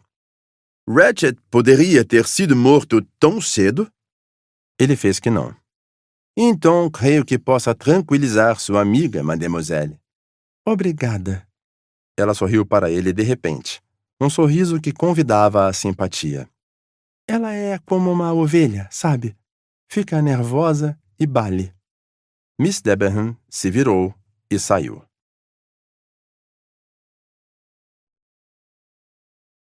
Capítulo 12. O depoimento da dama de companhia alemã. Monsieur Buck olhava para o amigo intrigado. Não o entendo, mon vieux. Você queria fazer o que exatamente? Estava à procura de uma falha, meu caro. Uma falha? Sim. Na couraça do autocontrole de uma jovem. Queria agitar seu sang-froid. Tive sucesso? Não sei. Mas sei do seguinte. Ela não esperava que eu lidasse com a questão do modo que fiz. Você desconfia dela? Falou Monsieur Buck devagar. Mas por quê? Parece uma jovem muito charmosa. A última pessoa no mundo que se envolveria em um crime como este. Concordo, disse Constantine. Ela é fria, não tem emoções. Ela não apunhalaria um homem, ela o processaria em tribunal. Poirot deu um suspiro. Vocês dois precisam se livrar dessa obsessão por um crime sem premeditação, de Veneta. Quanto aos motivos pelos quais suspeito de Miss Debenham, são 2. O primeiro, por causa de algo que entreouvi e que os senhores ainda não sabem. Ele relatou aos dois o curioso intercâmbio que entreouvira na vinda de Alepo. É curioso, com certeza, disse Monsieur Buck quando Poirot terminou. Merece explicação. Se significa o que suspeita, então os dois estão envolvidos. Ela e o inglês empedernido. Poirot assentiu. E isso é apenas o que não deriva dos fatos, disse ele. Pois vejam, se estavam ambos em perigo, o que podíamos esperar era que cada um desse um álibi para o outro, não é isso? Mas não é o que acontece. O álibi de Miss Debenham vem da sueca, que ela nunca havia visto, e o álibi do coronel Arbuthnot é atestado por McQueen, o secretário do falecido. Não, esta solução é fácil demais. Você disse que havia outro motivo para desconfiar dela? Disse Monsieur Buck. Poirot sorriu. Ah, mas é apenas psicológico, hein? Eu me pergunto, é possível que Miss Debenham tenha planejado este crime? Por trás desta situação, estou convencido de que há um cérebro frio, inteligente e engenhoso. Miss Debenham corresponde à descrição. Monsieur Buck fez que não. Creio que esteja enganado, meu amigo. Não vejo esta jovem inglesa como criminosa. Enfim, disse Poirot, pegando o último passaporte. Passemos ao último nome da lista. Hildegard Schmidt, a dama de companhia. Convocada pelo atendente, Hildegard Smith entrou no vagão-restaurante e aguardou com educação. Poirot fez sinal para ela se sentar. Foi o que ela fez, cruzando as mãos e aguardando que ele a questionasse. Ela parecia uma criatura plácida no geral, eminentemente de respeito, talvez não muito inteligente. Os métodos de Poirot com Hildegard Smith ficaram em contraste total com o modo como lidou com Mary Debenham. Ele estava no nível mais gentil e cordial, para deixar a mulher à vontade. Então, após pedir que ela anotasse seu nome e endereço, passou com afabilidade as perguntas. A entrevista se deu em alemão. Queremos saber tudo que for possível a respeito do que aconteceu na noite passada, falou ele. Entendemos que a senhorita não pode nos dar muita informação sobre o crime em si, mas pode ter visto ou ouvido algo que, embora não lhe diga nada, pode nos ser de valor. A senhorita compreende? Não parecia ter compreendido. Seu rosto amplo e gentil continuou fixo na expressão de burrice plácida enquanto respondia. Não sei de nada, monsieur. Sabe, por exemplo, que sua senhora mandou chamá-la na noite passada? Isso sim. Lembra-se do horário? Não, monsieur, pois veja que eu estava dormindo quando o atendente veio e me chamou. Sim. É comum que ela mande chamá-la desta maneira? Não é incomum, monsieur. Minha cara senhora muitas vezes precisa de atenção à noite. Ela não dorme bem. Ah, bien. Portanto, a senhorita foi convocada e se levantou. Vestiu sua camisola? Não, monsieur, vesti roupas. Não gosto de me dirigir a Vossa Excelência de camisola. Mas ainda é uma bela camisola. Escarlate, não? Ela o encarou.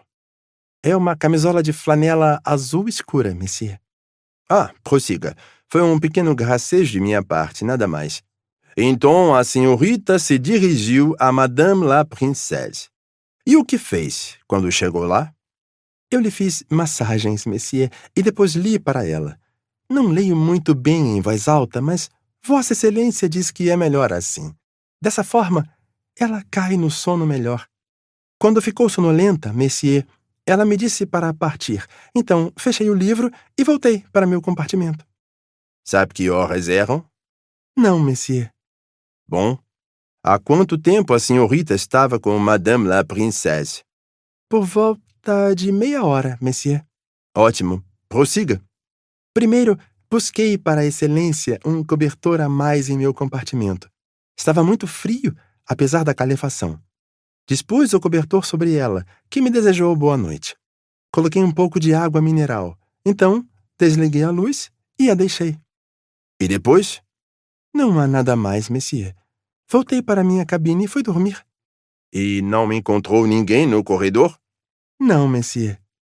Não teria, por acaso, visto uma moça de kimono escarlate com dragões? Os olhos suaves dela saltaram nele. Não, monsieur. Não vi. Não havia ninguém fora o atendente. Todos estavam dormindo. Mas a senhorita viu o condutor? Sim, monsieur. O que ele fazia?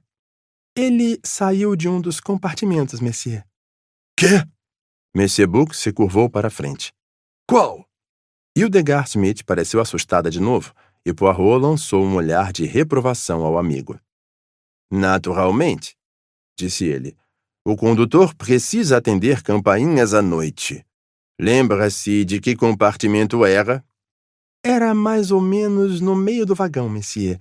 A 2 ou 3 portas de Madame la Princesse. Diga-nos, por obséquio, exatamente onde foi e o que aconteceu. Ele quase esbarrou em mim, monsieur. Foi quando eu estava voltando de meu compartimento para o da princesa com o cobertor. Ele saiu do compartimento e quase colidiu com a senhorita? Em que direção o condutor ia? Na minha, monsieur. Ele pediu desculpas e passou ao corredor em direção ao vagão-restaurante. Uma campainha começou a tocar, mas não creio que ele tenha atendido. Ela fez uma pausa e disse. Não entendo. Como que... Poirot se pronunciou para tranquilizá-la. É apenas uma questão de horários, explicou ele. Pura questão de rotina. Parece que o pobre condutor teve uma noite atribulada. Primeiro foi acordá-la. Depois, teve que atender campainhas. Não foi o mesmo condutor que me acordou, monsieur. Foi outro. Ah, outro? A senhorita o conhecia? Não, monsieur. Ah, acredita que o reconheceria se o visse? Creio que sim, monsieur.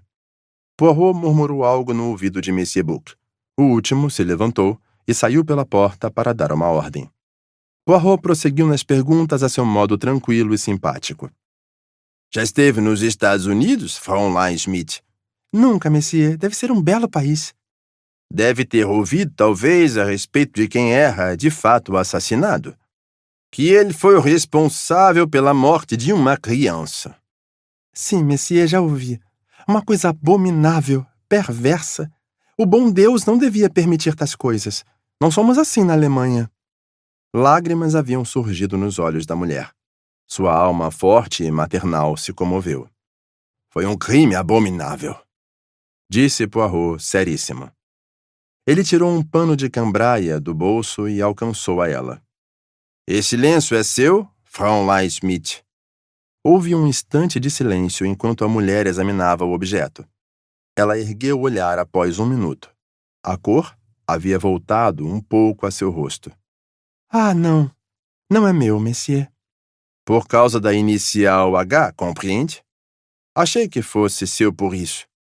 Sim, monsieur, é um lenço feminino. Um lenço muito caro, bordado à mão, de Paris, diria. Não é seu e a senhorita não sabe dizer de quem é? Eu?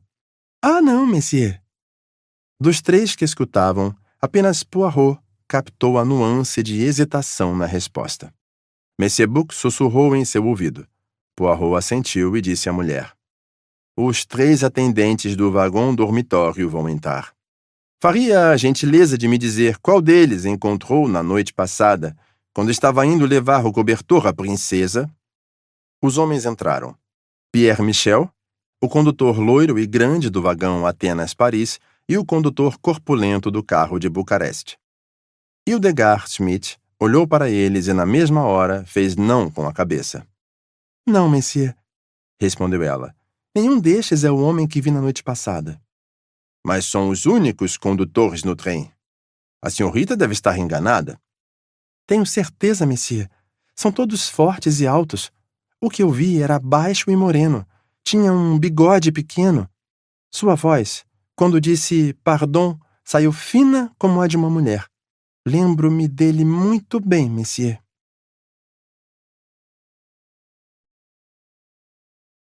Capítulo 13. Sumário dos depoimentos dos passageiros. Um homem baixo, moreno e de voz afeminada, disse Monsieur Buck. Os 3 condutores e Hildegard Schmidt tinham sido dispensados. Mas não entendo nada. Nada mesmo. O inimigo de quem este Ratchet falava, afinal, estava no trem. E agora onde está? Como pode ter sumido no ar? Minha cabeça dá voltas. Diga algo, meu amigo, eu lhe imploro. Mostre-me como o impossível pode ser possível. Boa frase, comentou Poirot.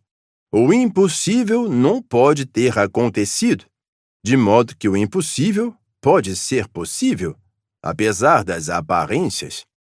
Então me explique depressa o que aconteceu de fato no trem na noite passada. Não sou mágico, mon cher. Estou, assim como você, estupefato. Este caso avança de modo muito estranho. Ele não avança. Não saiu de onde estava. Poirot fez que não. Não é verdade. Estamos mais avançados. Já sabemos algumas coisas. Ouvimos o depoimento dos passageiros. E o que aprendemos com eles? Nada. Eu não diria isso, meu amigo. Talvez eu esteja exagerando. O americano, Hardman, e a criada alemã. Sim, eles somaram algo a nosso conhecimento. Ou seja, deixaram toda a questão mais absurda do que antes. Não, disse Poirot em tom apaziguador. Monsieur Buck se voltou para ele. Pois fale. Queremos ouvir a sapiência de Hercule Poirot. Eu não lhe disse que, tal como você, estou estupefato? Mas ao menos podemos encarar nosso problema. Podemos organizar os fatos. Agora que temos ordem e método. Por favor, prossiga, monsieur, disse o Dr. Constantine. Poirot soltou um pigarro e aplainou uma folha de mata-borrão.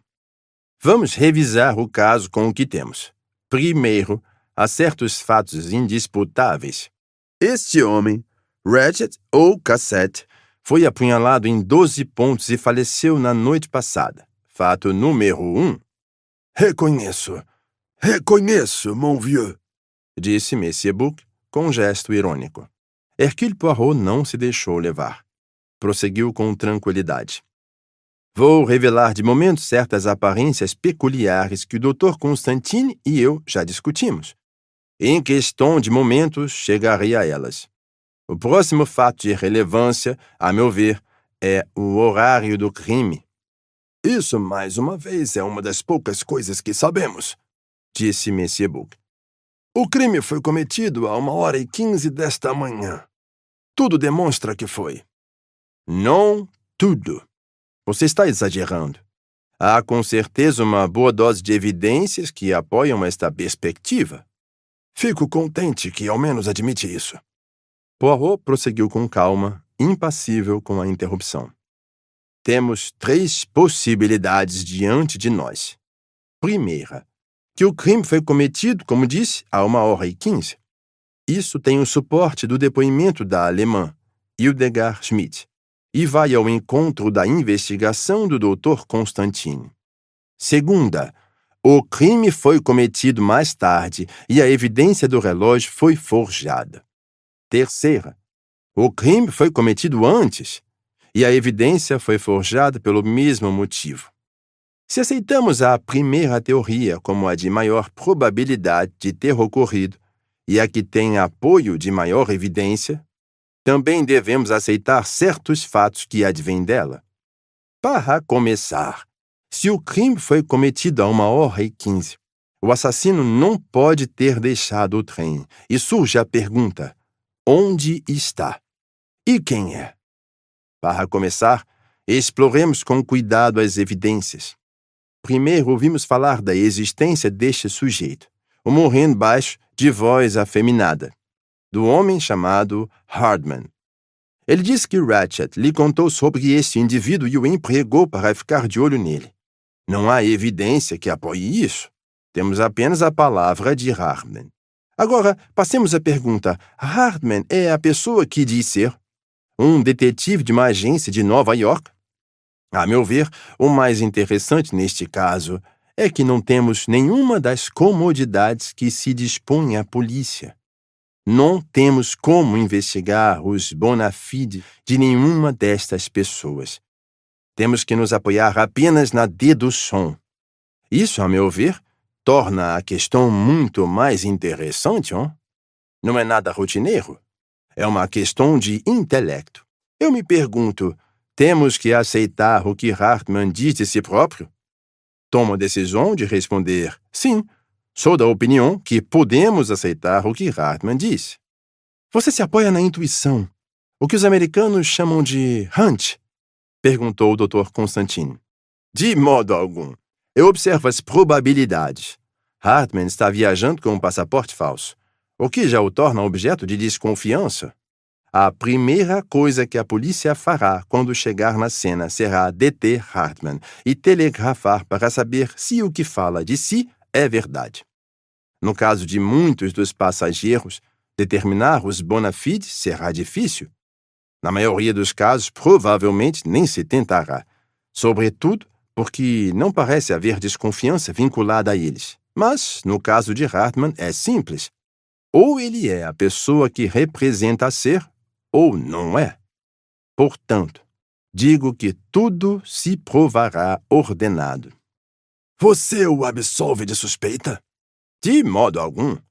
Não me compreendeu. Até onde sei, qualquer detetive americano pode ter motivos privados para querer assassinar Ratchet. O que estou dizendo é que acho que podemos aceitar o que Hardman diz de si. Esta história que ele conta, de que Ratchet o procurou e queria empregá-lo, não é improvável e tem alta probabilidade, embora não há garantia de ser verdade. Se vamos aceitar isso como verdade, teremos que ver se há alguma confirmação. Nós a encontramos em lugar bastante improvável. No depoimento de Hildegard Schmidt. A descrição que ela fez do homem que viu com o uniforme da Wagenlit bate com precisão. A outra confirmação destes dois relatos? A. O botão encontrado no compartimento de Miss Huber. E há outro depoimento corroborante que os messieurs talvez não tenham notado. Que seria? O fato de que tanto o coronel Arbuthnot quanto o Hector McQueen mencionam que o condutor passou pela cabine deles. Eles não deram importância ao fato. Mas, Messier, Pierre Michel declarou que não saiu de seu assento, exceto em ocasiões específicas, nenhuma das quais o levaria à outra ponta do vagão, passando do compartimento onde Arbuthnot e McQueen estavam sentados.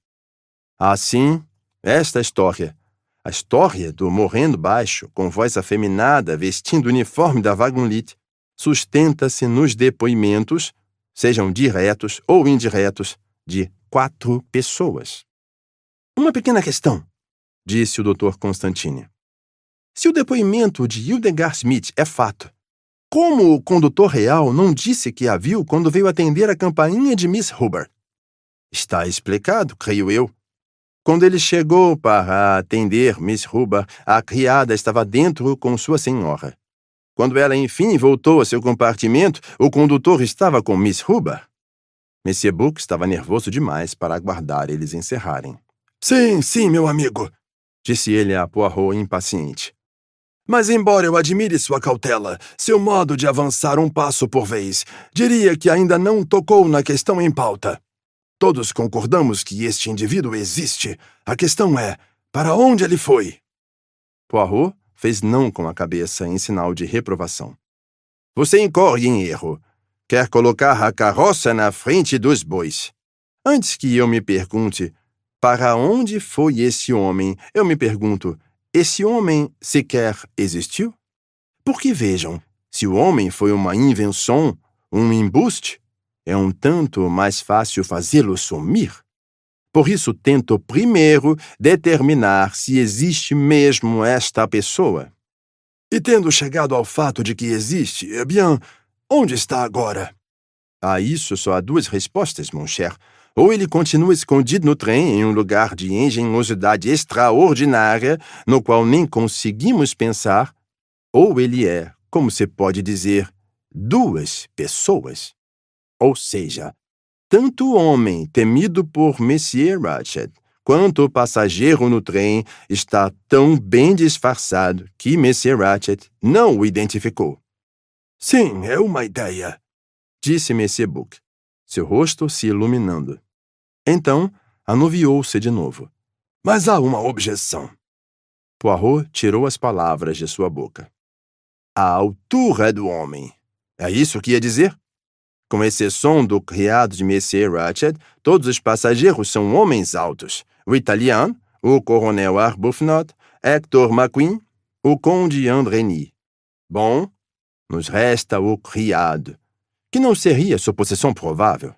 Mas há outra possibilidade, hein? Lembrem-se da voz afeminada, o que nos dá várias alternativas.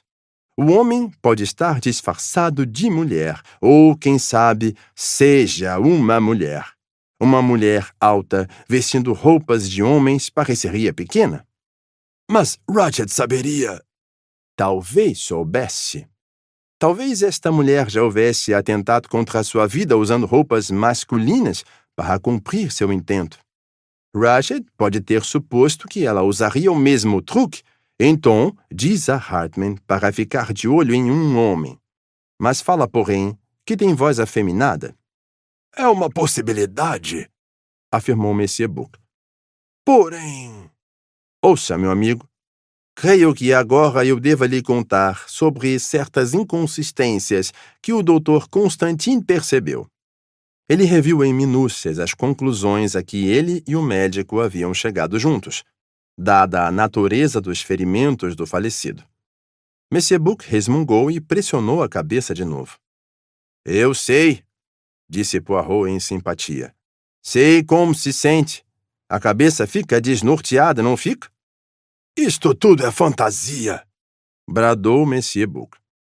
Exato. É absurdo. Improvável. Não pode ser. Eu mesmo disse isso. E ainda assim, meu amigo, aí está. Não se pode fugir dos fatos. É uma insanidade. Não é? É tão insano, meu amigo, que às vezes fico assombrado pela sensação de que deve ser muito simples. Mas esta é só uma das minhas pequenas ideias. 2 assassinos, resmungou Monsieur Bouc. no Expresso do Oriente. A ideia quase o fez chorar. E agora deixemos a fantasia mais fantasiosa, disse Poirot contentado. Na noite passada, temos 2 figuras misteriosas no trem. O atendente da Wagonlit, que corresponde à descrição que nos deu Monsieur Hardman, visto por Hildegard Schmidt, pelo Coronel Arbuthnot e por Monsieur McQueen. Temos também uma mulher de kimono vermelho, alta e magra, vista por Pierre Michel, por Miss Debenham, por Monsieur McQueen e por mim mesmo. E farejada, por assim dizer, por Coronel Arbuthnot. Quem era? Ninguém no trem admite ter visto um kimono escarlate. Ela também desapareceu? Seria o mesmo atendente espúrio da Wagonlit? Ou seria uma personalidade totalmente distinta? Onde estão estes 2? E, por sinal, onde está o uniforme da Wagonlit e o kimono escarlate? Ah, isso está definido. Monsieur Bouc se levantou ávido. Temos que revistar a bagagem de todos os passageiros. Sim, isso eu quero ver. Poirot também se levantou. Farei uma premonição, disse ele. Sabe onde eles estão? Tenho uma leve ideia. Então onde? Vocês encontrarão o kimono escarlate na bagagem de um dos homens e o uniforme de condutor da Wagonlit na bagagem de Hildegard Schmidt. Hildegard Schmidt? Você acha... Não é o que está pensando. Vou expor do seguinte modo. Se Hildegard Schmidt é culpada, o uniforme talvez seja encontrado em sua bagagem. Mas, se ela for inocente, com certeza será encontrado. Mas como? Disse Monsieur Bouc, mas parou. Que barulho é esse? Gritou. Parece uma locomotiva em movimento. O ruído começou a se aproximar. Consistia em gritos agudos e queixas com voz feminina. A porta na ponta do vagão-restaurante se abriu. Miss Hubbard entrou. Um horror! Disse ela. Um horror! Em minha nécessaire, uma faca tomada de sangue! E caindo para frente de repente, ela desmaiou pesada no ombro de Monsieur Bouc.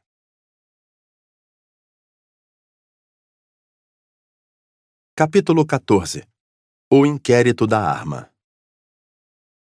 Com mais vigor do que cavalheirismo, Monsieur Bouc depositou a senhora desmaiada com a cabeça sobre a mesa. O Dr. Constantine gritou para um dos atendentes do restaurante que veio correndo. Mantenha a cabeça erguida, disse o médico. Quando ela voltar a si, dê-lhe um pouco de conhaque, entendeu? Então ele correu atrás dos outros 2. Seu interesse era plenamente no crime. Senhoras de meia-idade desfalecidas não lhe atraíam interesse algum. É possível que Miss Hubbard tenha acordado bem mais rápido com estes métodos do que faria de outra forma. Alguns minutos depois, ela estava acomodada, tomando o conhaque de um copo entregue pelo atendente e voltando a falar. Não consigo dizer o quanto é terrível. Não creio que alguém neste trem possa entender o que sinto. Sempre fui muito sensível desde criança. Só de olhar sangue. Até agora me sinto estranha quando penso. O atendente ofereceu o copo mais uma vez. Encore un peu, madame.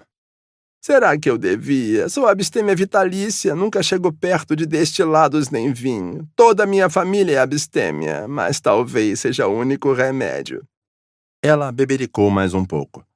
Neste meio tempo, Poirot e Monsieur Bouc, seguidos de perto pelo Dr. Constantine, Haviam saído às pressas do vagão-restaurante e corrido pelo vagão de Istambul em direção ao compartimento de Miss Hubbard. Todos os viajantes do trem pareciam haver se reunido na porta. O condutor, com o olhar acossado, estava segurando-os. Mais il n'y a rien à voir, Disse ele e repetiu em diversos idiomas. Deixe-me passar por obséquio. Pediu Monsieur Book. Espremendo sua rotundidade contra os passageiros que o obstruíam, o homem adentrou o compartimento com Poirot logo atrás. Fico contente que tenha vindo, Monsieur, disse o condutor com um suspiro de alívio. Todos querem entrar. A madame americana, como gritava, ma foi. Achei que também tivesse sido assassinada. Vim correndo e ela berrava feito louca e gritou que devia chamá-lo e então partiu, urrando a plenos pulmões e dizendo a todos o que havia acontecido. Ele complementou com um gesto. Está lá dentro, Monsieur. Ainda não toquei. Pendurada na maçaneta da porta que dava acesso ao compartimento seguinte, havia uma nécessaire de borracha grande e xadrez. Abaixo dela, no chão, onde havia caído da mão de Miss Hubbard, um punhal de lâmina reta. Uma peça barata, imitação das orientais, com punho com relevos e lâmina afilada. A lâmina tinha manchas do que parecia ferrugem. Poirot a levantou com cuidado. Sim, balbuciou. Não há engano. Eis aqui a arma perdida. Não é, doctor? O médico a examinou. O senhor não precisa ser muito minucioso, disse Poirot. Não haverá impressão digital alguma fora as de Miss Hubbard. A inspeção de Constantine não demorou. Sim, é arma, confirmou. Combinaria com todos os ferimentos. Imploro, meu amigo, que não diga isso. O Dr. Constantine pareceu pasmo. Já fomos fortemente sobrecarregados de coincidências. 2 pessoas decidem apunhalar Monsieur Ratchet na noite passada. É demais que ambos decidam optar por uma arma idêntica. Em relação a isso, não é uma coincidência, quem sabe, tão grande quanto parece, falou o médico. Milhares destas falsas adagas europeias são produzidas e despachadas aos bazares de Constantinopla. Você me consola um pouco, mas apenas um pouco, falou Poirot. Ele então olhou para a porta à frente, pensativo, erguendo a nécessaire, e tentou mexer a maçaneta. A porta não cedeu. Mais ou menos 30 centímetros acima do ferrolho, Poirot puxou e tentou de novo, mas a porta continuou presa. Trancamos pelo outro lado, como se recorda, informou o médico. É verdade, disse Poirot distraído. Ele parecia estar pensando em outra coisa. Seu senho estava enrugado como se estivesse perplexo. Tudo se fecha, não é? Perguntou Monsieur Book. O homem passa pela cabine. Ao fechar a porta conjugada atrás de si, ele sente a nécessaire. Uma ideia lhe ocorre e ele logo passa a faca manchada de sangue para dentro. Depois, ignorando que acordou Miss Hubbard, sai pela outra porta para o corredor. Como você falou, balbuciou Poirot. Deve ser como aconteceu. Mas o olhar confuso não abandonou seu rosto. Mas o que é? Perguntou Monsieur Book. Alguma coisa, não há, que não o satisfaz? Poirot lhe dirigia um olhar veloz. A mesma questão não chama sua atenção? Não. É evidente que não. Bom, é uma questão menor. O condutor olhou para dentro da cabine. A dama americana está voltando. O Dr. Constantine carregava um olhar culpado.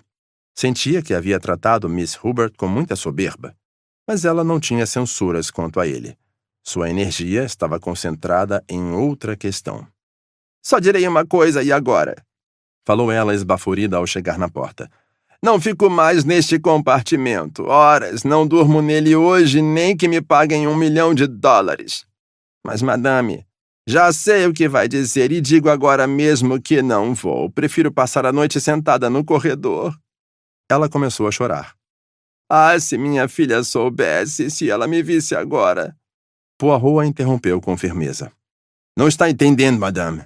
Sua exigência é bastante sensata. Sua bagagem deve ser levada de vez para outro compartimento. Miss Hubbard baixou seu lenço. É mesmo?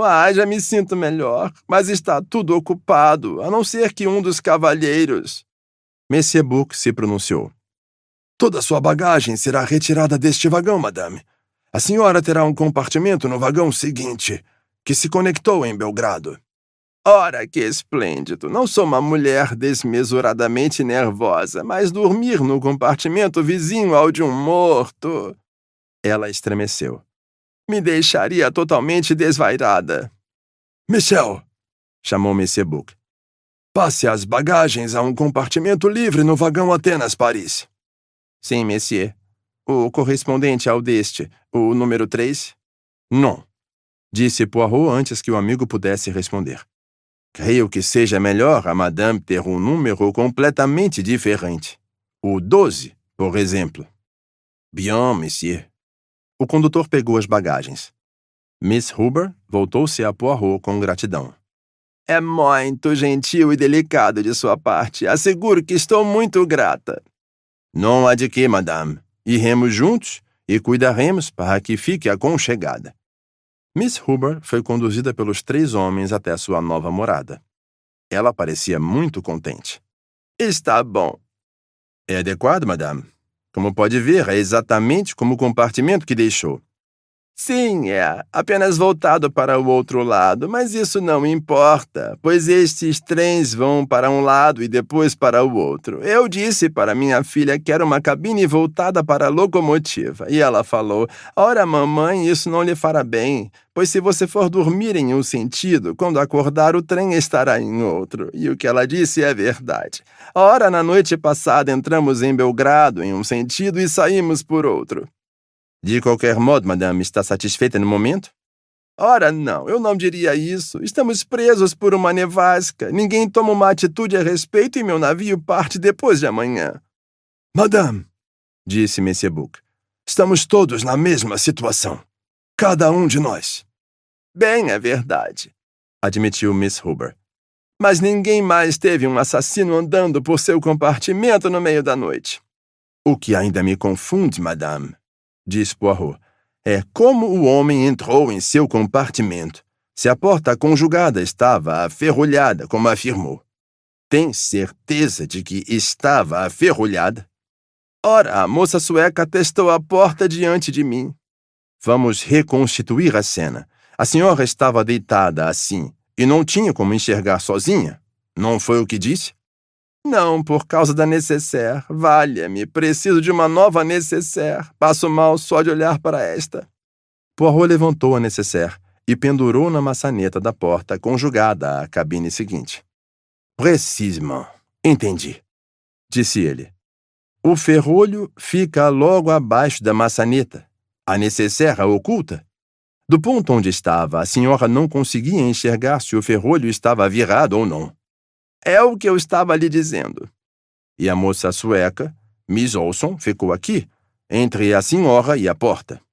Ela tentou e lhe disse que estava aferrolhada. Exato. Em todo caso, madame, ela pode ter cometido um engano. Entenda o que digo. Poirot parecia ansioso para explicar. O ferrolho não passa de uma extensão de metal. Assim, voltado para a direita, a porta fica trancada. Se reto, não tranca. É possível que ela tenha meramente testado a porta e, como estava trancada do outro lado, supôs que estivesse trancado do seu. Bom, eu diria que seria muita burrice da parte dela. Madame, os mais gentis e afáveis nem sempre são os mais espertos. Sim, é verdade. A propósito, madame, viajou a Esmirna neste sentido? Não. Fui de navio até Istambul e um amigo de minha filha, Mr. Johnson, um jovem muito adorável, queria que eu tivesse conhecido. Recebeu-me e mostrou-me tudo de Istambul, que considerei uma cidade decepcionante. Tudo em ruínas, e aquelas mesquitas onde se tem que colocar aquelas coisas de escorregar sobre os sapatos. Do que eu falava mesmo? Estava dizendo que Mr. Johnson a encontrou. Sim, pois é, e me conduziu ao barco do French Messagerie para Esmirna, onde o marido de minha filha me aguardava na plataforma. O que ele não vai dizer quando ficar sabendo disso? Minha filha disse que esta seria a opção mais segura, mais tranquila. É só ficar sentada na cabine, disse ela, e você vai direto a Paris e lá toma o expresso americano. E não, o que vou fazer para cancelar minha passagem no vapor? Tenho que avisá-los. Não vou conseguir chegar assim, que horror! Miss Hubbard mostrou sinais de lágrimas mais uma vez. Poirot, que estava um pouco irrequieto, aproveitou a oportunidade. Você teve um choque, madame. O atendente do restaurante será instruído a lhe trazer chá e biscoitos. Não sei se chá me apetece, disse Miss Hubbard, lacrimosa. É mais hábito dos ingleses. Café, então. A senhora precisa de um estimulante. Aquele conhaque deixou minha cabeça estranha. Creio que gostaria de um café. Excelente. A senhora precisa reavivar as forças. Ora, que expressão engraçada. Mas antes, madame, uma questão de rotina. Autoriza-me que reviste sua bagagem? Com que fim? Estamos prestes a iniciar uma revista da bagagem de todos os passageiros. Não quero lembrá-la de uma experiência desagradável, mas sua nécessaire... Misericórdia, talvez seja melhor. Eu não aguentaria ter outra surpresa como aquela. A inspeção acabou depressa. Miss Hubbard viajava com o mínimo de bagagem. Uma caixa de chapéu, uma maleta barata e uma mala de viagem bastante usada. O conteúdo de todas as três era simples e corriqueiro, e a inspeção teria levado mais que alguns minutos caso Miss Hubbard não houvesse atrasado a questão insistindo a devida atenção às fotografias de minha filha e de duas crianças horrendas. Filhos da minha filha. Não são lindos?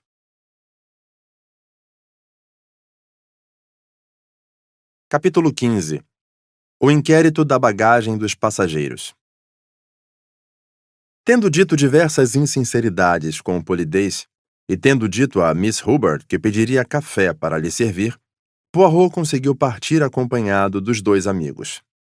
Bom, já iniciamos o processo e não conseguimos nada, observou Monsieur Buck. Quem abordaremos agora? Seria mais simples, creio, avançar pelo trem de cabine em cabine. Ou seja, começaremos pelo número 16, o afável Monsieur Hardman. Mr. Hardman, que fumava um charuto, recebeu-os com toda a sua afabilidade. Podem entrar, senhores. Quer dizer, se for humanamente possível. É um pouco apertado para uma comitiva inteira. Monsieur Buck explicou o objetivo da visita, e o detetive corpulento aqueceu. Tudo bem. Para dizer a verdade, vinha me perguntando por que não fizeram isso mais cedo. Minhas chaves são estas, senhores, e caso também queiram vasculhar meus bolsos, fiquem à vontade. Devo alcançar-lhes as maletas de mão? O condutor cuidará disto. Michel! O conteúdo das duas maletas de mão de Mr. Hardman logo foi inspecionado e passado. Havia uma proporção levemente indevida de destilados. Mr. Hardman piscou. Não é sempre que vasculham as malas de mão nas fronteiras. Não se você acertar antes com o condutor. Deixei um maço de notas turcas com ele assim que entrei e não tive problemas. E em Paris? Mr. Hardman piscou de novo. Quando eu chegar lá, disse ele, o que tiver sobrado deste estoque vai para uma garrafa com um rótulo de shampoo. O senhor não acredita na proibição, Monsieur Hardman, comentou Monsieur Buck com um sorriso. Bem, falou ele, não posso dizer que a proibição chegou a me preocupar. Ah! Exclamou Monsieur Buck. O speakeasy.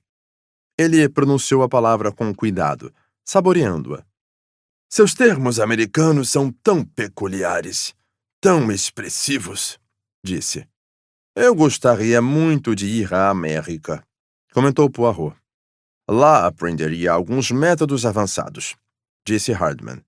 A Europa quer acordar. Está semi-adormecida.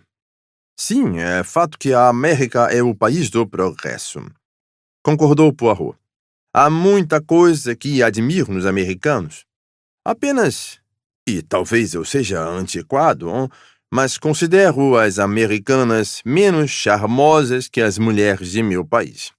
A francesa ou a belga, coquette, charmosa. Acho que não há quem se aproxime. Hardman se virou para espiar a neve por um instante. Talvez tenha razão, Monsieur Poirot, respondeu ele. Mas creio que toda a nação dê preferência às próprias garotas. Ele piscou como se a neve incomodasse seus olhos. É deslumbrante, não? Observou.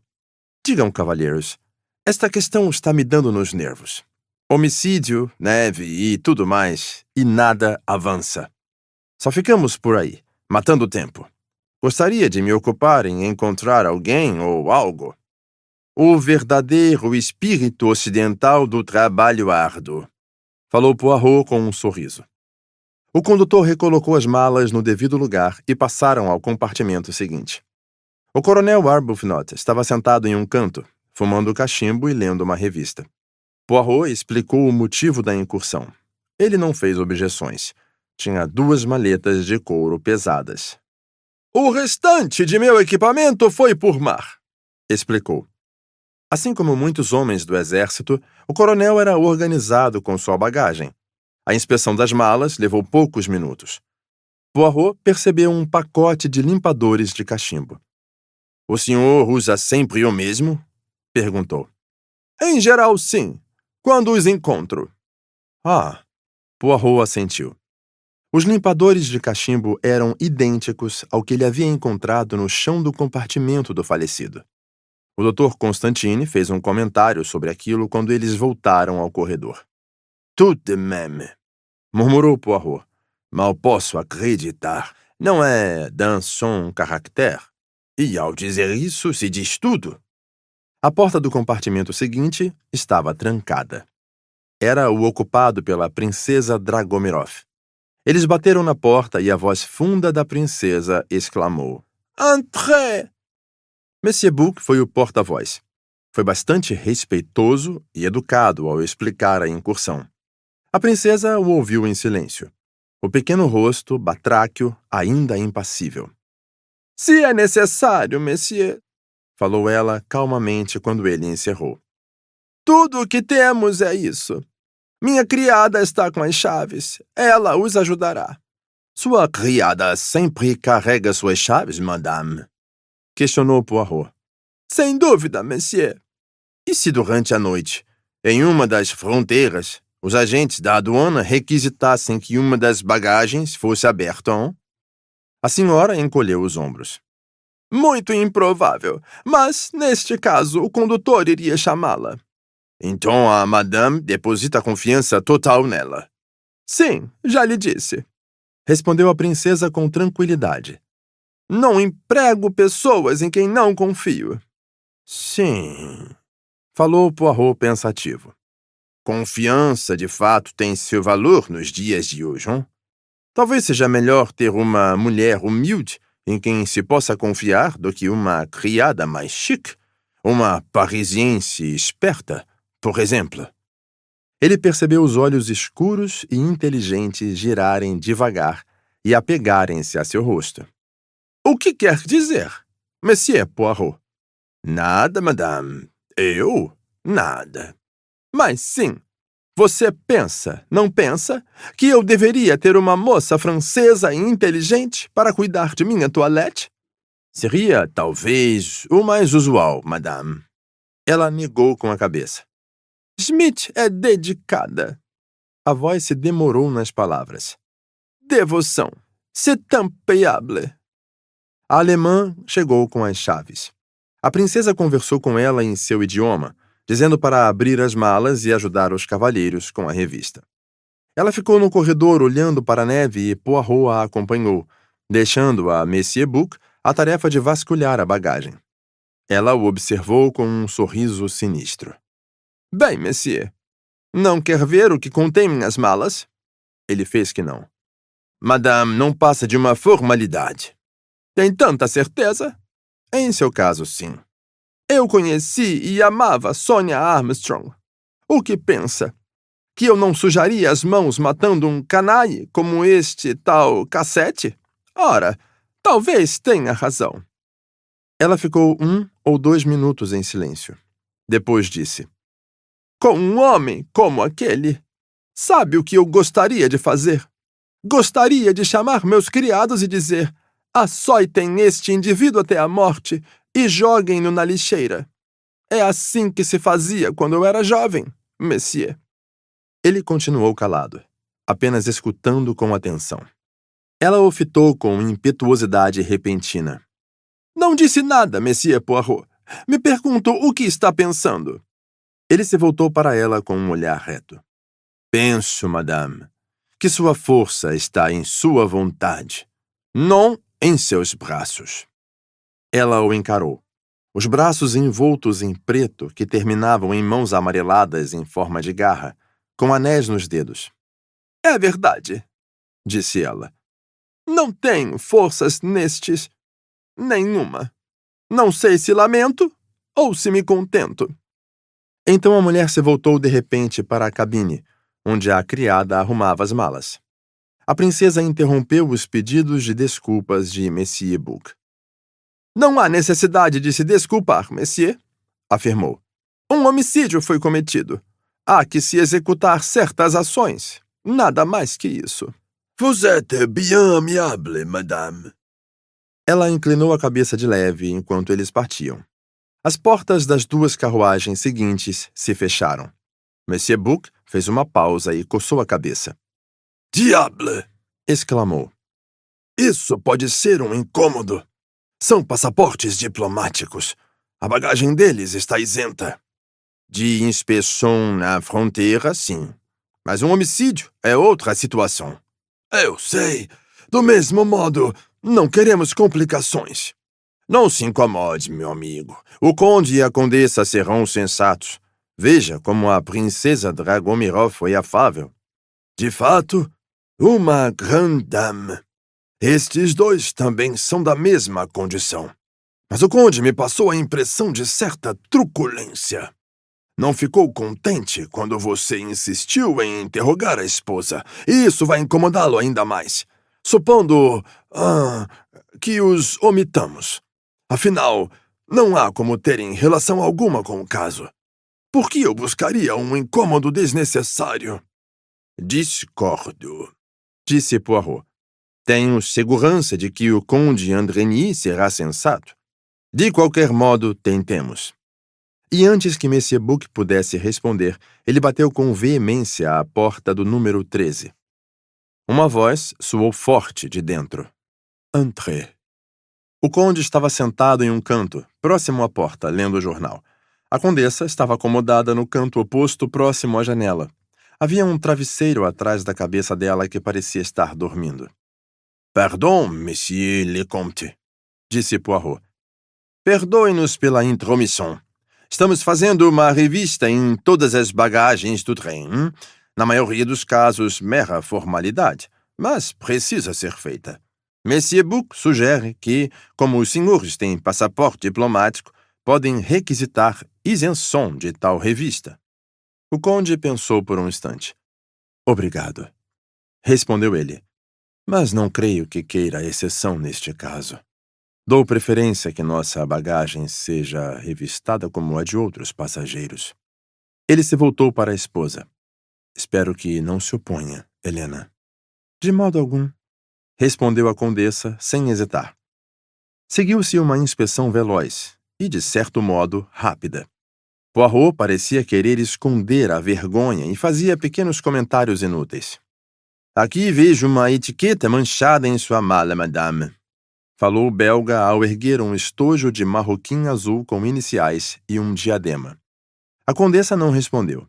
Ela parecia, aliás, bastante entediada com o procedimento, mantendo-se acomodada no canto, fitando sonhadoramente pela janela enquanto os homens vasculhavam sua bagagem no compartimento vizinho. Poirot encerrou a busca abrindo o pequeno armário acima da pia e dando uma rápida olhada no conteúdo. Uma esponja, creme facial, pó de arroz e uma garrafinha identificada como Trional. Então, Com comentários polidos de ambos os lados, a comitiva de inquérito se retirou. O compartimento de Miss Hubbard, o do falecido e o do próprio Poirot vinham a seguir. Eles haviam chegado às cabines de segunda classe. A primeira, a dos números 10 e 11, era ocupada por Mary Debenham, que lia um livro, e Greta Olson, que estava dormindo, mas acordou com um susto da entrada deles. Poirot repetiu a fórmula. A sueca parecia agitada, e Mary Debenham indiferente. Poirot dirigiu-se à sueca. Se me permite, mademoiselle, vamos inspecionar primeiro sua bagagem. E depois, quem sabe, nos faça o favor de ver como está a madame americana. Nós a passamos a uma das cabines do vagão contínuo, mas ela continua incomodada com o resultado de sua descoberta. Pedi que café lhe fosse enviado, mas creio que ela seja daquelas a quem a necessidade de alguém com quem conversar seja de primeira ordem. A moça foi receptiva de imediato. Ela iria agora mesmo. Deve ter sido mesmo um choque aos nervos, e a pobre idosa já estava incomodada com a viagem e por ter deixado a filha. Ah, sim, claro que ela iria. Sua maleta não tinha travas e levaria consigo o sal amoníaco. Ela saiu alvoroçada. Suas posses foram inspecionadas. Eram míseras ao extremo. Ela com certeza não havia notado os arames faltando na caixa de chapéu. Miss Debenham havia largado o livro. Ela observava Poirot. Quando o detetive pediu, entregou-lhe as chaves. Depois, quando o homem soltou um estojo e o abriu, ela perguntou: "Por que a mandou embora, Monsieur Poirot?" Eu, mademoiselle? Ora, para atender a senhora americana. Pretexto excelente. Mas ainda assim, um pretexto. Não me entendi, mademoiselle? Acho que me entendeu muito bem. Ela sorriu. Você queria que ficássemos a sós, não é? Está botando palavras em minha boca, mademoiselle. E ideias em sua mente? Não, creio que não. As ideias já estão lá. Estão. Não estão? Mademoiselle, temos um provérbio. Que s'excuse, s'accuse. É isso que ia dizer? O senhor deve me dar o crédito por certa dose de observação e senso comum. Por um motivo ou outro, Monsieur botou na cabeça que sei algo desta sordidez, do homicídio de um homem que nunca vi. Está imaginando coisas, mademoiselle. Não, não estou imaginando nada. Mas sinto que perde muito tempo ao não dizer a verdade, ao ficar de revistas em vez de dizer as coisas na cara. E a mademoiselle não gosta de perder tempo. Não, a mademoiselle gosta de ir direto ao ponto. Gosta do método direto. É bien, vou tratá-la pelo método direto. Quero lhe perguntar o significado de certas palavras que ouvi na viagem à Síria. Eu havia saído do trem para fazer o que os ingleses chamam de stretch the legs, na estação de Konya. Sua voz e a do coronel, mademoiselle, surgiram-me à noite. A senhorita disse a ele: agora não, agora não. Quando tudo acabar, quando tudo ficar para trás. O que quis dizer com estas palavras, mademoiselle? Ela falou em voz muito baixa. Acha que eu falava em homicídio? Sou eu que estou perguntando, mademoiselle. Ela suspirou e por um minuto se perdeu em pensamentos. Depois, quando despertou, disse: aquelas palavras tinham um significado, Monsieur, mas não é algo que eu possa lhe contar. Posso apenas dar minha palavra de honra de que nunca, na vida, havia posto os olhos naquele homem, Ratched, até vê-lo neste trem. E se recusa a explicar aquelas palavras? Sim. Se prefere colocar deste modo, me recuso. Tinham relação com uma tarefa que executei. Uma tarefa que já foi executada? O que quer dizer? Está encerrada, não está? Por que o senhor diria que está? Ouça, mademoiselle, vou lembrá-la de outro incidente. Houve um atraso no trem no dia em que estávamos chegando a Istambul. A mademoiselle ficou bastante agitada. A senhorita, que é tão calma, tão controlada, perdeu a calma. Não queria perder a conexão. Assim disse. Porém, mademoiselle, o Expresso do Oriente parte de Istambul todos os dias úteis. Mesmo que houvesse perdido a conexão, seria mera questão de 24 horas de atraso. Miss Debenham demonstrou pela primeira vez sinais de que estava perdendo a compostura. O senhor aparentemente não percebe que podemos ter amigos aguardando nossa chegada em Londres e que um dia de atraso perturba compromissos e provoca vários incômodos. Ah, seria isso? Há amigos aguardando sua chegada? Não deseja lhes causar inconveniente?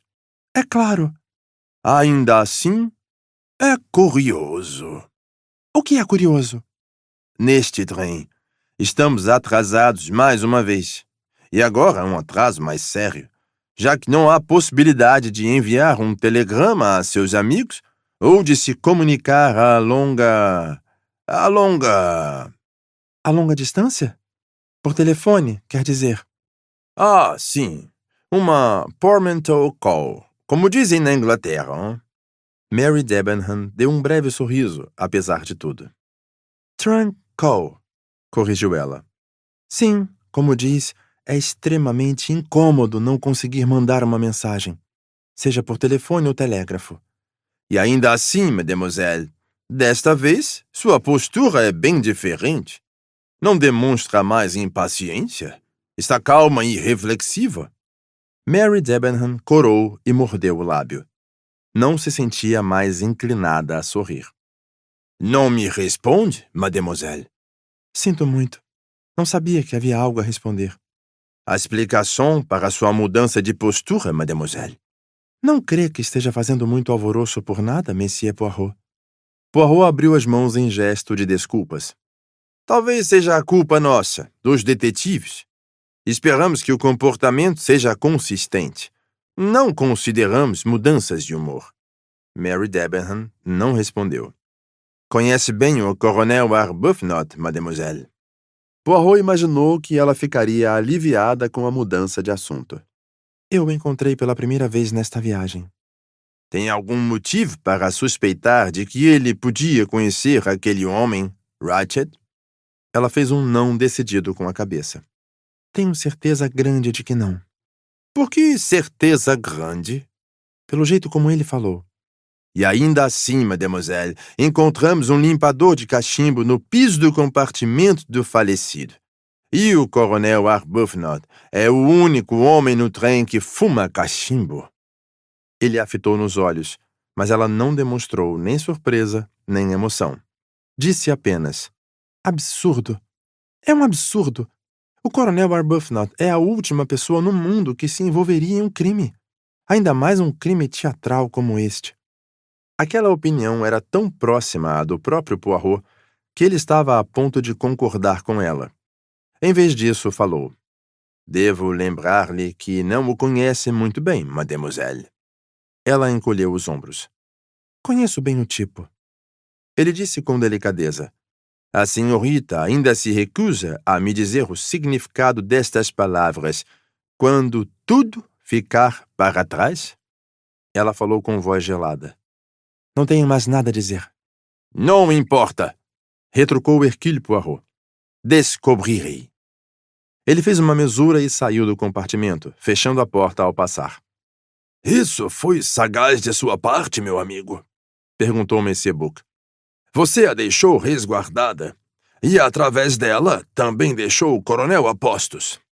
Mon ami, se deseja pegar um coelho, você põe um furão na toca. Se o coelho estiver lá, ele corre. Foi tão somente o que fiz.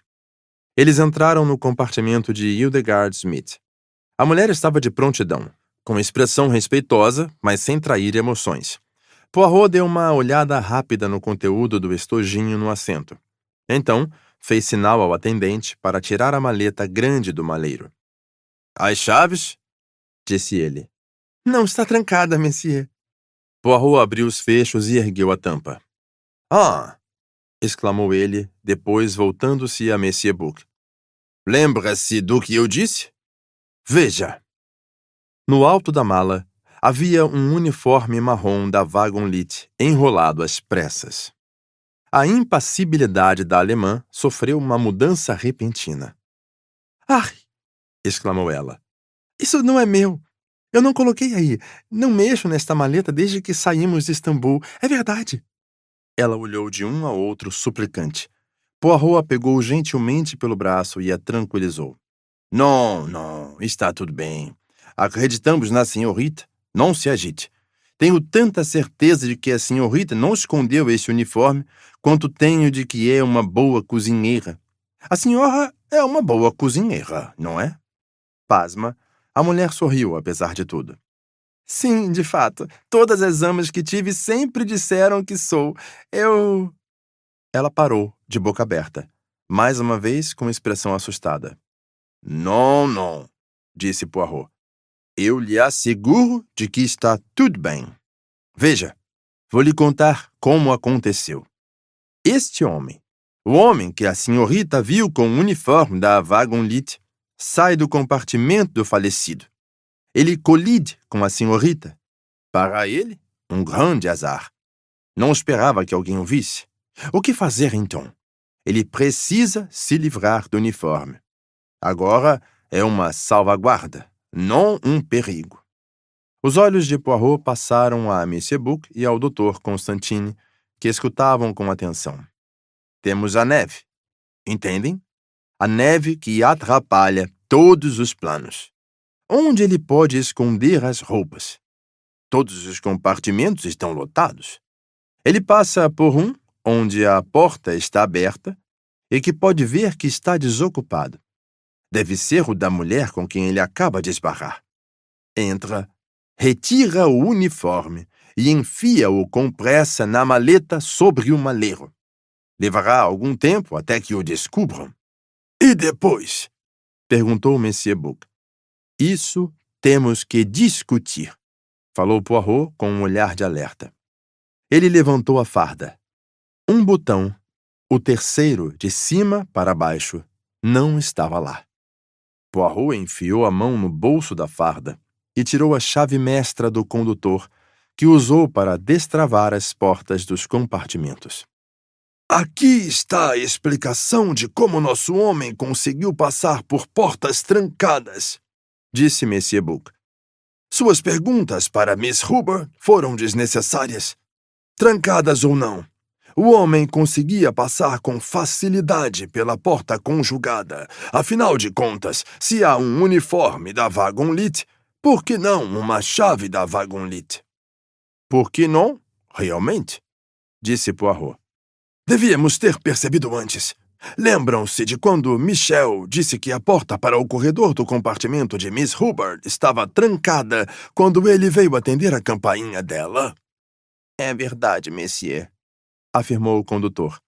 Por isso achei que a senhora devia estar sonhando.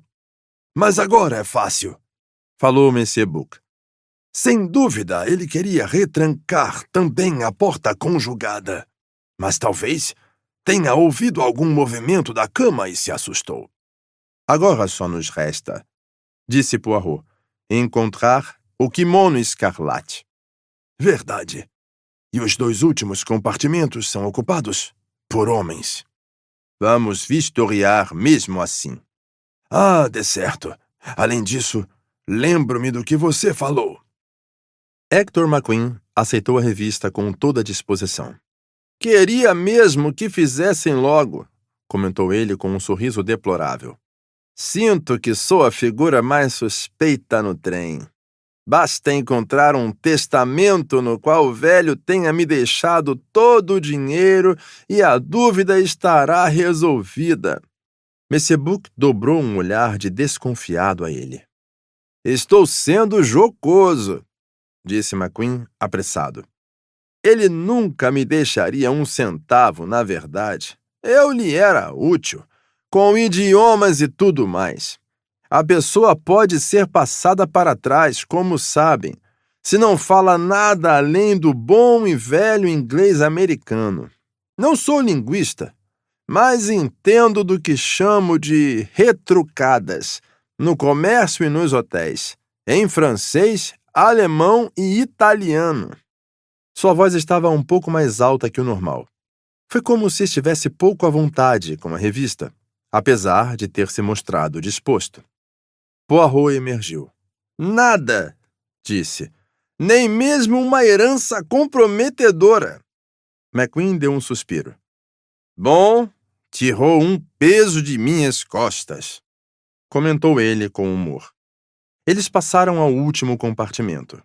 A inspeção da bagagem do italiano corpulento e do criado não renderam resultado. Os 3 homens ficaram na ponta do vagão, olhando-se. E agora? Perguntou Monsieur Buck. Voltaremos ao vagão-restaurante, disse Poirot. Já sabemos tudo o que precisamos saber.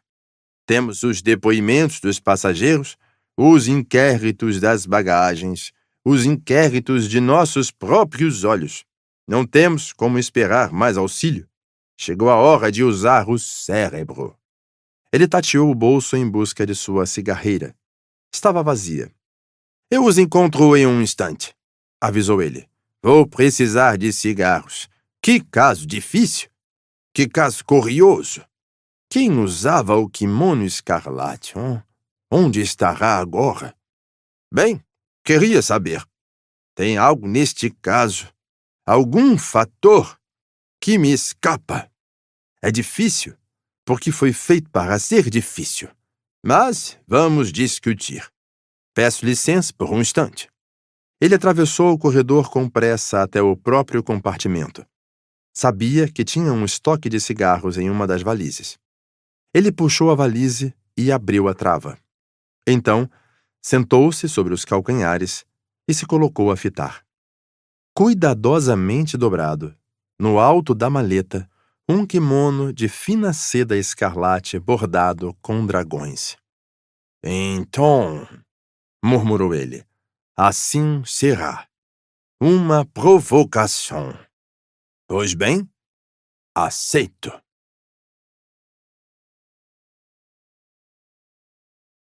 Parte 3. Hercule Poirot acomoda-se e pensa.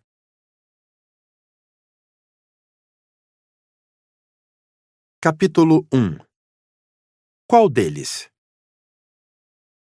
Monsieur Buck e o Dr. Constantine falavam ao mesmo tempo quando Poirot entrou no vagão-restaurante. Monsieur Buck estava de aparência deprimida. Levou-a lá! Disse o último ao ver Poirot. Então, complementou, enquanto os amigos se sentavam. Se resolver este caso, mon cher, vou acreditar em milagres. Preocupa-o este caso? É natural que sim. Não consigo entender nada. Concordo, disse o médico. Ele olhou para Poirot interessado. Para ser franco, disse ele, nem sei o que fará a seguir. Não? Perguntou Poirot pensativo. Ele tirou sua caixa de cigarros e acendeu uma das minúsculas cigarrilhas. Seus olhos eram de um sonhador.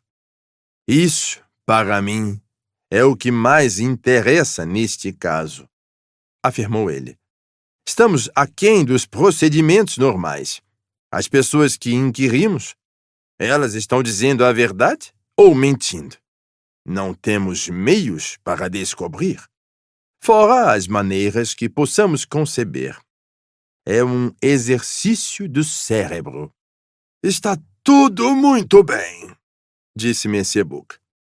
Mas o que há para se basear? Acabei de lhes dizer. Temos o depoimento dos passageiros e o inquérito de nossos olhos. Ótimos depoimentos. Não nos revelaram nada. Poirot fez que não. Discordo, meu amigo. O depoimento dos passageiros nos deu diversos elementos interessantes. Eu, de fato, disse Monsieur Buck, cético, não percebi. É porque não ouviu. Ora, então me diga, o que perdi? Falarei de apenas um exemplo. O primeiro depoimento que ouvimos, o do jovem McQueen. Ele proferiu, a meu ver, uma frase muito significativa. Sobre as cartas? Não. Não sobre as cartas. Até onde consigo lembrar, as palavras dele foram: Viajamos bastante. Mr. Ratchet queria conhecer o mundo. Tinha o empecilho de não saber idiomas. Eu servia mais de mensageiro do que secretário. Ele passou os olhos do rosto do médico ao de Monsieur Book. O quê? Ainda não percebe? Isso é indesculpável, pois teve uma segunda chance agora mesmo quando ele disse: a pessoa pode ser passada para trás, como sabem, se não fala nada além do bom e velho inglês americano. Que quer dizer? Monsieur Book continuava com expressão perplexa. Deseja que eu lhe explique com menos sílabas? Pois bem, Monsieur Ratchet não falava francês. Ainda assim, quando o condutor veio atender sua campainha na noite passada, uma voz que falava em francês lhe disse que era um engano e que ele não era necessário. Além disso, usou uma expressão idiomática perfeita, não a que escolheria um homem que conhece poucas palavras do francês. Ce n'est rien. Je me suis trompé. É verdade! Exclamou Constantine animado. Deveríamos ter percebido. Lembro que o senhor deu ênfase às palavras quando as repetiu a nós. Agora entendo sua relutância em se apoiar na evidência do relógio avariado. À 00:37, Ratchet já estava morto. E era seu assassino quem falava, disse Monsieur Book, impressionado. Poirot ergueu a mão em reprovação. Não sejamos tão apressados, e não suponhamos mais do que já sabemos. É seguro, creio eu, dizer que, naquele momento, à 00:37, outra pessoa estava no compartimento de Ratchet, e que ela era francesa, ou ao menos sabia o idioma francês com fluência. Você é muito cauteloso, mon vieux. Deve-se avançar um passo de cada vez. Não temos evidência de que Ratchet estava morto naquele momento. Temos o grito que acordou você. Sim, isso é verdade. Em certo sentido, disse Monsieur Book pensativo. A descoberta não afeta muito a questão. Você ouviu alguém se mexendo no recinto ao lado. Esta pessoa não era Ratchet, mas o outro homem. Sem dúvida, estava limpando o sangue das mãos, limpando a cena do crime, queimando a carta que o incrimina.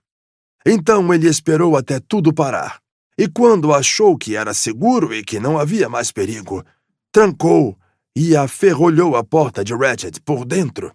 Destravou a porta conjugada para o compartimento de Miss Hubbard e saiu por ali. Aliás, é exatamente o que pensávamos, com a diferença de que Ratchet foi morto cerca de meia hora antes e que o relógio foi colocado a 1h15 para criar um álibi. Não é um álibi muito forte, comentou Poirot. Os ponteiros do relógio apontavam 1h15, o momento exato em que o intruso abandonou a cena do crime. Verdade, disse Monsieur Book um pouco confuso. O que o relógio lhe comunica, então? Se os ponteiros houvessem sido manipulados, e digo se, então o horário em que foram dispostos deve ter alguma significância. A reação natural seria suspeitar da pessoa que tivesse um álibi confiável para o horário indicado. No caso, 1h15. Sim, falou o médico. É um bom raciocínio. Também devemos dar certa atenção ao horário em que o intruso entrou no compartimento. Quando teve a oportunidade. A não ser que suponhamos a cumplicidade do condutor real. Só houve um momento em que pôde fazê-lo. Durante o tempo em que o trem esteve parado em Vinkovci. Quando o trem saiu da estação, o condutor estava sentado de frente para o corredor, enquanto qualquer dos passageiros daria pouca atenção a um atendente da Wagonlit, a única pessoa que notaria um impostor seria o verdadeiro condutor. Mas durante a parada em Vinkovci, O condutor está na plataforma. O caminho está livre. E conforme nosso raciocínio anterior, deve ser um dos passageiros, disse Monsieur Book. Voltamos para onde estávamos. Qual deles? Poirot sorriu. Fiz uma lista. Se quiser revê-la, talvez refresque sua memória. O médico e Monsieur Book se debruçaram sobre a lista. Estava escrita de modo organizado e metódico, na ordem em que os passageiros haviam sido entrevistados. Hector McQueen, cidadão americano, leito número 6, segunda classe. Motivação, possivelmente derivada da associação ao falecido? Álibi, da meia-noite às 2 horas. Meia-noite a 1h30, atestadas por Coronel Arbuthnot, e 1h15 às 2 horas, atestadas por condutor. Evidências contra, nenhuma. Circunstâncias suspeitas, nenhuma. Condutor, Pierre Michel, cidadão francês. Motivação, nenhuma. Álibi, da meia-noite às 2 horas. Visto por Hercule Poirot no corredor, no mesmo momento que Voss falou do compartimento de Ratchet, à 00h37. Da 1h a 1h15, atestado por outros 2 condutores. Evidências contra, nenhuma. Circunstâncias suspeitas. O uniforme da Wagonlit encontrado é um ponto a seu favor, dado que parece ter sido pensado para lançar suspeitas a ele. Edward Masterman, cidadão inglês, leito número 4, segunda classe. Motivação, possivelmente a partir de associação com o falecido, de quem era criado. Álibi, da meia-noite às 2 horas. Atestado por Antônio Foscarelli. Evidências contra ou circunstâncias suspeitas. Nenhuma, fora ser o único homem com altura e tamanho adequados para usar o uniforme da Wagonlit. Por outro lado, é improvável que fale bom francês. Miss Hubbard, cidadã americana. Leito número 3, primeira classe.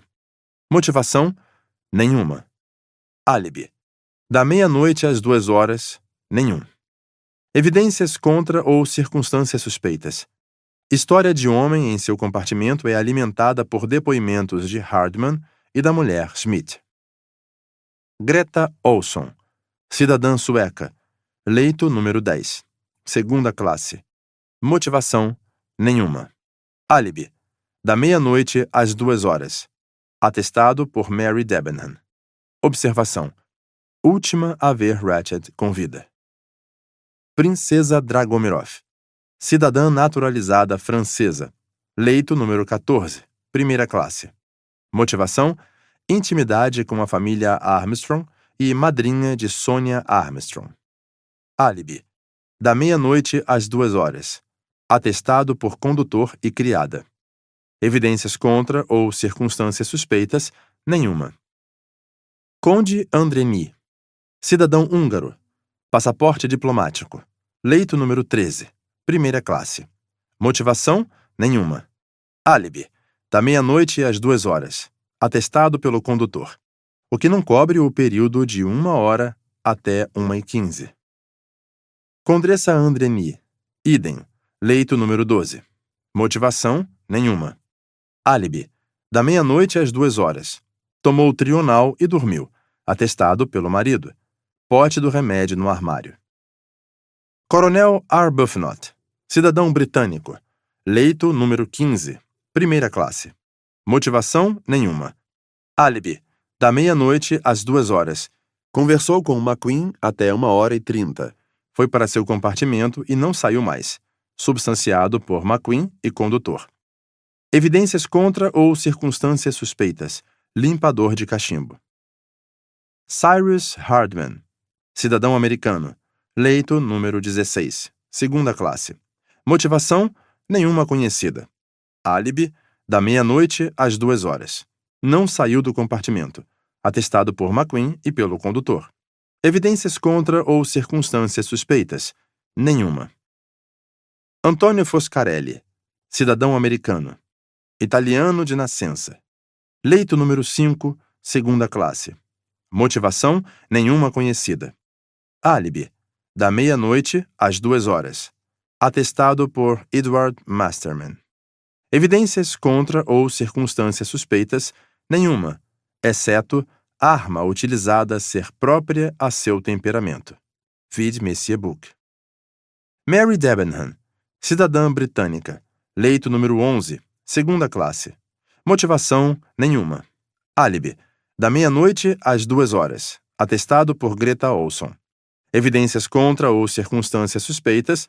Conversa entreouvida por Hercule Poirot e recusa em explicá-la. Hildegard Smith, cidadã alemã. Leito número 8, segunda classe. Motivação nenhuma. Álibi. Da meia-noite às 2h. Atestado por condutor e sua senhora.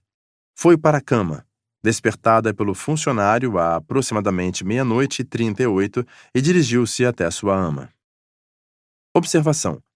O depoimento dos passageiros é sustentado pela declaração do condutor de que ninguém entrou ou deixou o compartimento de Mr. Ratchet entre os horários da meia-noite e de 1h, quando ele mesmo passou ao vagão seguinte, e da 1h15 às 2h. Este documento, entendam, disse Poirot, é um mero précis do depoimento que ouvimos, assim disposto para fins de conveniência. Fechando o rosto, Messier Book o devolveu. Ele não nos esclarece nada, Comentou. Talvez considere isso mais do seu gosto, Disse Poirot, com um leve sorriso ao entregar uma segunda folha de papel.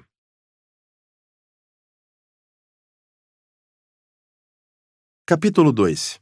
10 perguntas. No papel estava escrito: o que precisa ser explicado? 1. O lenço com a inicial H. De quem é? 2. O limpador de cachimbo. Foi o coronel Arbuthnot que o deixou cair? Ou outra pessoa? 3. Quem vestia o kimono escarlate? 4. Quem era o homem ou mulher disfarçado com o uniforme da Wagon-Lit? 5. Por que os ponteiros do relógio apontam 1h15? 6. O assassinato foi cometido àquele horário? 7. Mais cedo? 8. Mais tarde? 9. Como ter certeza de que Ratchet foi apunhalado por mais de uma pessoa? 10. Que outras explicações haveriam para as punhaladas? Bom, vejamos o que podemos fazer, disse Messier Book, reluzindo com o desafio ao intelecto. O lenço, para começar. Sejamos organizados e metódicos, por favor. De certo, respondeu Poirot, assentindo com a cabeça, satisfeito. Messier Book prosseguiu de modo didático. A inicial H está ligada a 3 pessoas. Mrs. Hubbard, Miss Debenham, cujo segundo nome é Hermione, e a criada Hildegard Smith. Ah, e entre estas 3? Difícil dizer, mas penso que devia votar em Miss Debenham. Até onde se sabe, ela pode ser chamada pelo segundo nome, não pelo primeiro. E já há certa desconfiança no caso dela. Esta conversa que ouviu, mon cher, com certeza foi curiosa, assim como a recusa em explicá-la. Quanto a mim, decidi-me pela americana, declarou o Dr. Constantine. É um lenço muito caro, e os americanos, como o mundo inteiro sabe, não dão bola para o quanto pagam pelas coisas. Então, vocês 2 eliminam a criada? Perguntou Poirot. Sim, como ela mesma disse, é lenço de uma pessoa da elite. E a segunda pergunta, o limpador de cachimbo. Foi o coronel Arbuthnot que o deixou cair ou outra pessoa? Essa é mais difícil. Os ingleses não usam a faca. Nisso você está certo. Fico tentado a pensar que outra pessoa deixou o limpador cair e o fez para incriminar um inglês de pernas compridas. Como disse Monsieur Poirot, interveio o médico, 2 pistas seria muito descuido. Concordo com Messier Book. O lenço foi um descuido genuíno, daí que ninguém admitirá que seja seu. O limpador de cachimbo é uma pista falsificada.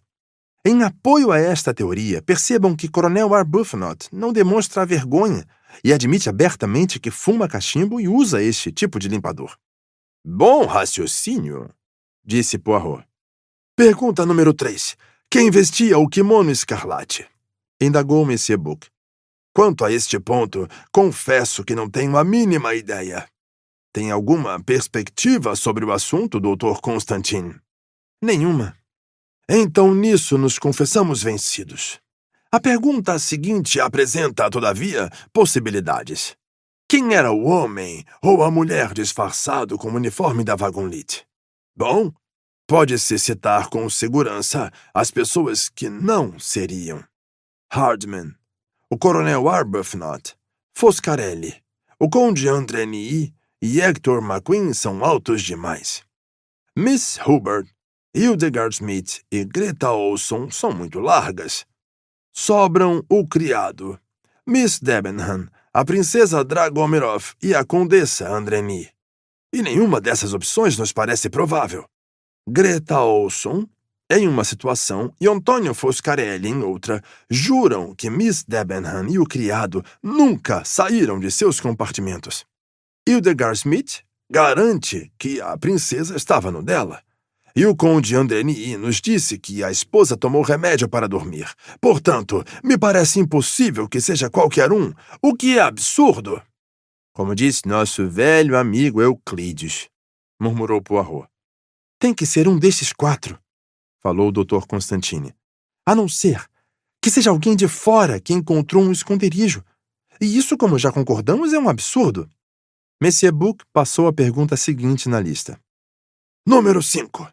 Por que os ponteiros do relógio avariado apontam 1h15? Vejo 2 explicações. Ou foi algo feito pelo assassino para criar um álibi, e depois ele ficou impedido de deixar o compartimento quando queria, pois ouviu movimentação ou outra coisa. Esperem. Acho que tenho uma ideia. Os outros 2 aguardaram enquanto Monsieur Book se debatia em agonia mental. Já sei, disse ele enfim. Não foi o assassino da Wagon-Lit que adulterou o relógio. Foi a pessoa que chamamos de segundo assassino. A canhota. Em outras palavras, a mulher do kimono escarlate. Ela chega depois e mexe nos ponteiros do relógio para criar um álibi para si. Bravo! Reagiu o Dr. Constantine. Boa imaginação! Na verdade, disse Poirot, ela o apunhalou no escuro, sem perceber que o homem já estava morto. Mas, de algum modo, deduziu que ele tinha um relógio no bolso do casaco, tirou-o, mexeu nos ponteiros a esmo e deixou avariado por obrigação. Monsieur Book lhe dirigiu um olhar gelado. O senhor tem uma sugestão melhor? Questionou. De momento, não, admitiu Poirot. Mesmo assim, não creio que tenham avaliado o que há de mais interessante no relógio. A pergunta 6 tem relação? Perguntou o médico. Quanto àquela pergunta, se o assassinato foi cometido naquele horário, 1h15, eu respondo não. Concordo, disse Monsieur Book. Mais cedo? É a pergunta seguinte. Digo que sim. Você também, doutor? O médico assentiu. Sim, mas a pergunta mais tarde também pode ser respondida de maneira afirmativa. Concordo com sua teoria, Monsieur Book, e igualmente, assim penso, Monsieur Poirot, embora não se comprometa. O primeiro assassino veio antes da 1h15. O segundo assassino veio depois da 1h15. E em relação à pergunta da canhota, não deveríamos conferir quais dos passageiros são canhotos? Não negligenciei de todo esta questão, informou Poirot. Devem ter notado que fiz cada passageiro deixar uma assinatura ou um endereço. Não é conclusivo, pois algumas pessoas desempenham certas funções com a mão direita e outras com a esquerda. Alguns escrevem com a direita, mas jogam golfe com a esquerda. Mesmo assim, temos algo.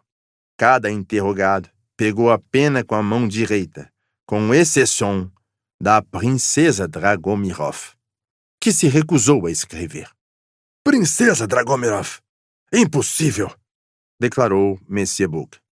Duvido que ela teria força para desferir aquele golpe canhoto, disse o Dr. Constantine, duvidoso. A ferida específica foi desferida com força considerável.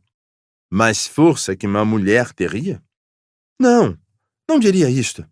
Mas creio que seria mais força do que uma mulher consegue demonstrar. E a compleição física de Princesa Dragomirov é particularmente frágil.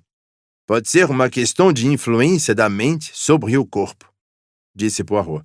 A Princesa Dragomirov tem grande personalidade e bastante força de vontade. Mas passemos adiante por um instante. As perguntas 9 e 10, então. Podemos ter certeza de que Ratched foi apunhalado por mais de uma pessoa, pois que outras explicações haveriam para os ferimentos? Em minha opinião, falando em termos médicos, não há outra explicação para os ferimentos. Sugerir que um homem atacou primeiro de forma débil e depois com violência, primeiro com a mão direita e depois com a esquerda, e que após um intervalo de aproximadamente meia hora desferiu outras feridas em um cadáver. Bom, não faz sentido. Não, disse Poirot. Não faz. E você acha que ter 2 assassinos faz? Como você mesmo disse, que outra explicação haveria? Poirot fitou os olhos dele. É o que me pergunto, falou. É o que nunca deixo de me perguntar. Ele se acomodou no assento. De agora em diante, está tudo aqui. Ele deu um tapinha na testa. Já debulhamos tudo. Os fatos estão diante de nós, devidamente organizados com ordem e método. Os passageiros estiveram aqui, um a um, submetidos a inquérito. Sabemos tudo que se pode saber. De fora... Ele dirigiu um sorriso afetuoso a Monsieur Book. Foi uma pequena piada entre nós, não é? Esse negócio de acomodar-se e pensar na verdade? Bem, estou prestes a colocar minha teoria em prática. Diante de seus olhos. Vocês dois devem fazer o mesmo. Vamos todos fechar os olhos e pensar. Um ou mais passageiros mataram Ratched. Quais?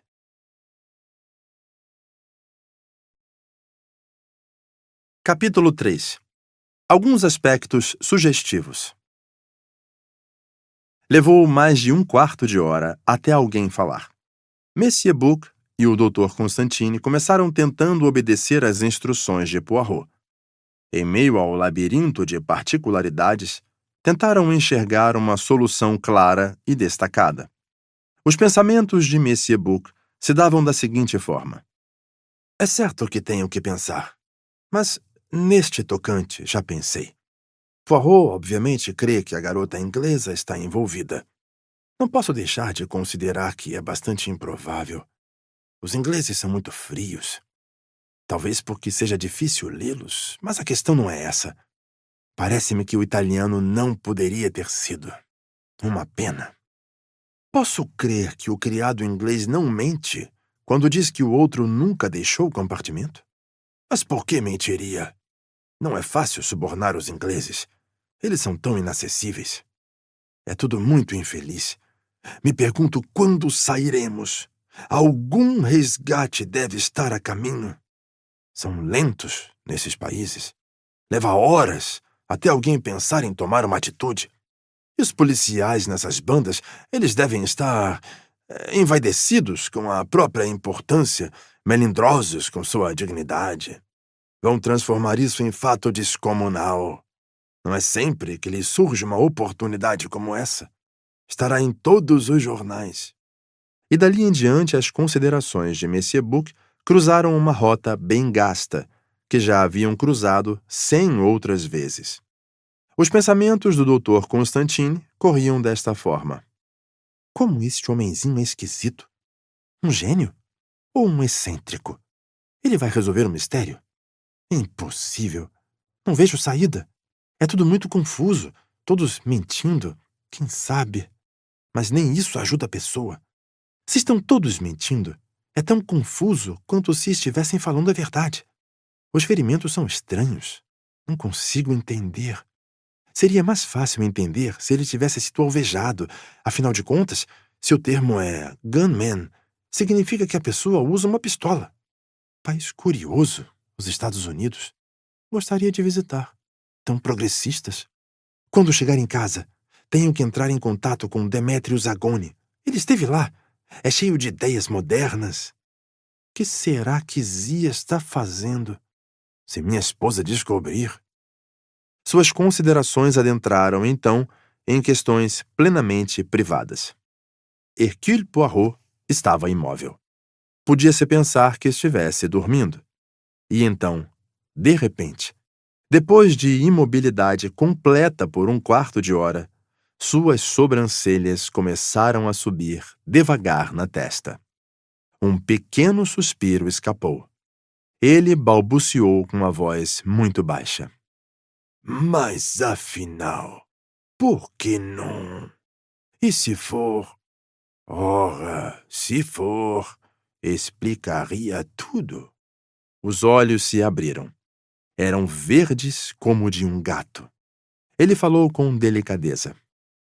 Bien, já pensei. E vocês?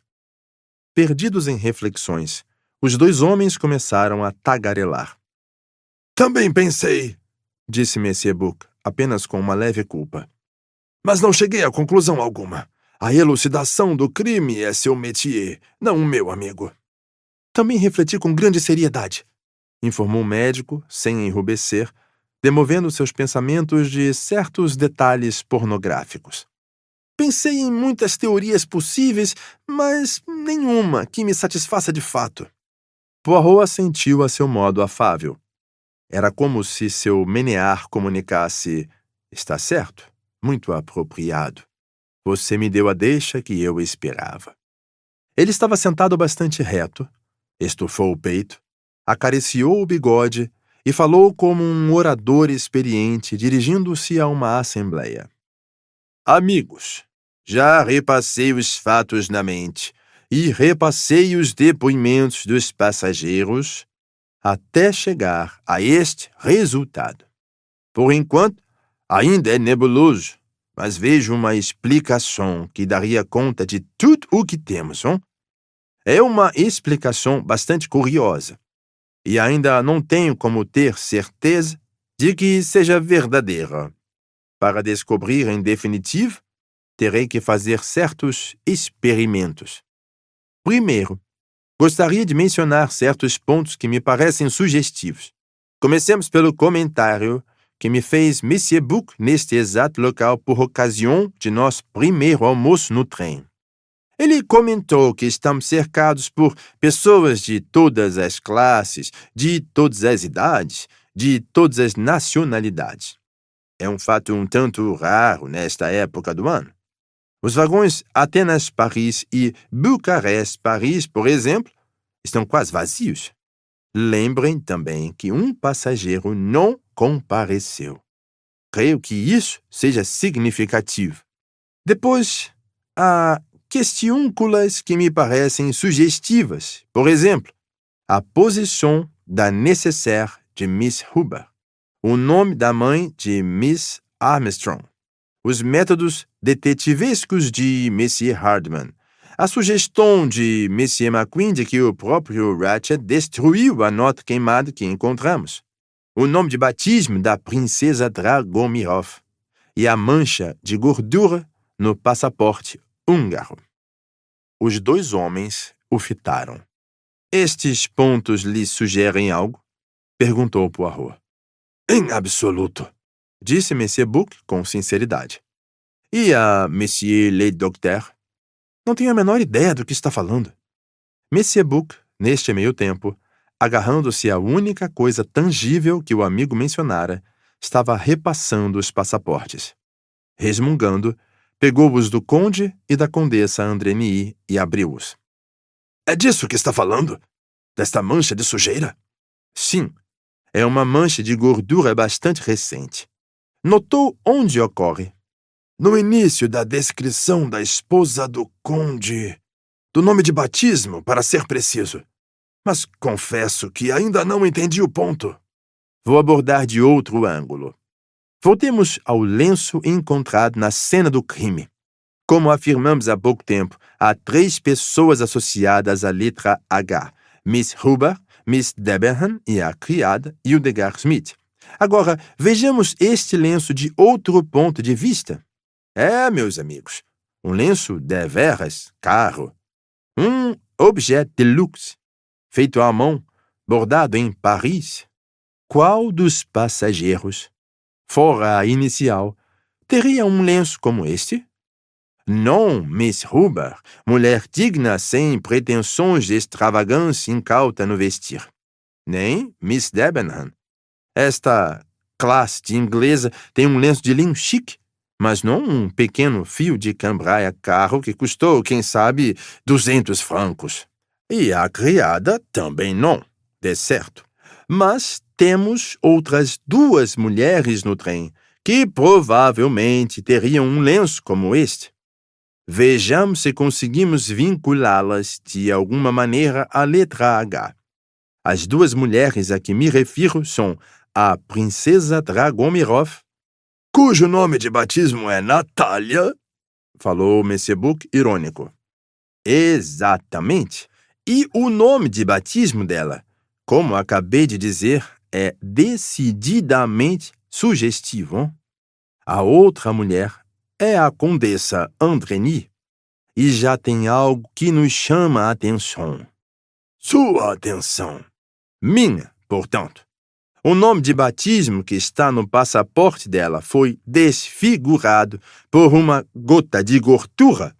Um mero acidente, diria qualquer um. Helena. Suponhamos que, em vez de Helena, fosse Helena com H. O H maiúsculo poderia ser facilmente transformado em E maiúsculo, até passar por cima do E minúsculo ao lado.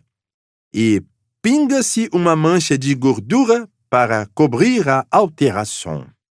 Helena com H. Exclamou Monsieur Book. Sim, é uma ideia. Com certeza é uma ideia. Procuro qualquer confirmação, mínima que seja, de minhas ideias. E encontro. Uma das etiquetas de bagagem nas malas da condessa está um pouco úmida. É a que, por acaso, passa por cima da primeira inicial em cima do estojo. Aquela etiqueta foi molhada e reposicionada. Começa a me convencer, disse Monsieur Book. Mas a condessa Andreny, não há como... Agora, mon vieux. Você precisa dar meia volta e abordar um ângulo distinto do caso. Como este caso deveria aparentar a todos. Não esqueçam que a neve atrapalhou todo o plano original do assassino. Imaginemos, apenas por um instante, que não há neve, que o trem seguiu no trajeto normal. O que, portanto, teria acontecido? O assassino, digamos assim, com toda a probabilidade, ainda teria sido descoberto na fronteira italiana no início desta manhã. Boa parte do inquérito seria entregue à polícia italiana. Monsieur McQueen teria entregue as cartas de ameaça. Monsieur Hartmann teria contado sua história. Miss Hubbard estaria ávida para contar como um homem passou por seu compartimento. O botão teria sido encontrado. Imagino que apenas 2 coisas seriam diferentes. O homem teria passado pelo compartimento de Miss Hubbard pouco antes da 1h. E o uniforme da Wagonlit teria sido descartado em um dos banheiros. O que quer dizer?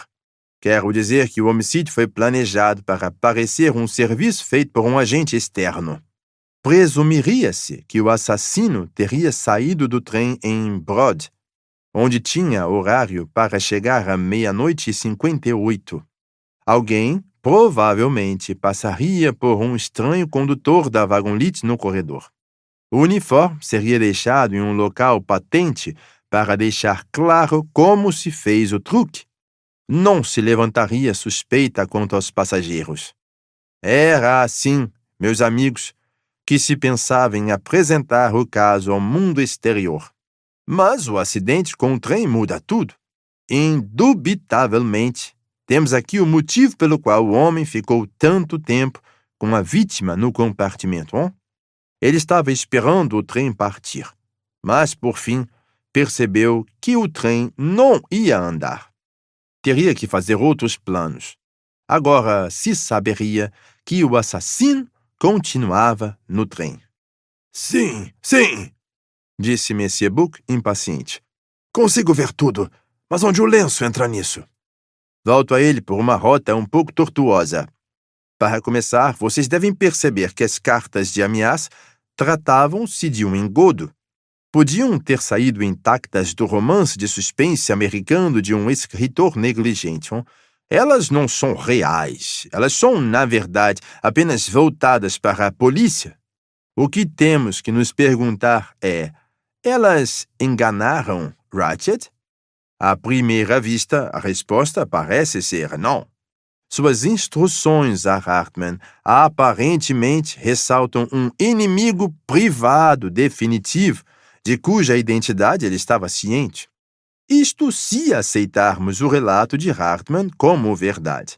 Mas Ratchet certamente recebeu uma carta de caráter muito diferente, a que continha a referência ao bebê Armstrong, fragmento da qual encontramos em seu compartimento. Caso Ratchet não houvesse percebido antes, a intenção desta era garantir que ele entendesse o motivo das ameaças à sua vida. Esta carta, como eu sempre disse, não devia ser encontrada. O primeiro cuidado do assassino foi destruí-la. Este, portanto, foi o segundo percalço nos planos. O primeiro foi a neve. O segundo foi nós termos reconstruído aquele fragmento. O fato de aquela anotação ter sido destruída tão meticulosamente só pode ter um significado. Deve haver alguém no trem com vínculo tão íntimo à família Armstrong que a descoberta deste bilhete imediatamente dirigiria suspeitas a esta pessoa. Agora chegamos às outras duas pistas. Vou pular o limpador de cachimbo. Passemos ao lenço. Entendido do modo mais simples, é uma pista que incrimina diretamente alguém cuja inicial é H e foi solto inadvertidamente por esta pessoa. Exato, Disse Dr. Constantine. Ela descobre que deixou cair seu lenço e imediatamente toma atitudes para esconder seu nome de batismo. Como o senhor é rápido! Chega a uma conclusão mais depressa do que eu me permitiria. existe alternativa? É certo que há. Pense, por exemplo, que o senhor cometeu um crime e deseja lançar suspeita sobre outra pessoa. Bom, há no trem uma certa pessoa com vínculo íntimo à família Armstrong. Uma mulher. Suponhamos, portanto, que se deixe um lenço pertencente àquela mulher. Ela será interrogada, seu vínculo com a família Armstrong virá à tona e voilà. Motivação e um artigo incriminador de pista. Mas num caso como este, Objetou o médico. a pessoa que se diz inocente não tomaria atitudes para esconder sua identidade. Ah, é mesmo? É isto que pensa. É de fato a opinião da polícia. Mas eu conheço a natureza humana, meu amigo, e lhe digo que repentinamente defrontado com a possibilidade de ser julgado por homicídio, o ser mais inocente perde a cabeça e faz coisas das mais absurdas. Não, não. A mancha de gordura e a etiqueta alterada não provam culpa. Provam apenas que Condessa Andreni está ansiosa para esconder a identidade por algum motivo. Qual você diria que é o vínculo dela com a família Armstrong? Ela diz que nunca esteve na América. Exatamente. Fala um inglês prejudicado e tem aparência bastante estrangeira, que exagera. Mas não seria difícil conjecturar quem ela é. Há pouco mencionei o nome da mãe de Miss Armstrong. Era Linda Arden, e era uma atriz célebre. Entre outras coisas, atriz shakespeariana. Pensem em Do Jeito que Você Gosta. A Floresta de Arden e Rosalinda. Foi lá que ela teve a inspiração para o nome de palco. Linda Arden. O nome pelo qual ficou conhecida mundo afora não era seu nome real. Pode ter sido Goldenberg. É muito provável que tivesse sangue europeu nas veias. Uma cepa judaica, quem sabe? Muitas nacionalidades derivam à América. Sugiro aos senhores que esta irmã mais nova de Miss Armstrong, pouco mais que uma criança à época da tragédia, era Helena Goldenberg, filha mais nova de Linda Arden, e que ela casou-se com o Conde Andreny quando ele era adido em Washington. Mas a princesa Dragomirov diz que ela casou-se com um inglês, cujo nome ela não lembra. Eu lhes pergunto, meus amigos, há alguma probabilidade de isto ser sério? A princesa Dragomirov adorava Linda Arden tal como as grandes damas adoram as grandes artistas. Ela foi madrinha de uma das suas filhas. Ela esqueceria tão depressa o nome de casado da outra filha? É improvável. Não, creio que podemos dizer com segurança que a princesa Dragomirov mentiu. Ela sabia que Helena estava no trem. Ela a havia visto. Ela percebeu de pronto, assim que ouviu quem Ratched era de fato, que Helena seria suspeita. E assim, quando a questionamos sobre a irmã, ela prontamente mente. É imprecisa, não consegue lembrar, mas pensa que Helena casou-se com um inglês, uma sugestão o mais distante possível da verdade. Um dos atendentes do restaurante passou pela porta da ponta e aproximou-se deles. Dirigiu-se a Monsieur Book. O jantar, Monsieur. Posso servir? Está pronto há algum tempo. Monsieur Book olhou para Poirot. O último assentiu. Sem dúvida. Que se sirva o jantar. O atendente sumiu pelas portas da outra ponta. Podia ouvir-se sua campainha soando e a voz aumentada. Premier service. Le dîner est servi. Premier dîner. Primeiro serviço.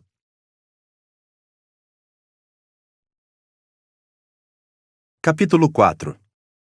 A mancha de gordura no passaporte húngaro. Poirot dividiu a mesa com Monsieur Book e o médico. O grupamento que se via no vagão-restaurante estava desanimado. Falavam pouco. Até a loquaz Miss Hubbard estava anormalmente quieta. Ela murmurou ao se sentar. Não acho que tenha espírito para comer o que quer que seja. E então se serviu de tudo o que lhe era oferecido, sob incentivo da moça sueca, que parecia encará-la como incumbência especial. Antes de a refeição ser servida, Poirot havia pego o chefe dos atendentes pela manga e lhe balbuciado algo. Constantine tinha uma boa intuição em relação a qual teria sido a instrução, ao notar que o conde e a condessa Andreny eram sempre servidos por último, e ao fim da refeição houve um atraso em fecharem a conta. Deste modo, ocorreu dos dois serem os últimos a deixar o vagão-restaurante. Quando eles se puseram de pé e andaram na direção da porta, Poirot deu um salto e os seguiu. Pardon, a madame esqueceu seu lenço. Ele lhe estendeu o minúsculo pano com a inicial. Ela o pegou, olhou, depois devolveu ao detetive. Está enganado, monsieur. Este lenço não é meu. Não é seu? Tem certeza? Certeza absoluta, monsieur. Ainda assim, madame, a inicial é sua. A letra H. O conde fez um movimento repentino. Poirot o ignorou. Seus olhos estavam fixos no rosto da condessa. De olhar firme para o detetive, ela respondeu. Não compreendo, monsieur. Minhas iniciais são E.A. Creio que não. Seu nome é Helena, com H. Não Helena. Helena Goldenberg, filha mais nova de Linda Arden, ou Helena Goldenberg, irmã de Miss Armstrong. Houve silêncio mortal por 1 ou 2 minutos. Tanto o conde quanto a condessa haviam empalidecido.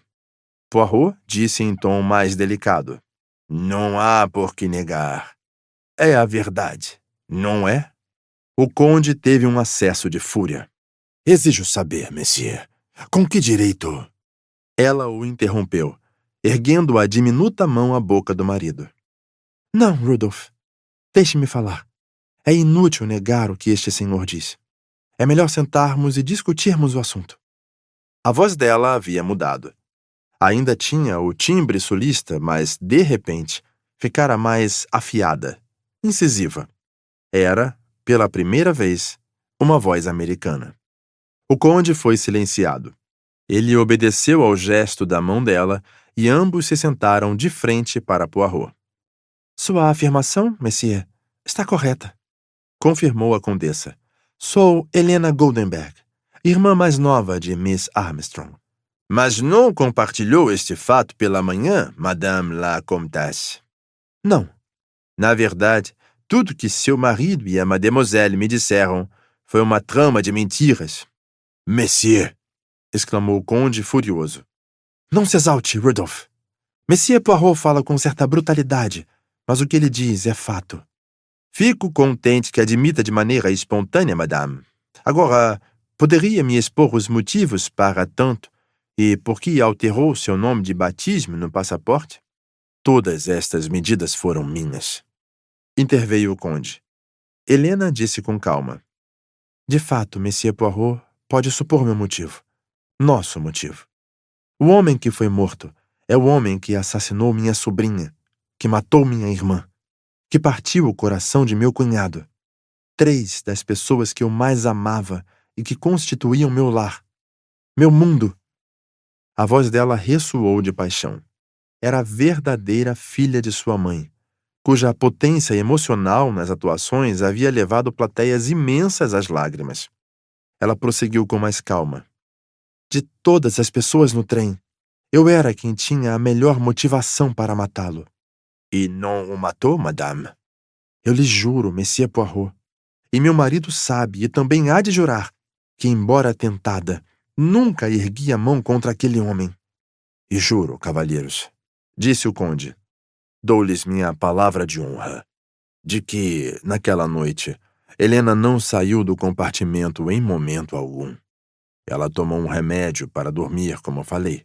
Ela é absoluta e plenamente inocente. Poirot passou os olhos de um ao outro. Palavra de honra, repetiu o conde. Poirot sacudiu a cabeça de leve.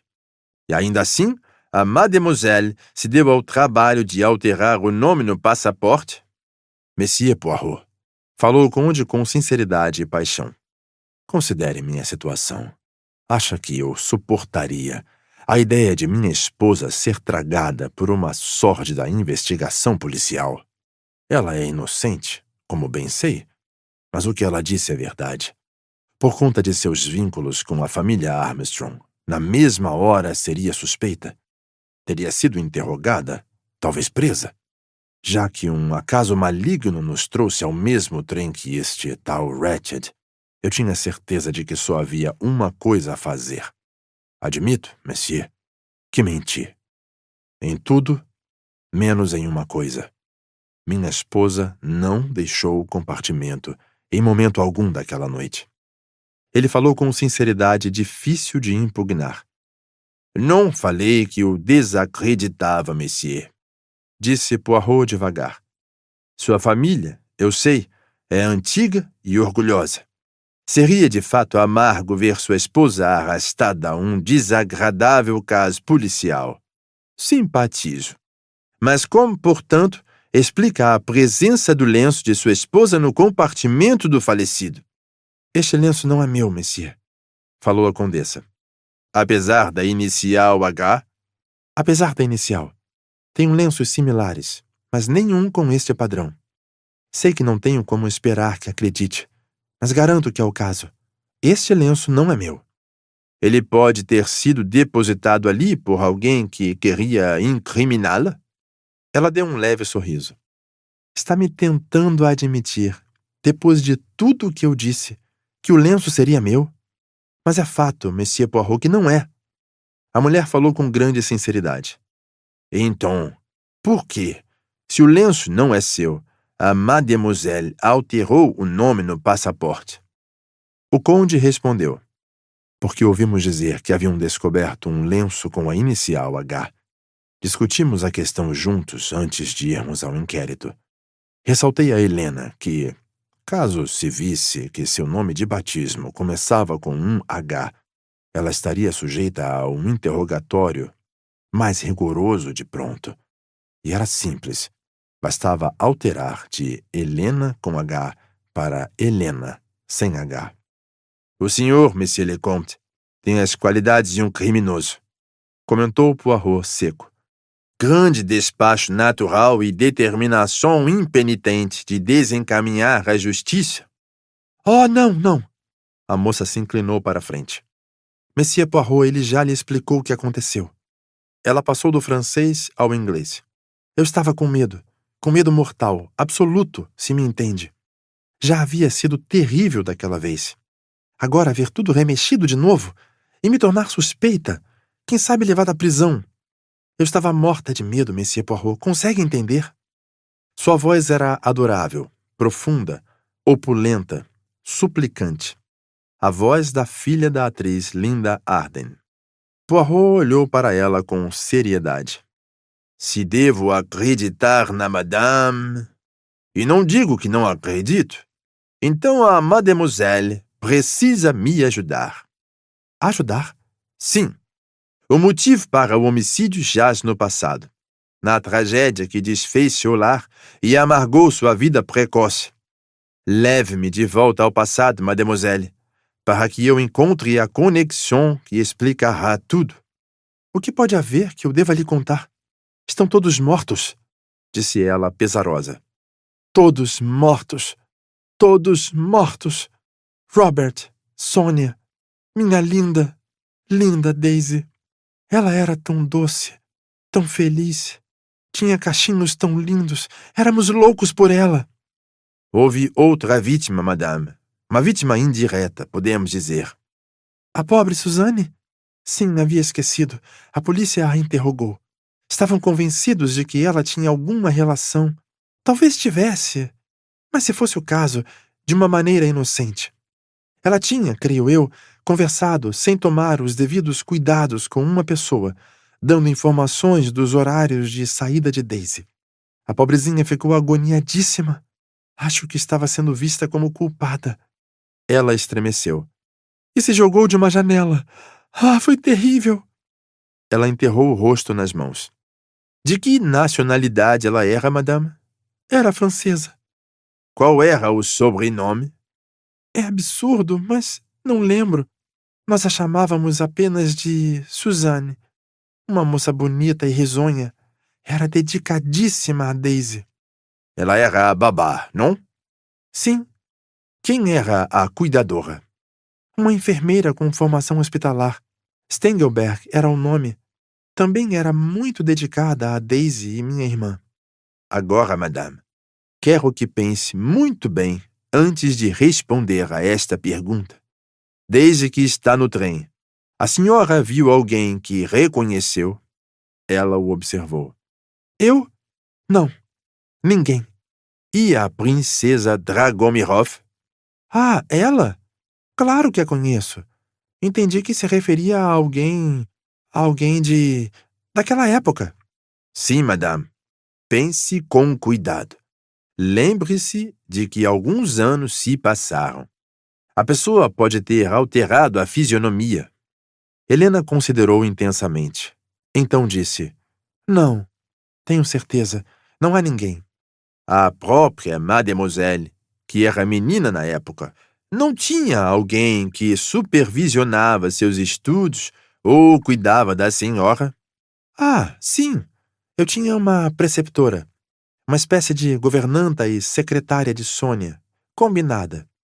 Era inglesa ou escocesa. Mulher grande e de cabelos ruivos. Como se chamava? Miss Freebody. Jovem ou velha? Ela me parecia bastante velha. Mas imagino que não tivesse mais de 40. Suzanne, é claro, costumava cuidar de minhas roupas e me acompanhava. E não havia outros ocupantes na casa? Apenas criados. E a madame tem certeza, plena certeza, de que não identificou ninguém neste trem? Ela respondeu com sinceridade. Nem mesmo uma pessoa, Monsieur. Ninguém.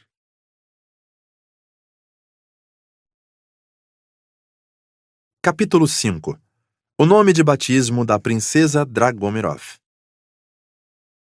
Quando o conde e a condessa saíram, Poirot olhou para os outros dois.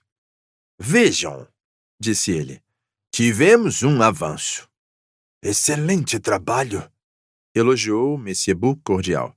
De minha parte, nunca sonharia em suspeitar do conde e da condessa Andreny.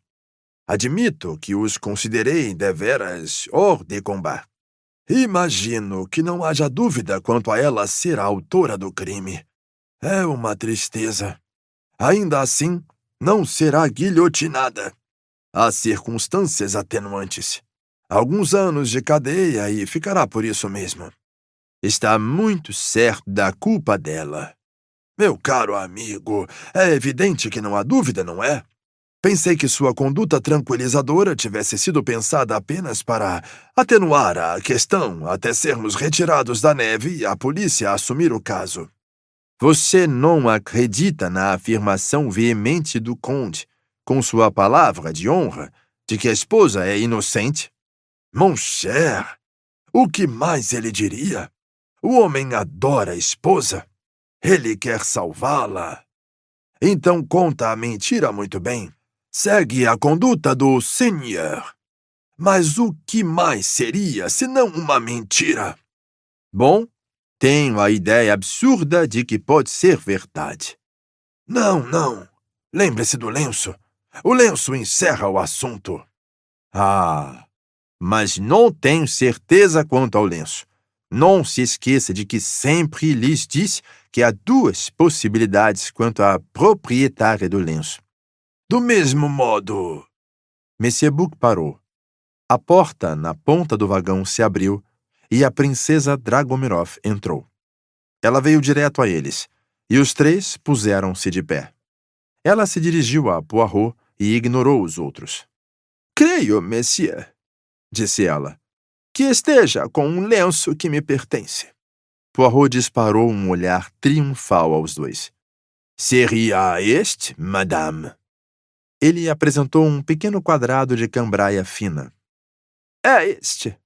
Ele tem minha inicial no canto. Mas, madame la princesse, é a letra H, disse Monsieur Bouc.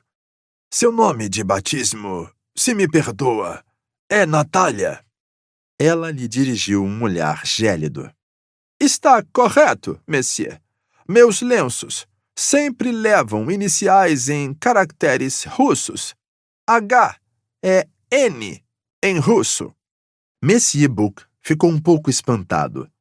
Havia algo nesta indomável senhora que o deixava agitado e desconfortável. A senhora não nos disse que o lenço era seu no depoimento desta manhã.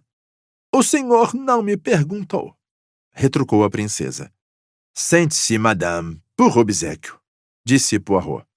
Ela deu um suspiro. Sim, creio que seja melhor. Ela se acomodou. Os messieurs não precisavam ter se prolongado nesta questão. Sua próxima pergunta será: por que meu lenço estava caído junto ao corpo de um homem assassinado? A resposta é que não sei. Não tem ideia? Nenhuma. Terá que me desculpar, madame, mas o quanto podemos nos basear na veracidade de suas respostas? Poirot disse as palavras de forma delicada. A princesa Dragomirov respondeu com desprezo.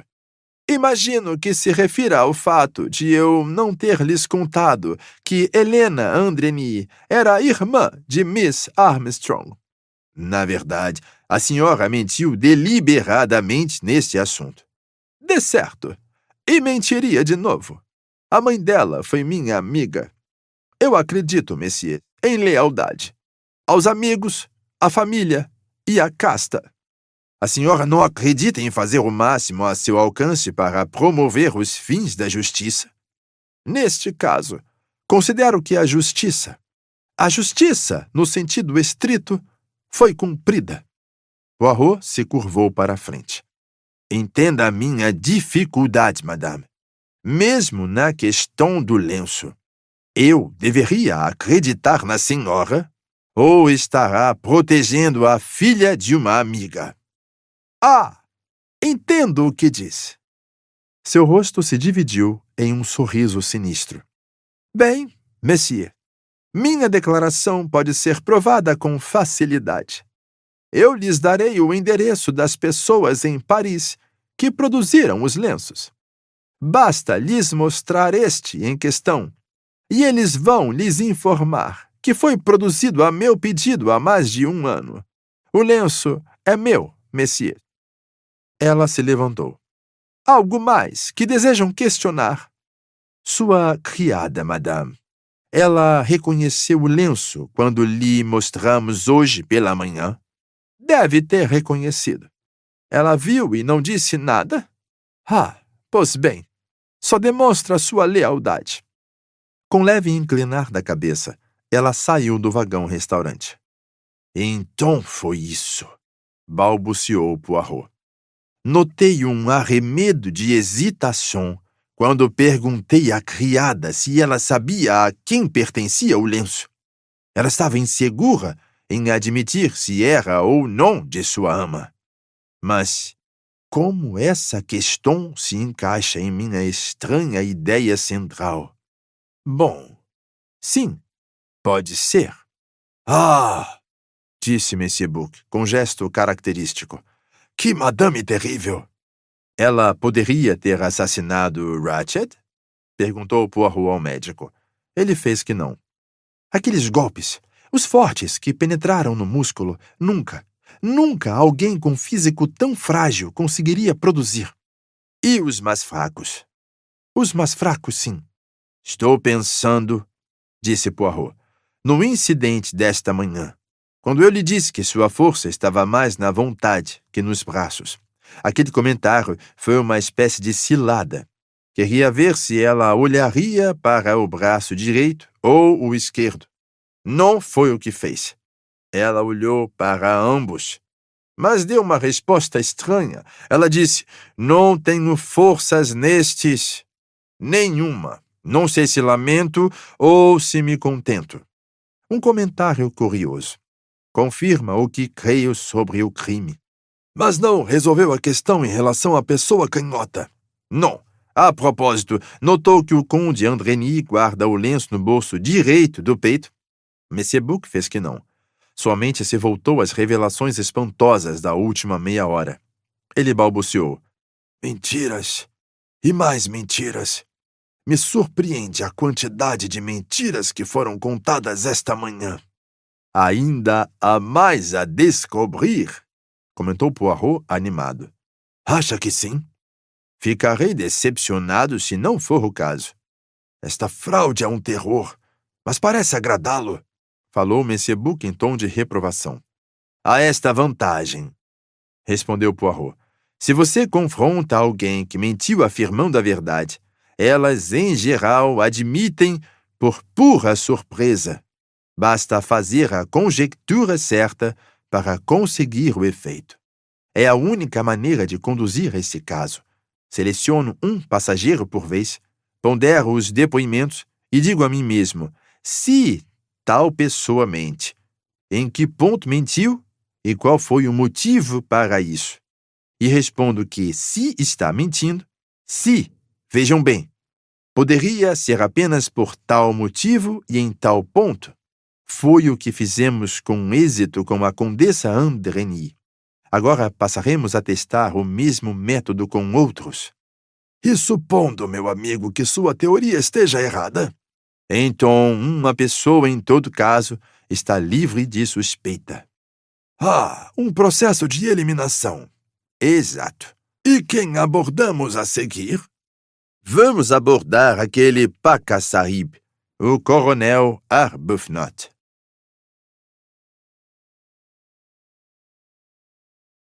Capítulo 6. O segundo depoimento do coronel Arbuthnot.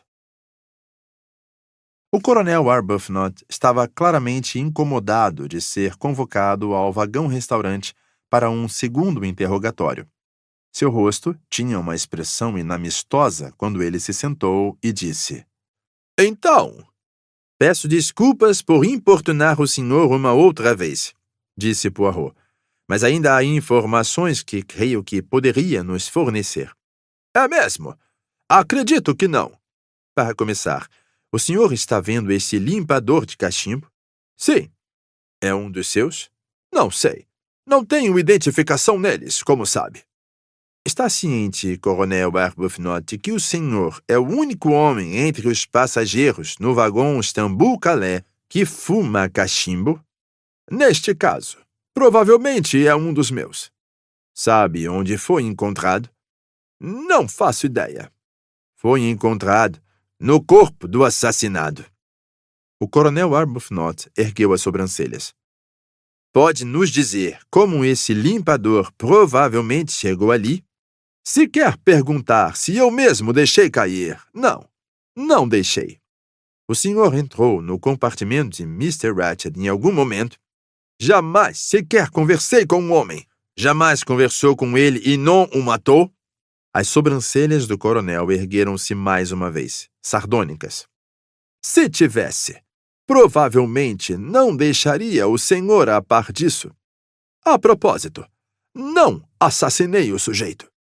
Ah, pois bem, murmurou Poirot, mas é irrelevante. Perdão. Falei que é irrelevante. Ah! Arbuthnot pareceu surpreendido. Ele fitou Poirot com desconforto. Pois veja bem, prosseguiu o homenzinho. O limpador de cachimbo não tem importância. Consigo pensar em outras 11 excelentes explicações para a sua presença. Arbuthnot o observou. O motivo pelo qual quis rever o senhor foi outra questão, falou Poirot. Miss Debenham talvez tenha comentado que entreouvi algumas palavras que ela lhe disse na estação de Konya. Arbuthnot não respondeu. Ela disse, agora não, quando tudo acabar, quando tudo ficar para trás. Sabe a que se referiam estas palavras?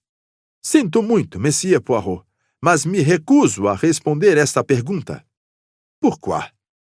O coronel respondeu ríspido. Sugiro que pergunte à própria Miss Debenham o significado destas palavras. Foi o que fiz. E ela se recusou a dizer? Sim. Então creio que esteja perfeitamente claro, mesmo ao senhor, que meus lábios não se abrirão. O senhor não vai entregar o segredo de uma dama? Podemos colocar assim, se prefere. Miss Debenham me disse que se referiam a uma questão particular dela. Então, por que não aceita o que ela disse? Porque, Coronel Arbuthnot, Miss Debenham é o que podemos chamar de figura altamente suspeita. Absurdo! Disse o coronel acalorado. Não é absurdo. Vocês não têm nada contra ela. Nem o fato de que Miss Debenham foi governanta e acompanhante na mansão Armstrong à época do sequestro da pequena Daisy Armstrong? Houve um minuto de silêncio mortal. Poirot assentiu com leveza. Veja bem, falou. Sabemos mais do que o senhor pensa. Se Miss Debenham é inocente, por que escondeu o fato? Por que me disse que nunca havia estado nos Estados Unidos? O coronel soltou um pigarro. Não é possível que esteja cometendo um engano. Não cometi engano algum. Por que Miss Debenham mentiu para mim? O coronel Arbuthnot deu de ombros. Seria melhor perguntar a ela. Ainda penso que o senhor está errado. Poirot ergueu a voz e fez um chamado. Um dos atendentes do restaurante veio da outra ponta do vagão. Peça à dama inglesa do número 11 para fazer o favor de vir aqui. Bien, monsieur. O atendente partiu. Os 4 homens ficaram em silêncio. O rosto do coronel Arbuthnot parecia esculpido em madeira, de tão rígido e impassível. O rapaz retornou. Obrigado. Em questão de 1 ou 2 minutos, Mary Debenham adentrou o vagão.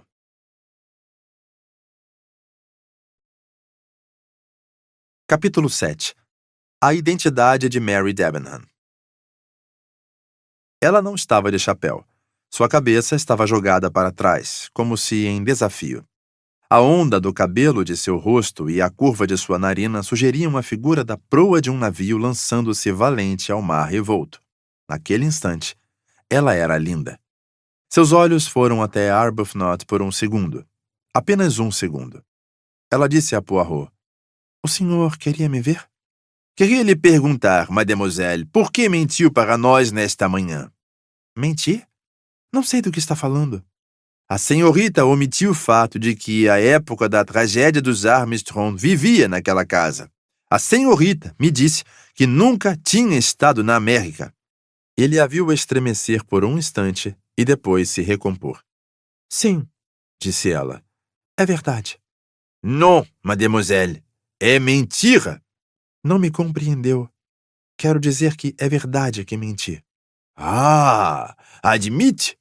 Seus lábios se curvaram em um sorriso. Com certeza. Já que me descobriu?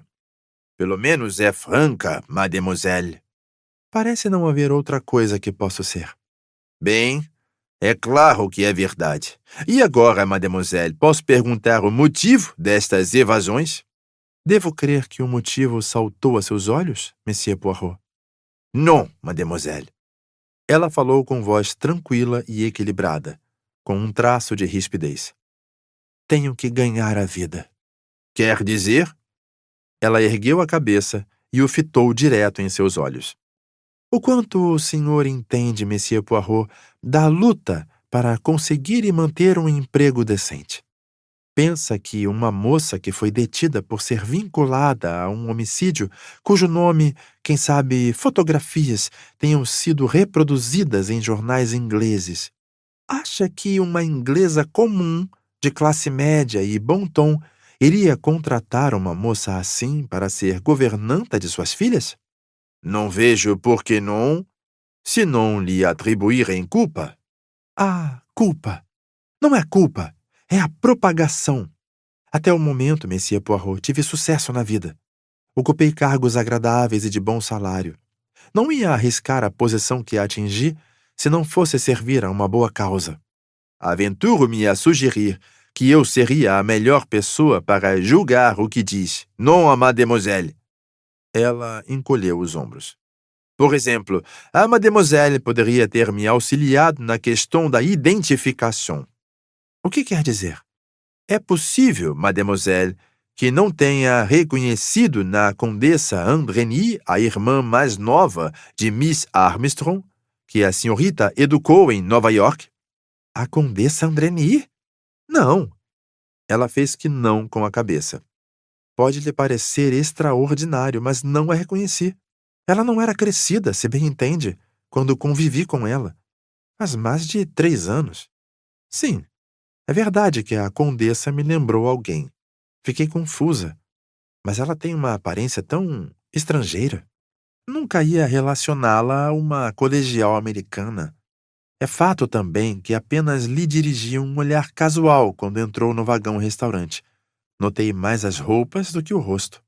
Ela deu um leve sorriso. Como faz toda mulher. E então... Bem, eu tinha minhas próprias preocupações. Não vai me contar seu segredo, mademoiselle? A voz de Poirot era suave e persuasiva. Ela falou em voz baixa. Não posso. Não posso. E de repente, sem aviso, Miss Debenham desabou, deixando o rosto cair sobre os braços esticados e chorando como se seu coração fosse se partir. O coronel pôs-se de pé ao lado dela, um tanto desajeitado. Veja bem. Ele parou e, virando-se, fez uma carranca feroz para Poirot. Vou quebrar cada osso de seu esqueleto, seu mísero arrogante, seu sujo! Gritou. Monsieur! Contestou Monsieur Buck. Arbuthnot havia se voltado à garota. Mary, pelo amor de Deus! Ela se levantou. Não é nada.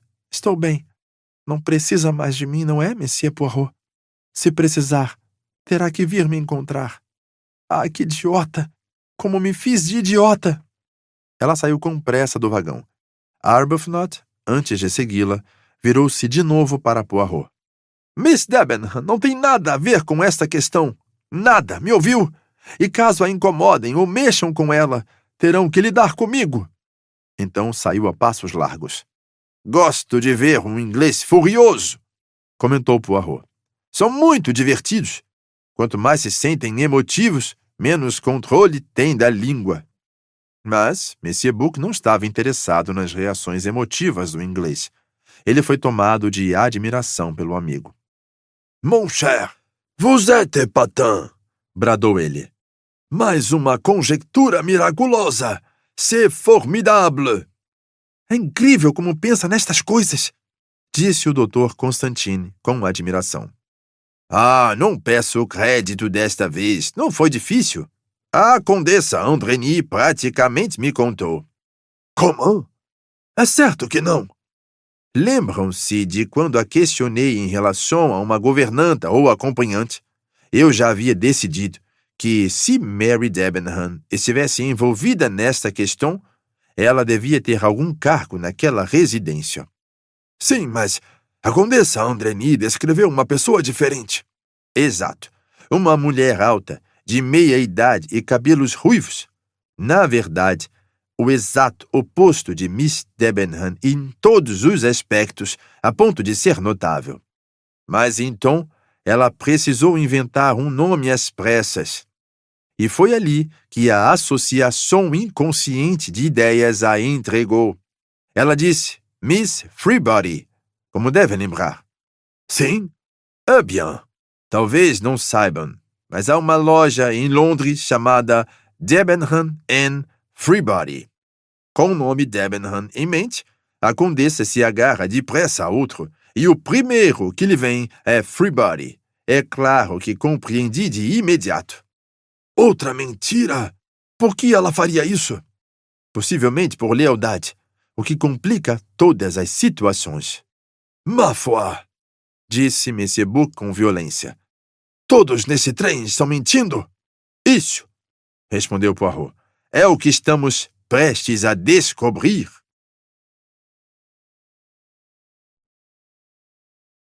Capítulo 8. Outras revelações surpreendentes. Nada mais me surpreende, Anunciou Monsieur Buck. nada. Mesmo que todos neste trem provassem fazer parte da mansão Armstrong, eu não expressaria surpresa alguma. Um comentário intenso, falou Poirot. Gostaria de ver o que seu suspeito favorito, o italiano, tem a dizer? Fará mais uma de suas famosas conjecturas? Precisamente, hein? É, de fato, um caso muitíssimo extraordinário, Comentou Constantine. Não, é deveras natural. Monsieur Buck ergueu os braços, fingindo desespero. Se isso é o que chama de natural, mon ami. As palavras lhe faltaram. Nesse ínterim, Poirot já havia requisitado ao atendente do vagão-restaurante que fosse buscar Antônio Foscarelli. O italiano corpulento tinha uma expressão temerosa quando entrou. Disparava olhares nervosos de um lado para o outro, como um animal acuado. O que querem? Perguntou ele. Não tenho nada a contar. Nada. Estão ouvindo? Perdi-o. Ele bateu a mão na mesa. Ah, o senhor tem algo mais a nos contar, Disse Poirot, firme. A verdade. A verdade. Ele disparou um olhar inquieto ao detetive. Toda a segurança e afabilidade sumiram de sua conduta. Mais oui. Pode ser que eu já saiba. Mas caso o senhor queira colocar de maneira espontânea, será um ponto a seu favor. O senhor fala como um policial americano. Come clean, como eles dizem. Come clean. Ah, então tem experiência com a polícia de Nova York? Não, nunca. Jamais conseguiram provar algo contra mim. Mas não por falta de vontade. Poirot falou com calma. Foi no caso Armstrong, não foi? O senhor era o chofer? Seus olhos se fixaram nos do italiano. O tom fanfarrão abandonou todo o porte do homem. Foi como um balão perdendo o ar. Já que sabe, por que pergunta? Por que mentiu esta manhã? Por uma questão de negócios. Além disso, não confio na polícia iugoslava. Eles odeiam os italianos. Não me concederiam justiça. Talvez justiça fosse exatamente o que eles teriam lhe dado. Não tive relação alguma com o que aconteceu na noite passada. Não saí de minha cabine. O inglês amuado vai lhes confirmar. Não fui eu quem matou aquele porco. Ratchet. O senhor não pode provar nada contra mim. Poirot escrevia alguma coisa em um papel. Ele ergueu o olhar e falou: Muito bem, pode ir. Foscarelli continuou onde estava, inquieto. O senhor entende que não fui eu, que eu não poderia ter relação alguma? Falei que o senhor pode ir. É uma conspiração. Vai me incriminar. Por causa de um porco que devia ir para a cadeira elétrica. Uma infâmia ele não ter ido. Tivesse sido eu. Tivesse eu sido preso. Mas não foi o senhor. O senhor não teve nada a ver com o sequestro da criança. O que está dizendo? Ora, aquela pequena, ela era a alegria da casa. Ela me chamava de Tonho. Sentava-se no carro e fingia que pegava o volante. A casa inteira a adorava. Até a polícia viu. Ah, minha pequena! Sua voz estava mais branda. Lágrimas acorreram a seus olhos. Então ele deu um giro abrupto sobre os calcanhares e saiu do vagão-restaurante. Pietro! Chamou Poirot. O atendente do vagão-restaurante veio correndo. Do número 10. A dama sueca. Bien, monsieur. Outro? Falou Monsieur Buck. Ah, não. Não é possível. Estou dizendo, não é possível. Mon cher, temos que saber. Mesmo que ao fim todos no trem provem motivo para matar Ratchet, temos que saber. Assim que soubermos, podemos nos decidir a quem cabe a culpa. Minha cabeça está dando voltas, grunhiu Monsieur Buck. Greta Olson foi conduzida com toda a consideração pelo atendente. Ela chorava amargamente. A mulher desabou no assento em frente a Poirot e continuou chorando sobre um grande lenço.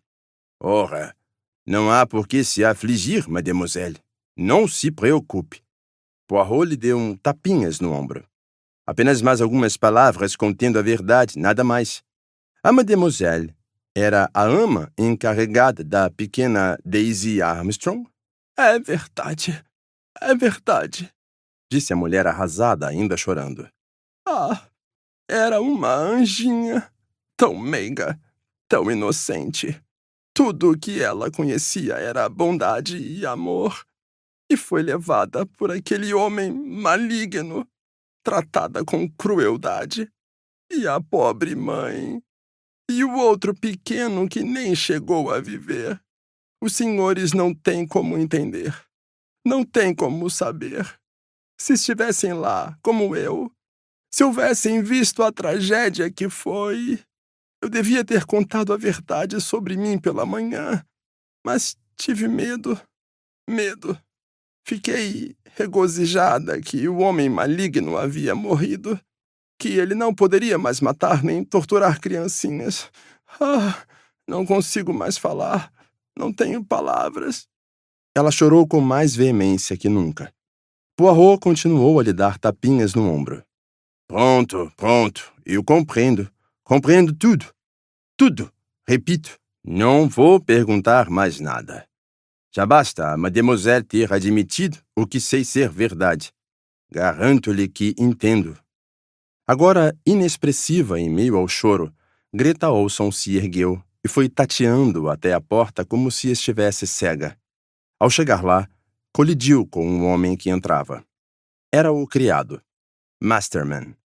Ele foi diretamente a Poirot e falou com sua voz usual, baixa e sem emoção.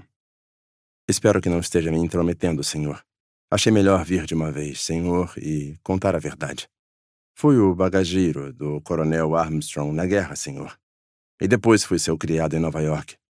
Sinto dizer que escondi o fato pela manhã. Foi errado de minha parte, senhor. E achei melhor voltar de peito aberto. Mas espero, senhor, que não suspeite de Tonho. O velho Tônio, senhor, não faria mal a uma mosca. E posso jurar que ele nunca deixou a cabine na noite passada. Veja, senhor, que não há como ele ser o culpado. Tônio pode ser estrangeiro, mas é uma criatura delicada. Não como estes italianos assassinos e nojentos dos quais se ouve tanto falar. Ele parou. Poirot o fitou firme. É tudo que tem a dizer? Sim, senhor. Ele fez uma pausa, então, como Poirot não disse nada, fez uma pequena mesura de desculpas e, depois de uma hesitação momentânea, deixou o vagão-restaurante do mesmo modo calmo e discreto que havia entrado. Isso, disse o Dr. Constantine, é mais improvável, mais louco que qualquer roman policier que já li. Concordo, disse Embuck. Dos 12 passageiros naquele vagão, provou-se que 9 tinham vínculo ao caso Armstrong. O que vem a seguir, eu pergunto? Ou, devo dizer, quem vem a seguir? Quase posso responder, falou Poirot. Aí vem nosso detetive americano, Monsieur Hartmann. Também para confessar? Antes que Poirot pudesse responder, o americano havia chegado à mesa deles. Ele ergueu um olhar alerta e, sentando-se, as palavras escorreram. O que se passa neste trem? Está me parecendo um hospício. Poirot piscou para ele. Tem certeza, Mr. Hartmann, que o senhor não era jardineiro na mansão Armstrong? Eles não tinham jardim, respondeu Mr. Hartmann. Ou o mordomo? Não tenho o refino para um lugar daqueles. Não, nunca tive vínculo com a mansão Armstrong. Mas começo a crer que sou praticamente o único aqui que não teve. Conseguem conceber? É isso que eu digo. Conseguem conceber? É certo que causa surpresa, disse Poirot suave. C'est rigolo, falou Monsieur Buck. O senhor tem ideias próprias a respeito do crime, Monsieur Hartmann? Questionou Poirot. Não, senhor. Não entendo. Não sei como explicar. Não podem estar todos envolvidos, mas dizer qual é a parte culpada está além de minhas capacidades. Como o senhor conectou tudo, é isso que quero saber. Apenas conjecturei. Pois então pode acreditar. O senhor é um mais das conjecturas. Sim, vou contar ao mundo que o senhor é um mais das conjecturas. Mr. Hartmann se acomodou e olhou para Poirot com admiração. Vai me desculpar, disse ele, mas ninguém acreditaria só de olhar para o senhor. Tiro meu chapéu. Aliás, tiro mesmo. Muito gentil de sua parte, Monsieur Hartmann. De modo algum, é preciso reconhecer. De qualquer forma, falou Poirot, o problema ainda não está resolvido de todo. Podemos dizer com autoridade que sabemos quem matou Monsieur Ratchet? Não conte comigo, respondeu Mr. Hartmann. Não vou dizer nada. Tenho apenas a admiração natural. E quanto aos outros 2, que o senhor ainda não conjecturou, a madame americana e a dama de companhia, suponho que possamos dizer que são as únicas inocentes neste trem? A não ser, disse Poirot sorrindo, que possamos encaixá-las neste pequeno agrupamento como, digamos, criada e cozinheira na residência Armstrong. Bom, nada mais neste mundo me surpreende, comentou Mr. Hartmann com resignação tranquila. Um hospício? É isso que é este negócio. Um hospício. Ah, mon cher, seria mesmo forçar as coincidências, disse Monsieur Buck. Não podem estar todos envolvidos. Poirot olhou para ele. O senhor não me entendeu, falou. O senhor não me entendeu mesmo. Conte-me. Sabe quem matou Ratchet? O senhor sabe? Retrucou Monsieur Buck. Poirot assentiu. Ah, sim, respondeu. Sei há algum tempo. Está tão claro que me pergunto como o senhor também não viu. Ele olhou para Hartman e perguntou: "E o senhor?" O detetive fez que não. Dirigiu um olhar curioso a Poirot. "Eu não sei", falou. "Não sei mesmo. Quem foi?" Poirot ficou 1 minuto em silêncio.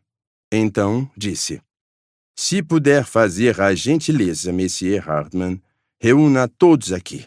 Há 2 soluções possíveis para este caso. Quero apresentá-las a todos."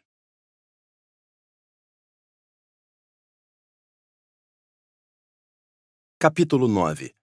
Poirot expõe 2 soluções. Os passageiros começaram a lotar o vagão-restaurante e assumiram assentos em torno das mesas. Todos portavam mais ou menos a mesma expressão, de expectativa mesclada à apreensão. A moça sueca continuava chorando, e Miss Hubbard a reconfortava. "Precisa se controlar, minha cara, tudo ficará bem. Não perca o controle. Se um de nós é o vil assassino, sabemos muito bem que não é a senhorita. Ora, qualquer pessoa seria louca de pensar algo assim. Sente-se aqui e ficarei a seu lado. Não se preocupe." A voz dela desfaleceu enquanto Poirot se levantava. O condutor da Wagonlit pairava na porta. "Permite que eu fique, monsieur?" "De certo, Michel." Poirot pigarreou. "Monsieur e madame." Falarei em inglês, pois creio que todos vocês conhecem um pouco do idioma. "Estamos aqui para investigar a morte de Samuel Edward Ratchet, de codinome Cassetti. Há 2 soluções possíveis para o crime. Vou dispô-la a vocês e pedirei a Monsieur Buck e o Dr. Constantin, aqui presentes, que julguem qual solução é a correta. Todos conhecem os fatos em torno do caso. Mr. Ratchet foi encontrado apunhalado hoje pela manhã. Sabe-se que estava vivo à 00:37 da noite passada, quando conversou com o condutor da Wagonlit pela porta. Um relógio no bolso de seu pijama foi encontrado, com grande avaria, parado a 1h15. O Dr. Constantin, que examinou o corpo assim que foi encontrado, determina o horário da morte entre 00:00 e as 2 da manhã. À 00:30, como todos sabem, o trem se deparou com uma nevasca. Depois daquele momento, ficou impossível para qualquer pessoa sair do trem. O depoimento de Mr. Hardman, que faz parte de uma agência de detetives de Nova York, nesse momento, várias cabeças se viraram para fitá-lo. Demonstra que ninguém poderia ter passado por seu compartimento, a saber, o número 16, na outra ponta, sem que ele tivesse visto. Assim, somos obrigados a concluir que o assassino deve ser encontrado entre os ocupantes de um vagão em particular, o Istanbul-Calais. Esta, direi, era nossa teoria. Como? Exclamou Monsieur Buck, estarrecido. Mas eu lhes apresentarei uma teoria alternativa. É bastante simples. Mr. Ratchet tinha um inimigo que lhe trazia preocupação. Ele deu uma descrição deste inimigo a Mr. Hardman e lhe revelou que qualquer atentado provavelmente se daria na segunda noite após Istambul. Agora proponho, senhoras e senhores, que Mr. Ratchet sabia muito mais do que contou. O inimigo, como ele esperava, juntou-se ao trem em Belgrado ou, possivelmente, em Vinkovci, pela porta que o coronel Arbuthnot e Mr. McQueen deixaram aberta, logo após descerem para a plataforma. Esta pessoa pegou um casaco do uniforme da Wagonlit que vestiu sobre as roupas comuns e uma chave mestra que lhe dava acesso ao compartimento de Mr. Ratchet, mesmo com a porta trancada. Mr. Ratchet estava sob influência de um medicamento para dormir. O homem, então, o apunhalou com ferocidade e deixou o compartimento pela porta conjugada, que levava ao compartimento de Miss Hubbard. "É isso mesmo", disse Miss Hubbard, assentindo. O punhal utilizado Ele enfiou na nécessaire de Miss Huber ao passar. Sem saber, perdeu um botão do uniforme.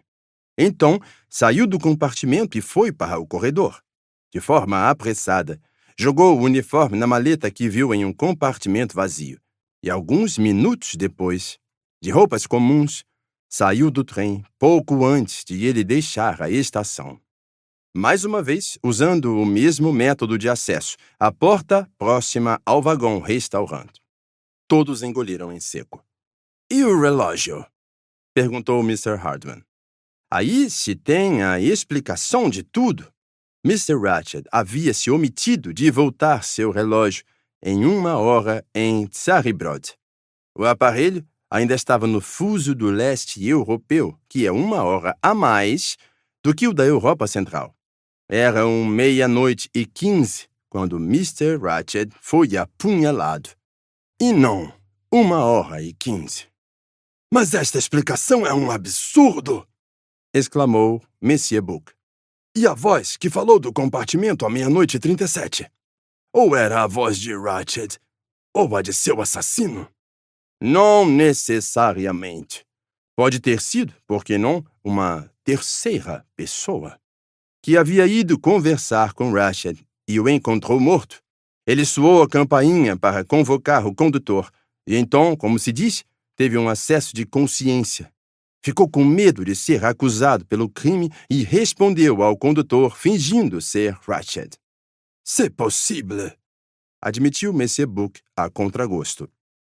Poirot olhou para Miss Huber. Sim, madame. Ia dizer? Bom, não sei exatamente o que ia dizer. Acha que também esqueci de voltar meu relógio? Não, madame. Creio que ouvi o homem passar, mas, inconscientemente, depois, a senhora teve um pesadelo com um homem em seu compartimento, acordou de susto e chamou o condutor. Bom, imagino que seja possível, falou Miss Huber. A princesa Dragomirov olhava para Poirot com um olhar muito direto. Como explica o depoimento de minha dama de companhia, monsieur? Muito simples, madame. Sua dama reconheceu que o lenço que lhe mostrei era seu. Ela, um pouco desastrada, tentou protegê-la. De fato, ela encontrou o homem, mas antes, enquanto o trem estava na estação de Vinkovci, fingiu tê-lo visto em hora posterior com a ideia confusa de lhe dar um álibi à prova de falhas. A princesa curvou a cabeça. O Messias pensou em tudo. Admiro, senhor. Houve um silêncio.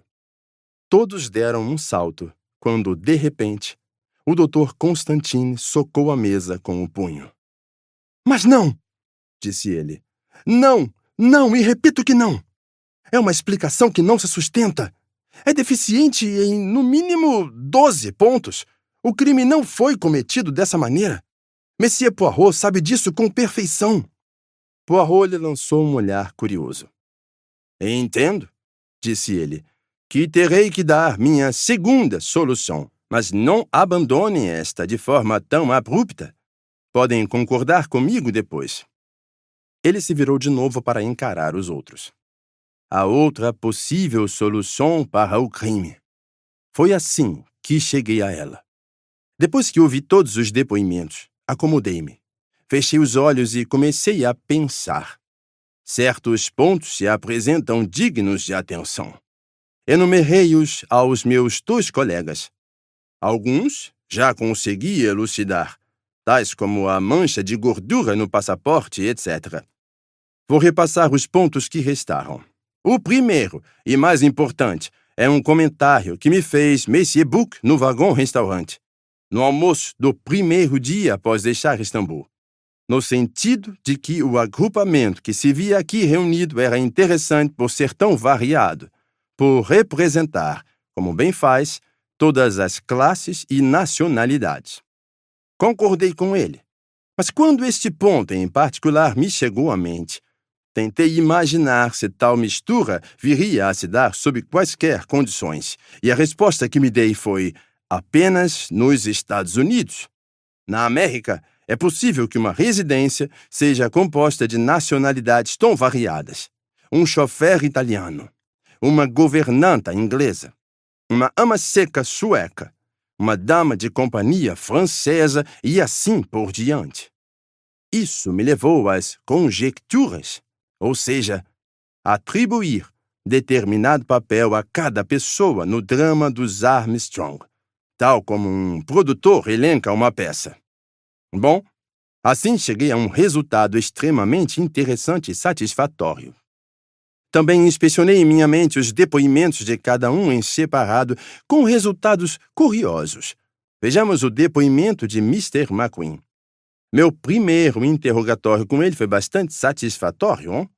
No segundo, porém, ele fez um comentário deveras curioso. Eu lhe descrevi a descoberta de um bilhete que falava no caso Armstrong. Ele disse, mas claro. Então fez uma pausa e prosseguiu. Quer dizer, não foi muita negligência da parte do velho? Eu poderia afirmar que não foi isso que ele queria dizer a princípio, supondo que o que ele queria dizer era mais claro que estava queimado. Neste caso, McQueen sabia do bilhete e de sua destruição. Em outras palavras, ele foi ou o assassino ou cúmplice do assassino. Muito bem. Depois, o criado. Ele disse que seu mestre tinha o hábito de tomar um remédio para dormir quando viajava de trem. Pode ser verdade. Mas teria Ratched tomado o remédio na noite passada? A pistola automática sob seu travesseiro desmentia aquela declaração. Na noite passada, Ratched planejava ficar alerta. Seja lá qual narcótico lhe fora administrado, deve ter sido sem seu conhecimento. Por quem? Obviamente por McQueen ou o criado. Agora chegamos ao depoimento de Mr. Hardman. Acreditei em tudo que ele me disse sobre sua própria identidade, mas, em se tratando dos métodos reais que empregara para proteger Mr. Ratched, sua história não foi nem mais nem menos que absurda. A única maneira efetiva de proteger Ratched era passar a noite no mesmo compartimento, ou em algum ponto de onde pudesse vigiar a porta. A única coisa que seu depoimento mostrou com clareza foi que ninguém em qualquer outra parte do trem poderia ter assassinado Ratched.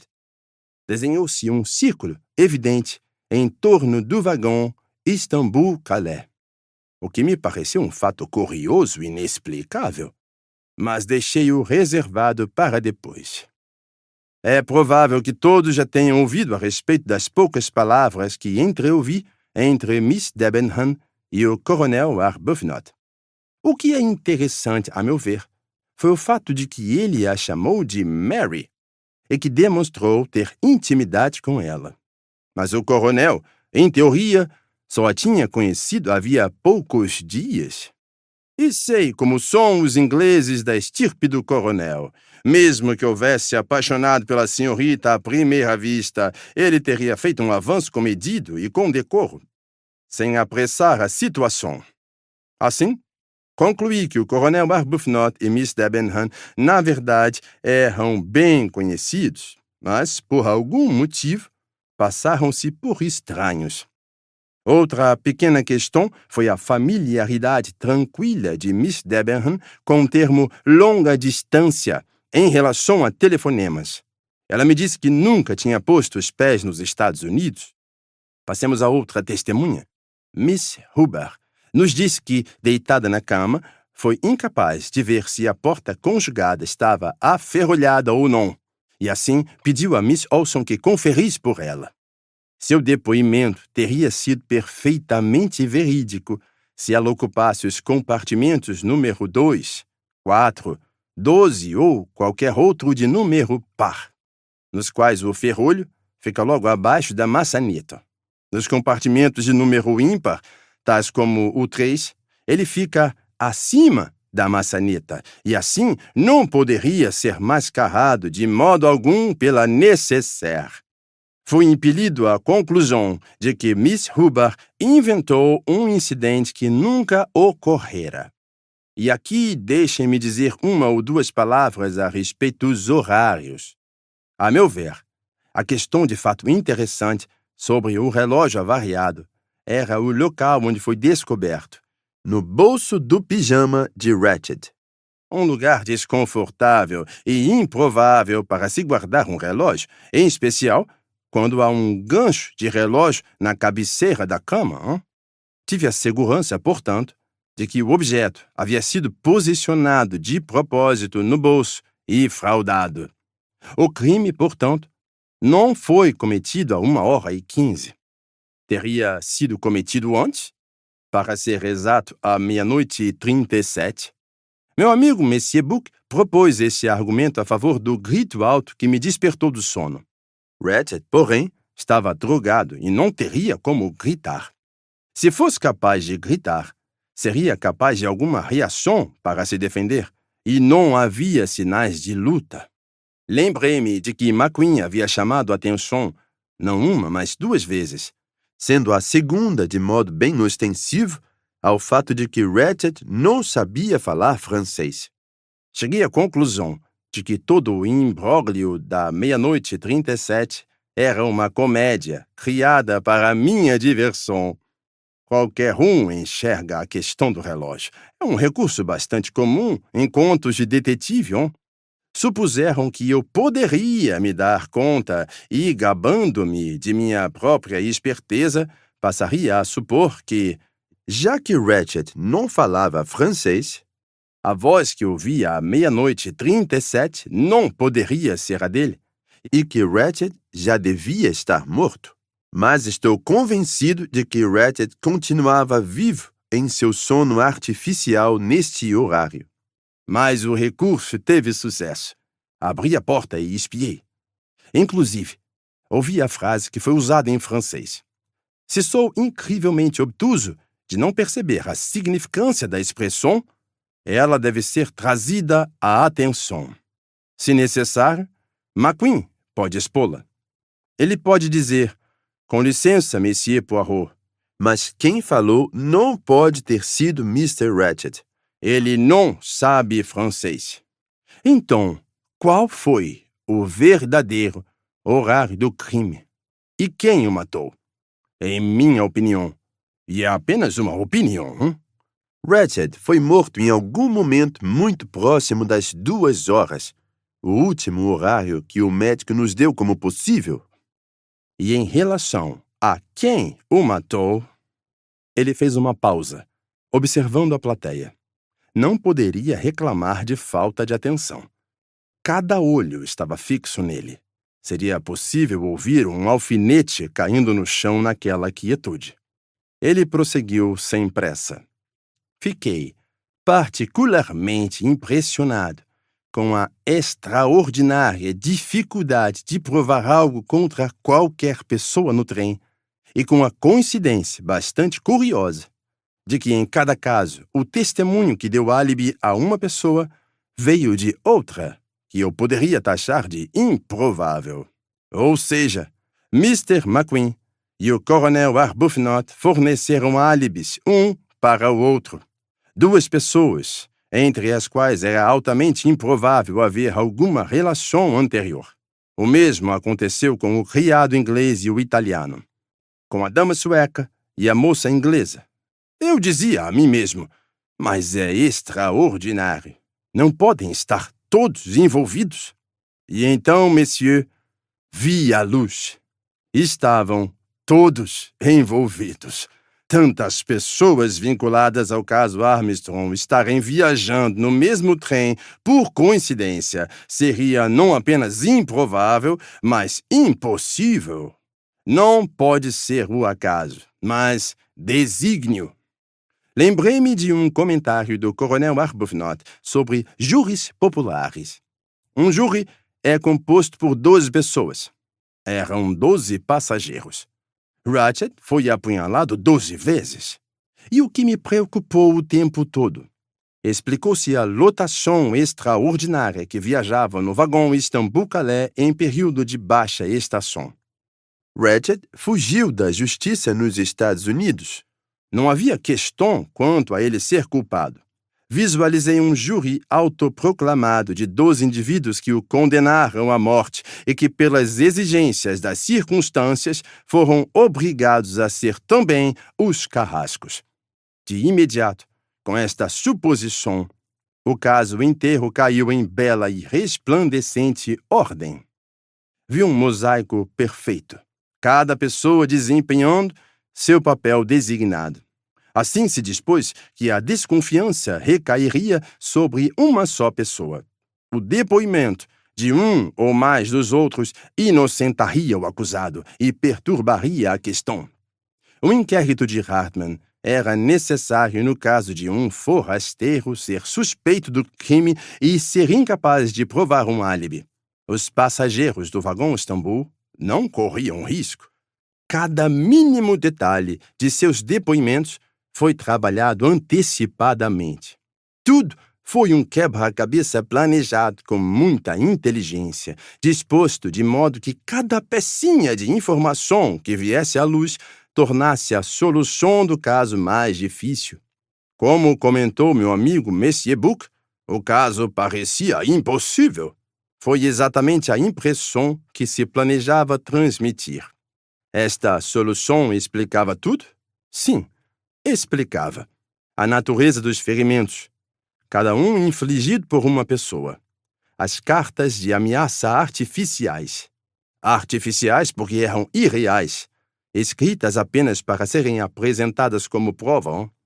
É indubitável que eram cartas de verdade, alertando Ratched de sua sina que McQueen as destruiu, substituindo-a por estas outras. Depois, a história de Hartmann, convocado por Ratched. Uma mentira, é claro, do início ao fim. A descrição do mítico homem baixo, moreno e de voz afeminada. Descrição conveniente, já que tinha o mérito de não incriminar qualquer um dos condutores da Wagonlit e aplicar-se tão bem tanto a um homem quanto a uma mulher. A ideia de apunhalar à primeira vista é curiosa, mas, após cuidadosa reflexão, nada se encaixaria tão bem nas circunstâncias. Um punhal é uma arma que podia ser usada por qualquer um, forte ou fraco, e não faz barulho. Imagino, embora possa estar errado, que cada pessoa adentrou o compartimento de Ratched às escuras, através do de Miss Huber, uma por vez, e o atacou. Nem eles mesmos saberiam qual golpe o matou.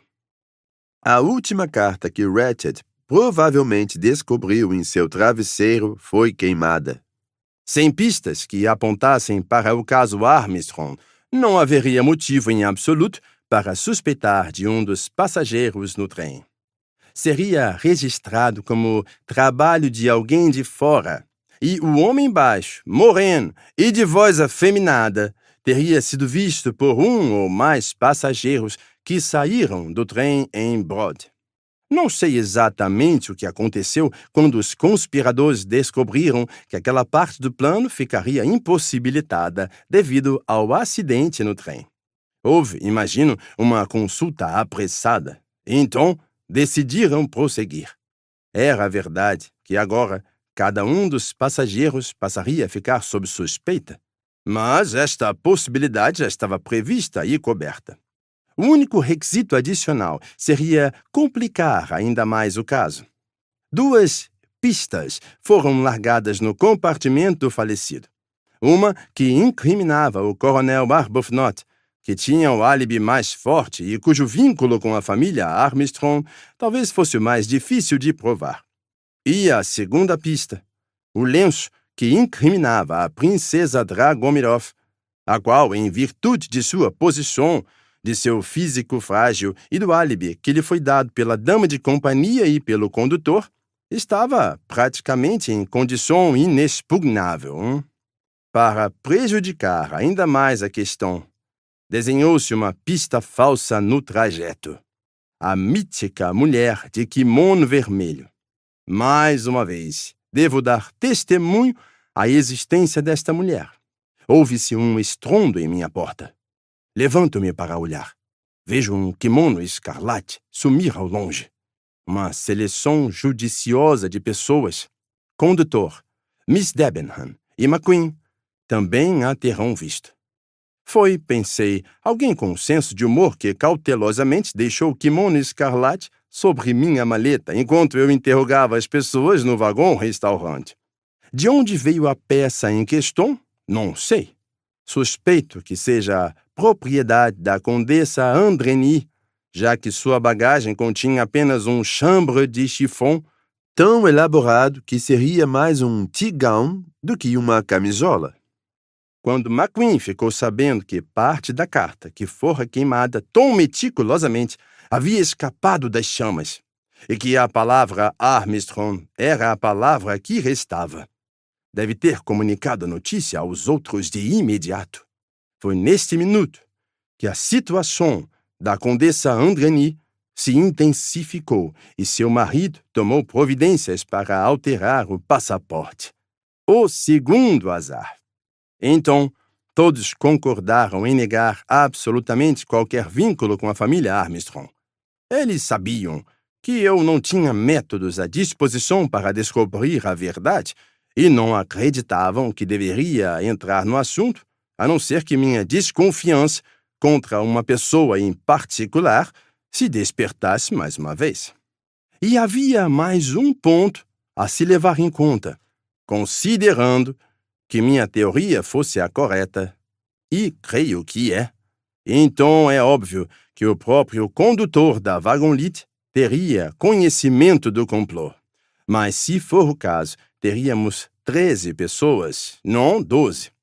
Em vez da fórmula usual, entre tantos, um culpado, estava diante do problema de 13 pessoas e apenas uma inocente. Quem seria? Cheguei a uma estranha conclusão. Cheguei à conclusão de que a pessoa que não havia tido parte no crime era a que seria considerada a mais provável. Refiro-me à condessa Andreny. Fiquei impressionado com a sinceridade de seu marido quando ele jurou a mim solenemente e com sua palavra de honra que a esposa nunca tinha deixado o compartimento naquela noite. Decidi que o conde Andreny havia tomado, por assim dizer, o lugar da esposa. Se assim foi, Pierre Michel, com certeza, seria um dos 12. Mas como explicar esta cumplicidade? Era um homem digno, que passara anos a serviço da companhia. Não o tipo de sujeito que poderia ser subordinado a ponto de ajudar em um crime. Assim, Pierre Michel deve estar envolvido no caso Armstrong. Mas isso me pareceu muito improvável. Então lembrei que a babá morta era francesa. Supus que a desafortunada menina fosse filha dele. Explicaria tudo. Também explicaria o local escolhido para armar o crime. Havia algum outro cujo papel no drama não estava claro? O coronel Arbuthnot? Declarei como amigo dos Armstrong. Provavelmente haviam servido juntos na guerra. A criada, Hildegard Schmidt, pude supor sua posição na residência Armstrong. Talvez eu seja um guloso, mas percebo uma boa cozinheira por instinto. Armei uma cilada e ela caiu. Disse que sabia que era boa cozinheira. Ela respondeu, sim, de fato, todas as amas que tive sempre disseram que sou. Mas se você é empregada como dama de companhia, é raro que suas patroas tenham oportunidade de descobrir se é ou não boa cozinheira. Depois, Hardman. Ele, de fato, não aparenta pertencer à mansão Armstrong. Só pude imaginar que estivera apaixonado pela francesa. Conversei com ele sobre o charme das estrangeiras e, mais uma vez, obtive a reação que buscava. Lágrimas repentinas vieram a seus olhos, que ele fingiu estarem anuviados pela neve. Então restava Miss Hubbard. Miss Hubbard, no caso, deixe-me dizer, teve o papel mais importante no drama. Ao ocupar o compartimento adjacente ao de Ratchet, ela estava mais propensa à suspeita do que qualquer um. Dada a natureza da situação, ela não poderia ter um álibi no qual se apoiar. Para desempenhar o papel que cumpriu, o da mãe americana orgulhosa, perfeitamente natural e um pouco ridícula, precisava-se de uma artista, pois havia uma artista vinculada à família Armstrong, a mãe de Miss Armstrong, Linda Arden, a atriz. Ele parou. Então, com uma voz suntuosa e sonhadora, diferente de todas que manifestara ao longo da viagem, Miss Hubbard disse: "Sempre me vi em papéis cômicos." Ela prosseguiu, ainda com aquela voz de sonho. "O deslize quanto à nécessaire foi tolo. Demonstra a importância dos ensaios. E testamos antes. Devo ter estado em um compartimento de número par. Nunca imaginei que os ferrolhos ficassem em outro ponto." Ela mudou um pouco de posição e olhou direto para Poirot. "Você já sabe de tudo, Monsieur Poirot. É maravilhoso. Mas nem mesmo o senhor pode imaginar como foi aquele dia terrível em Nova York. Eu enlouqueci de luto, assim como os criados. E o coronel Arbuthnot, que também estava lá. Ele era o melhor amigo de John Armstrong. Ele salvou minha vida na guerra," disse Arbuthnot. "Decidimos naquele momento, e talvez estivéssemos loucos, não sei, mas decidimos que a sentença capital, da qual Cassette havia fugido, precisava ser cumprida. Éramos 12, ou melhor, 11, pois o pai de Suzanne estava na França. Primeiro, pensamos em tirar a sorte em relação a quem deveria executá-lo, mas no fim, decidimos por este caminho. Foi o chofer, Antônio, que sugeriu. Mary pensou em todos os detalhes depois, junto a Hector McQueen. Ele sempre tinha adorado Sônia, minha filha, e foi ele quem nos explicou como o dinheiro de Cassette o ajudara a escapar. Levou muito tempo para aperfeiçoar nosso plano. Primeiro, teríamos que localizar Ratched. Foi Hardman quem acabou conseguindo.